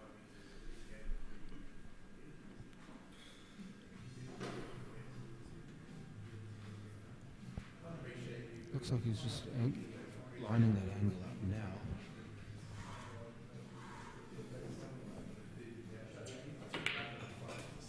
Third, but he didn't get a contact. He's at least on the 4.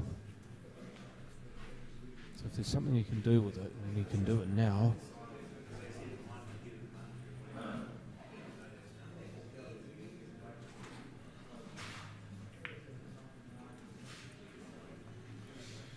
Adam's got a good chance here.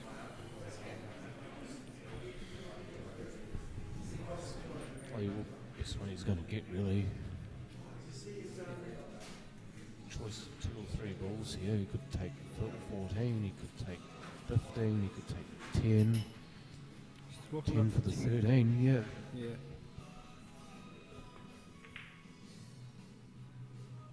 Oh, he missed it.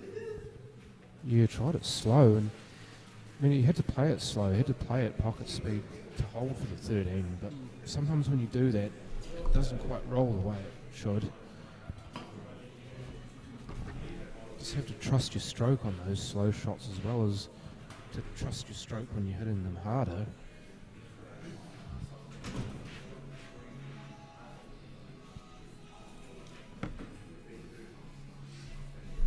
But in saying that, he hasn't left it too bad actually. Looking at the table from where that one is, it's quite a hard cut to the corner. I don't actually think that's on, if I'm being honest with you. Maybe try and just block the black. Well, you've got it. It did, and he got it. And he hit the white on the table. Well, that was a fantastic shot. If he hits that too chunky, it spits away from the pocket as well. Yeah. You don't at least get the cover.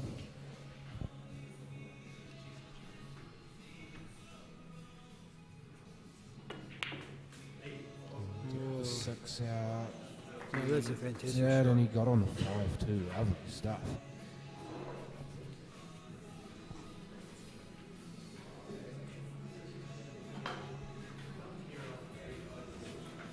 What do you reckon here? Do you think he'll try and jack up on this? Yeah. And just come draw it back. Straight park to the corner of the 6. Maybe a slight angle so he can run across for the 9 after the 8 ball. Yeah, these are really fickle shots, aren't they? You just have to hit them so fine. You can't see much of what you're doing, so you have to trust your aim and trust your stroke. And he's played that wonderfully well. Should be just a straight roll in from here. Might get a kick of that 14. Oh, he missed it. No, he didn't. Had he done so, he still would have been on the black, but he's got a better shot on the black. And down it goes. Matt Fisher jumping out to a 3-1 lead over Adam Lilly. This, just to remind you, is a race to 5. All of the other section games in Tier 1 were a race to 4, but this is a race to 5.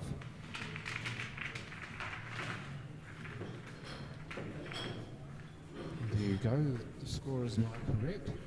Which one's correct?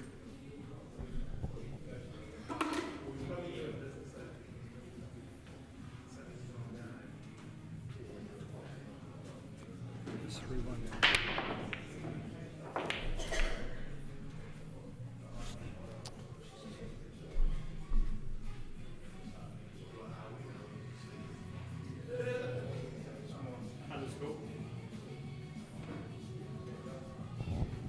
Just bear with us, folks. The score is 3-1 to Matt. Apologies for this. We're kind of new to it. There you go. Thank you, Greg.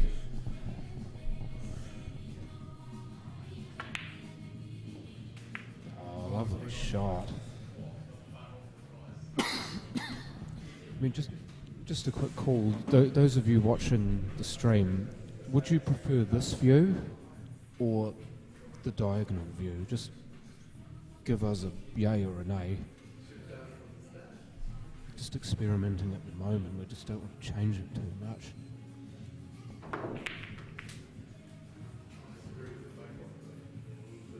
No, he was a bit unlucky there, wasn't he? The 4 was stuck, moved it away, but still stuck on the other side of the 12. Doesn't look like it goes.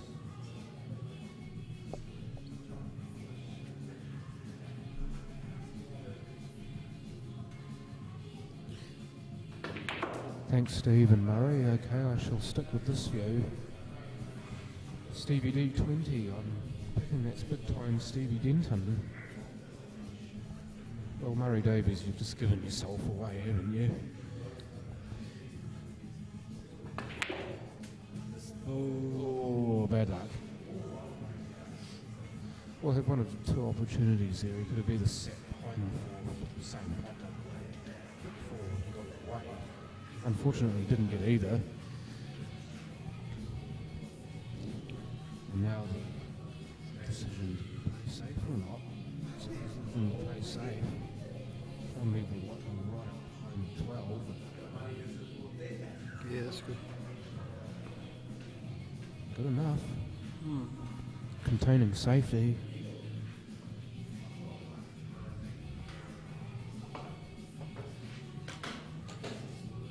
And if you're Adam, do you look to play the long game here? It's still not on. The 4's still not on. Do you just look to try and let Matt hang himself, as it were?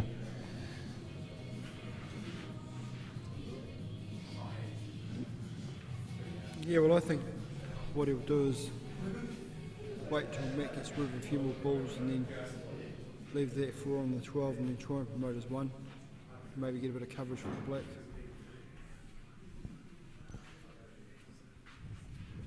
Yeah, that's definitely. I mean, the 15 and the 9 where they are could very well be that he gets the angle on one of them, or even on this ball on the 14. Yeah, he's got a get good the chance angle to and get get the the split. split. Yeah. You're 3-1 up and you're playing as well as you are. Wouldn't you? You at least try it. Let's have a go now.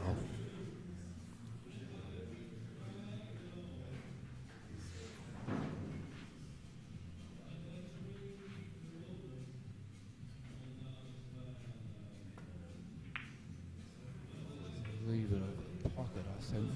It's a good play. What do you reckon? Do you like that? Do you like what he did?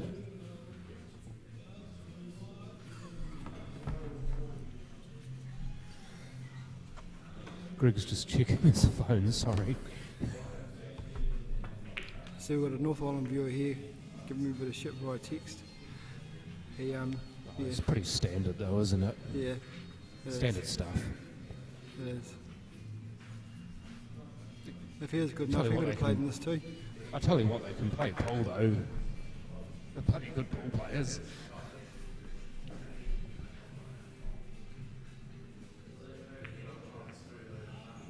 Yeah, it's Yeah, not a mate, bad shot. yeah, he's playing a long game here. As Matt recognises that Adam has to make the play to get back into the match, not getting carried away and showing great composure, just to try to let Matt, to let Adam work himself into a mistake. Well, he's going to try and get that one over in the air. Yeah. Down here, that's a great shot. Yeah, That's look at that's the perfect. weight. That's perfect. Yeah, that's a lovely shot. Yeah. And we say that because that gives the opportunity for Adam to have a free ball. The one where it is now, there aren't that many opportunities to, or there aren't many places where you can leave the white ball for Matt, where he's not leaving Adam a free ball. Oh, by the way, that score is correct. The score was wrong before, but it is correct now. It is 3-1 to Matt.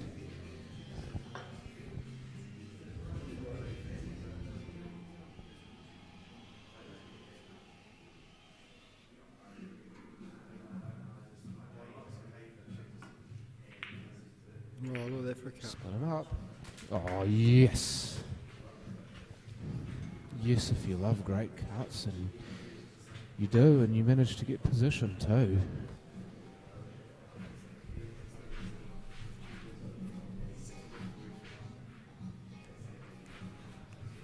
What do you reckon? Get behind the 12 to get on it?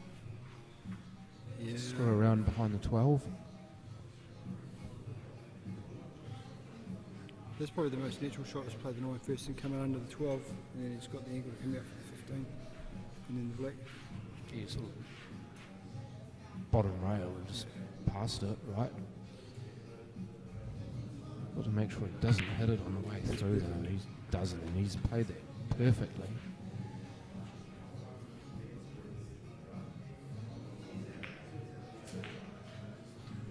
And probably would have wanted to be a little straighter on this. I'd imagine this is going to take it away from that natural pot in the middle pocket for the black.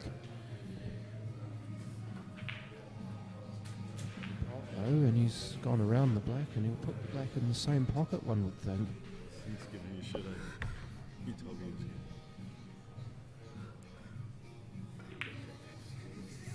Oh, he missed it. No, he's let him back in. Adam's got a good chance here.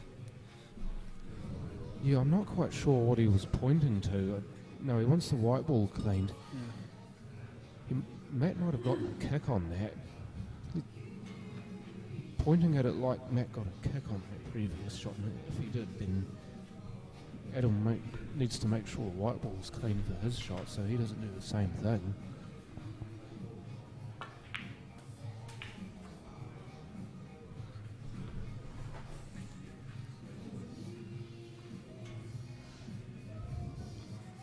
Just a draw for the black. Yeah, that's a great shot. He did. Imagine you want to play this with a bit of side to avoid the in-off in the other corner pocket. And he did. And he did. Great finish there. Adam Lilly with that frame to cut the deficit in half. It is now 3-2 Matt Fisher.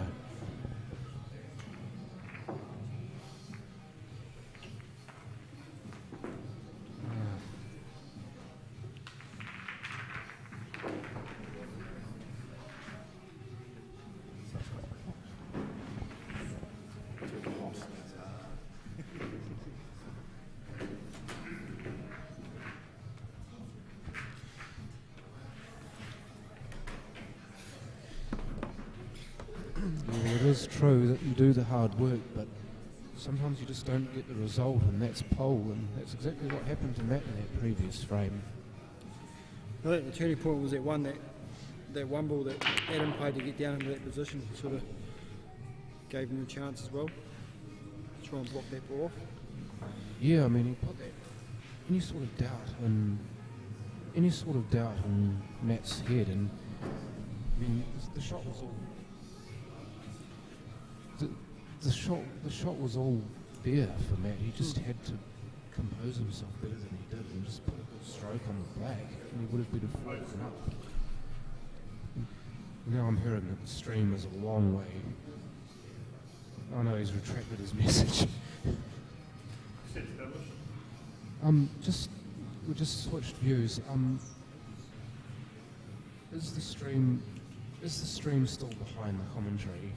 Like, this will be absolutely jarring to me if I were watching this live and I'm commentating on something that's happening about 5 seconds ahead of where the stream is. Please tell me if that's happening, because it would be maddening for me.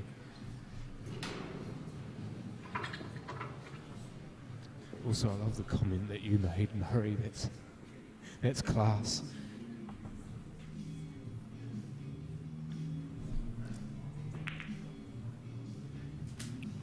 For the 6, it did stop. Looks like it stopped in a really silly place, though. It didn't, not far enough away from the pocket so that the 10 can be smacked inside it and going off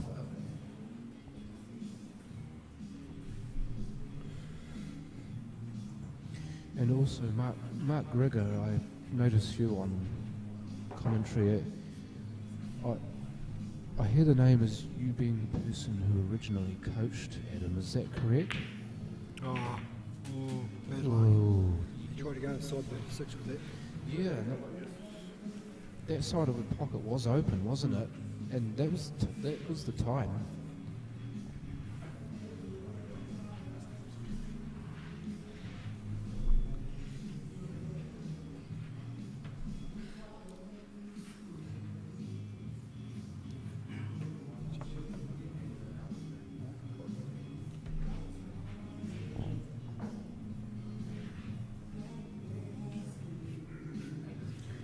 view.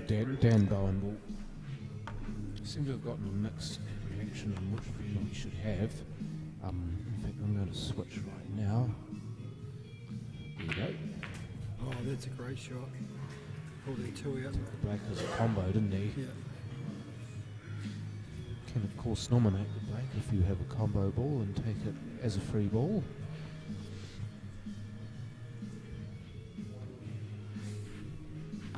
Hope to get a few thumbs up in the chat for that too, by the way. I don't do that sort of thing for free.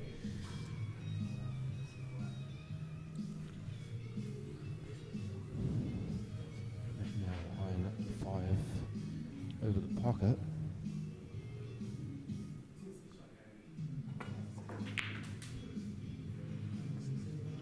We played that we were hard, because he was trying to get on the English Dan. Use it.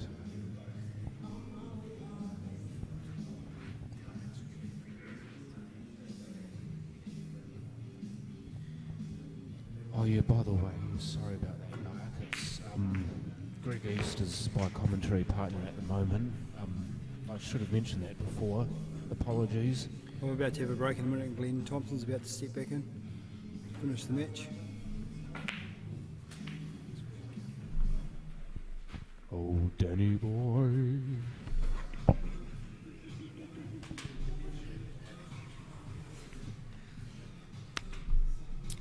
But you are right now. Glenn is just about to step in and carry on the stint. Welcome back, Glenn. Yeah, cheers, mate. Cheers for that. I won $50 and Craig was going to take my seat, so that's good.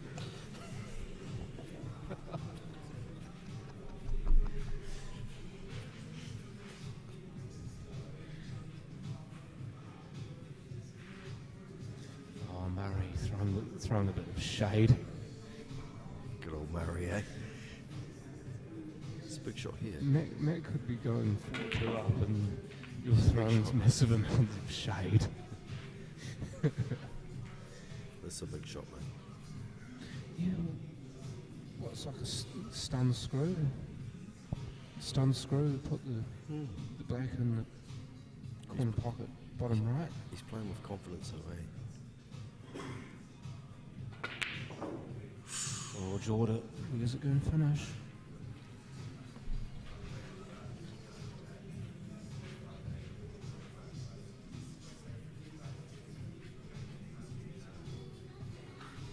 No, he's drinking DB, Murray. Back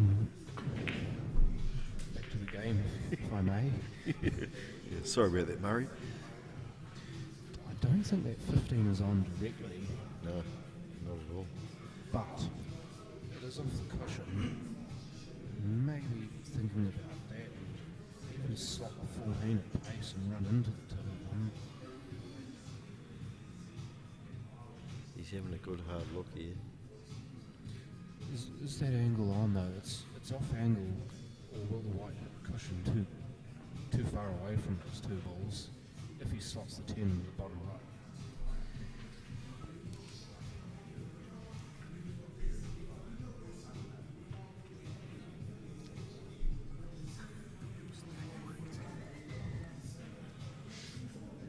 Or is that the way he normally speaks? It's not Port Murray. Off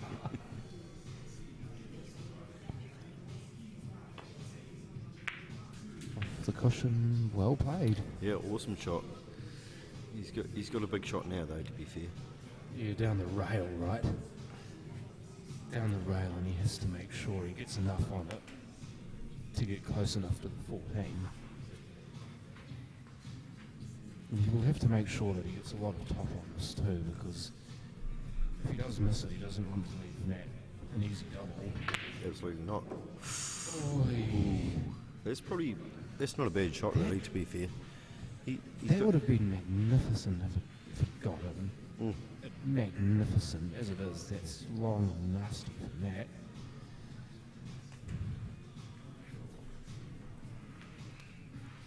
Well, that would have been one of the shots of the tournament, I reckon, if that had dropped. Absolutely.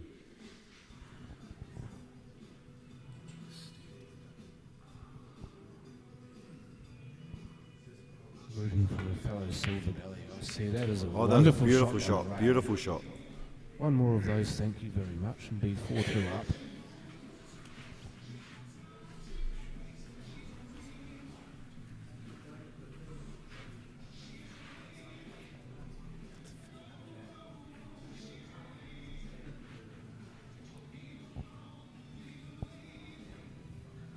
Double is a card.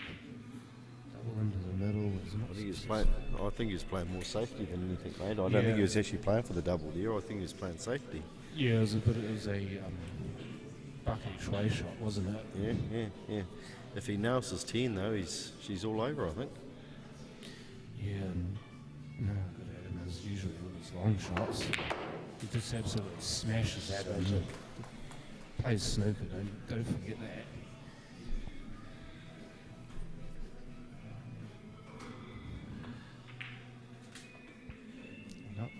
We just got told to quieten down a bit.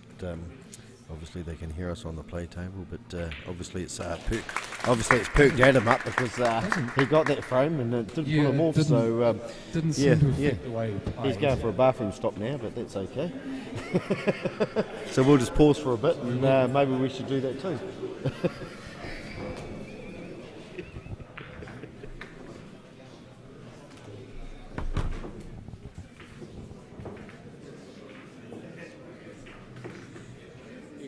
Could you hear both of us, or just me?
And now back live.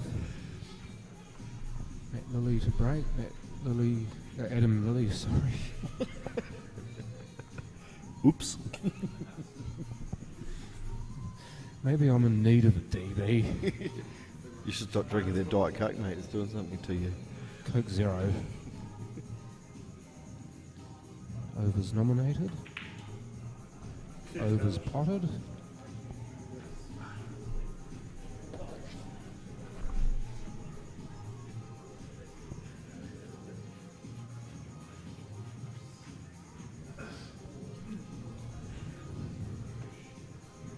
Balls are lying quite nice here for this frame. Look, yeah, no. Yeah, I know, Dan. I mean,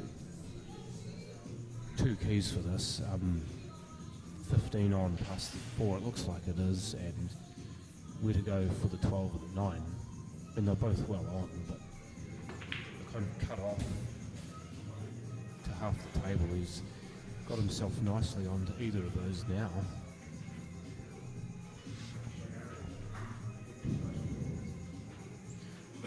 No, Steve, I just need to practice some more. I don't practice anywhere near enough, I'm afraid. If I did practice more, I'd possibly be playing in this and not commentating, but I'm happy enough to commentate at this point.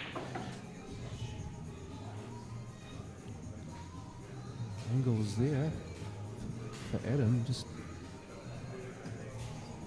a screw perhaps. He does. I hit that so sweetly. He's such a lovely timer of the ball, isn't he? Lovely natural timer of the ball. I've seen that this whole frame. And down goes the black, and all of a sudden he is on the hill. Was that an 8-ball clearance there? I missed that. I just it was an 8-ball clearance. Thank you for the beer as well, by the way. I just had to go and get us a refreshment, so obviously I missed that.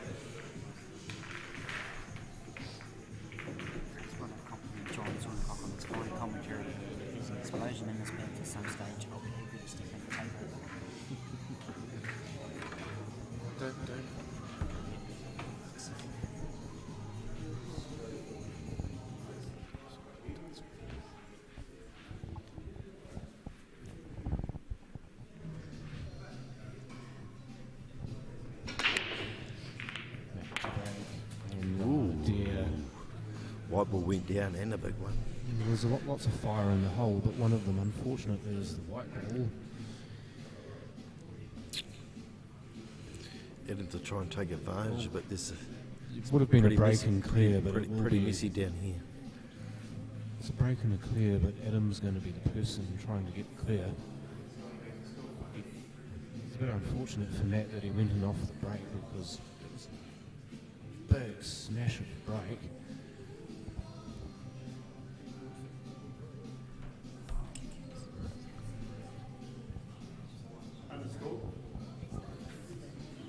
Adam's called unders, so we'll see what happens. I'm trying to get into this pack. He got into it, but I don't know if he got into it enough, to be fair. Well, the 6 is an easier ball to use to get the 1 out than the 1 was for the 6. So I think he'll take what he's given here. The way he's looking, he wanted that to stop. That's pretty good. That's pretty called good. a ball in play too. Not a bad sit, really. Oh, that's a great set. That could be the frame.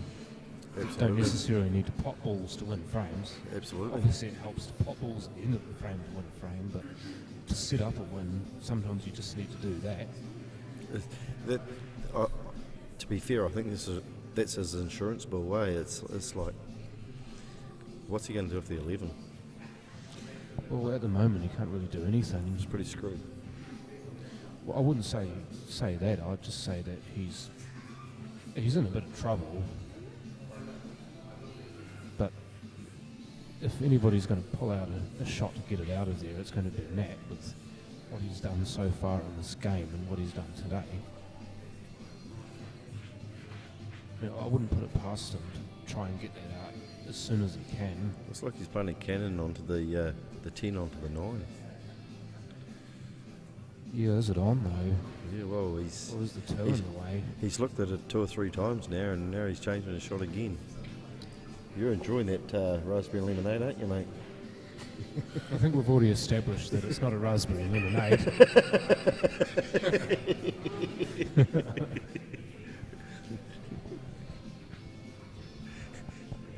Oh, he's gone back to it. Oh, he played it beautifully. Look at that. That was perfect. That was perfect. I think he's on for the 13 now. I'd say he is too. About half a roll more on the 11, and that would have been right over the middle bin. Oh, that would have been perfect, mate. But he can pot it now. It's there, but I mean the black's still a problem. But he's decided he's not going to let Adam just dictate this frame anymore. Absolutely.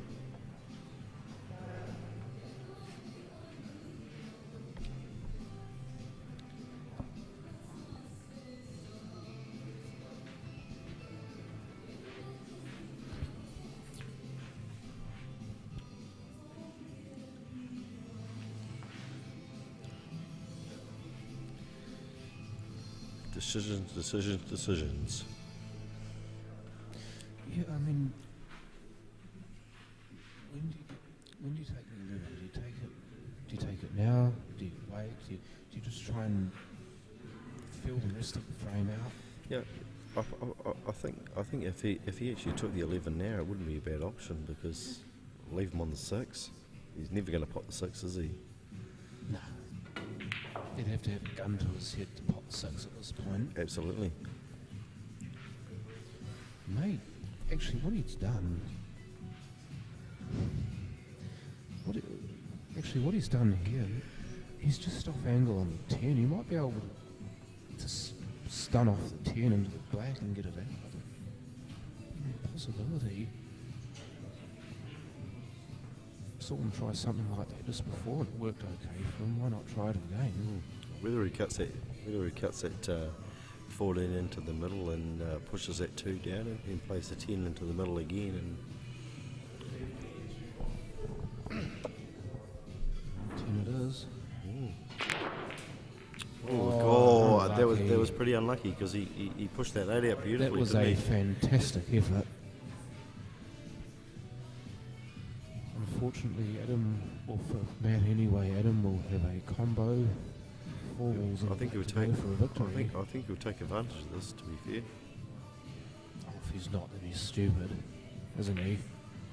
Well, he's got. I'm glad you said that, not me. I mean, the balls are all there. He just like a roadmap, isn't it? A to B to C to D to E.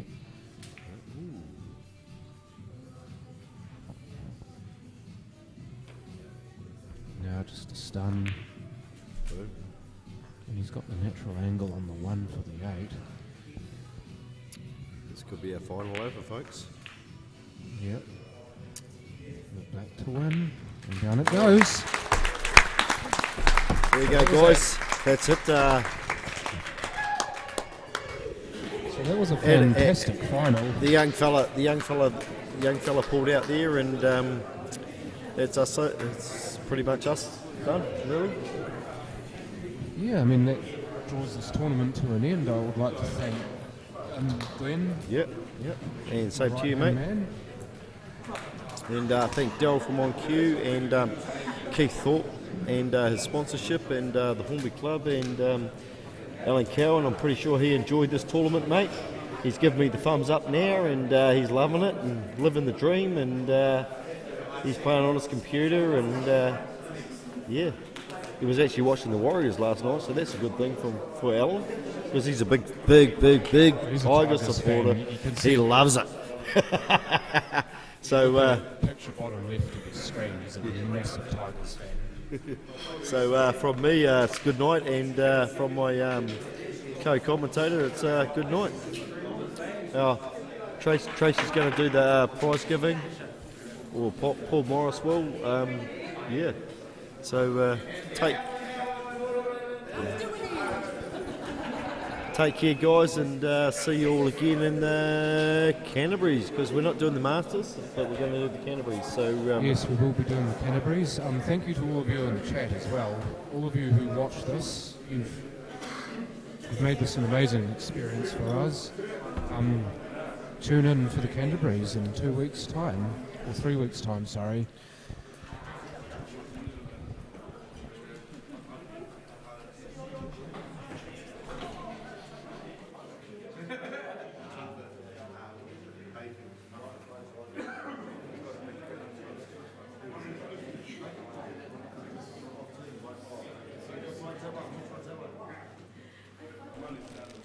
That one?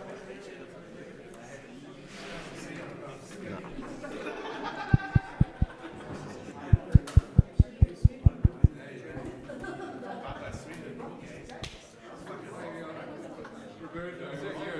Yeah. Oh, so we're going to do our prize giving live, so you might as well stay and watch that. And yeah, All the way from the Philippines. all good.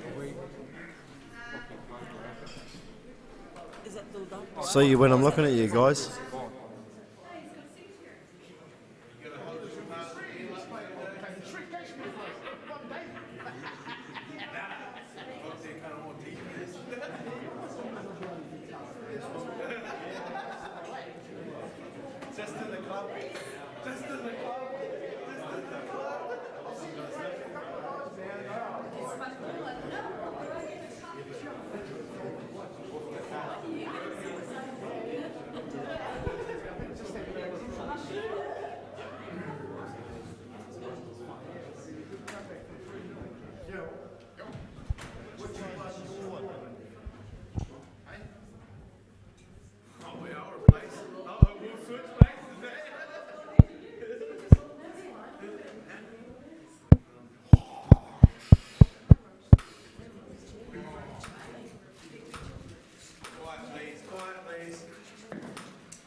So you're driving back to Dunedin tonight, bro?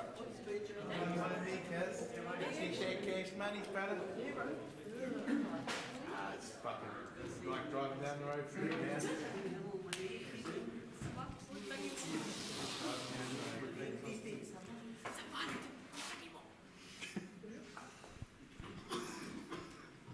Righto, well done guys, great final.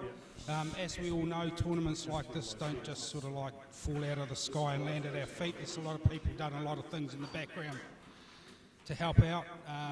Sponsorship, especially Keith at Christchurch Taxation, Accountancy and Tax Services. John Wenwick for stumping up for the trophy and the miniatures. Referees, control table and all the work that goes into that, the CAF, the bar, club organisation, getting the table sorted, all things like this, you know, even to the point of a few people come in and help set up lights, stuff like that. So big thank you to you all.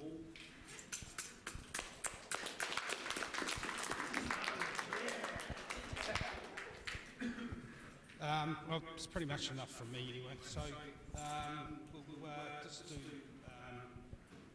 get the prize out of the way and carry on. So tier 3 runner-ups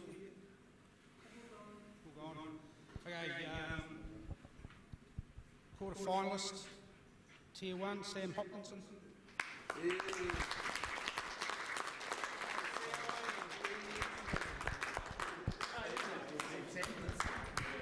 He probably had that one all fucking live. Tier 1 semi-finalist, Mike Hayes. Yeah. Well done, Mike.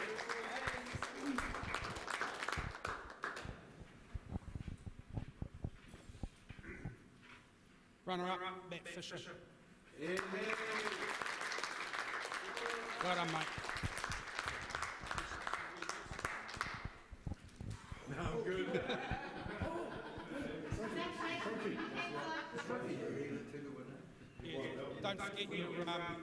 Yeah, don't forget your trophy, mate. You have to say something. Great weekend. There was a lot of good players here, and it was just, it was a fun weekend. I did pretty good in the section playing that, but I can't be any more happier for getting where I did. So, shot for the top. Thank you. And a deserving winner, Adam Lilly.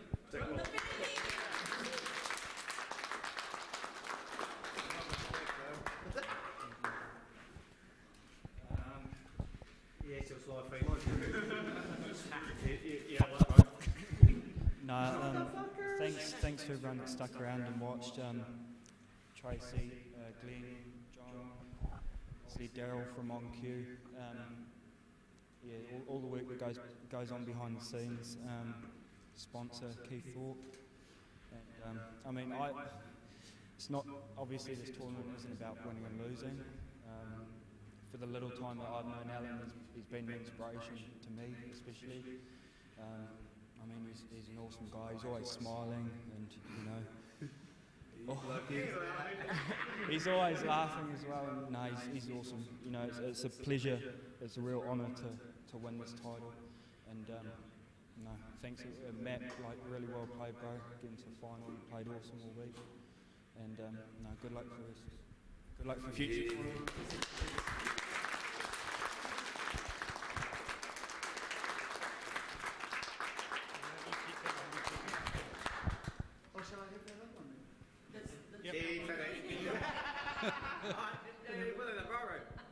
Right, well, that's all from us. Thanks very much, those out on the interweb. Hope you enjoyed the tournament. You saw live streaming. Thanks to the guys setting that up and commentating. Good job. Safe driving. Sweet. Well done, team. Another corner, that's the... Maybe the first place in the police academy.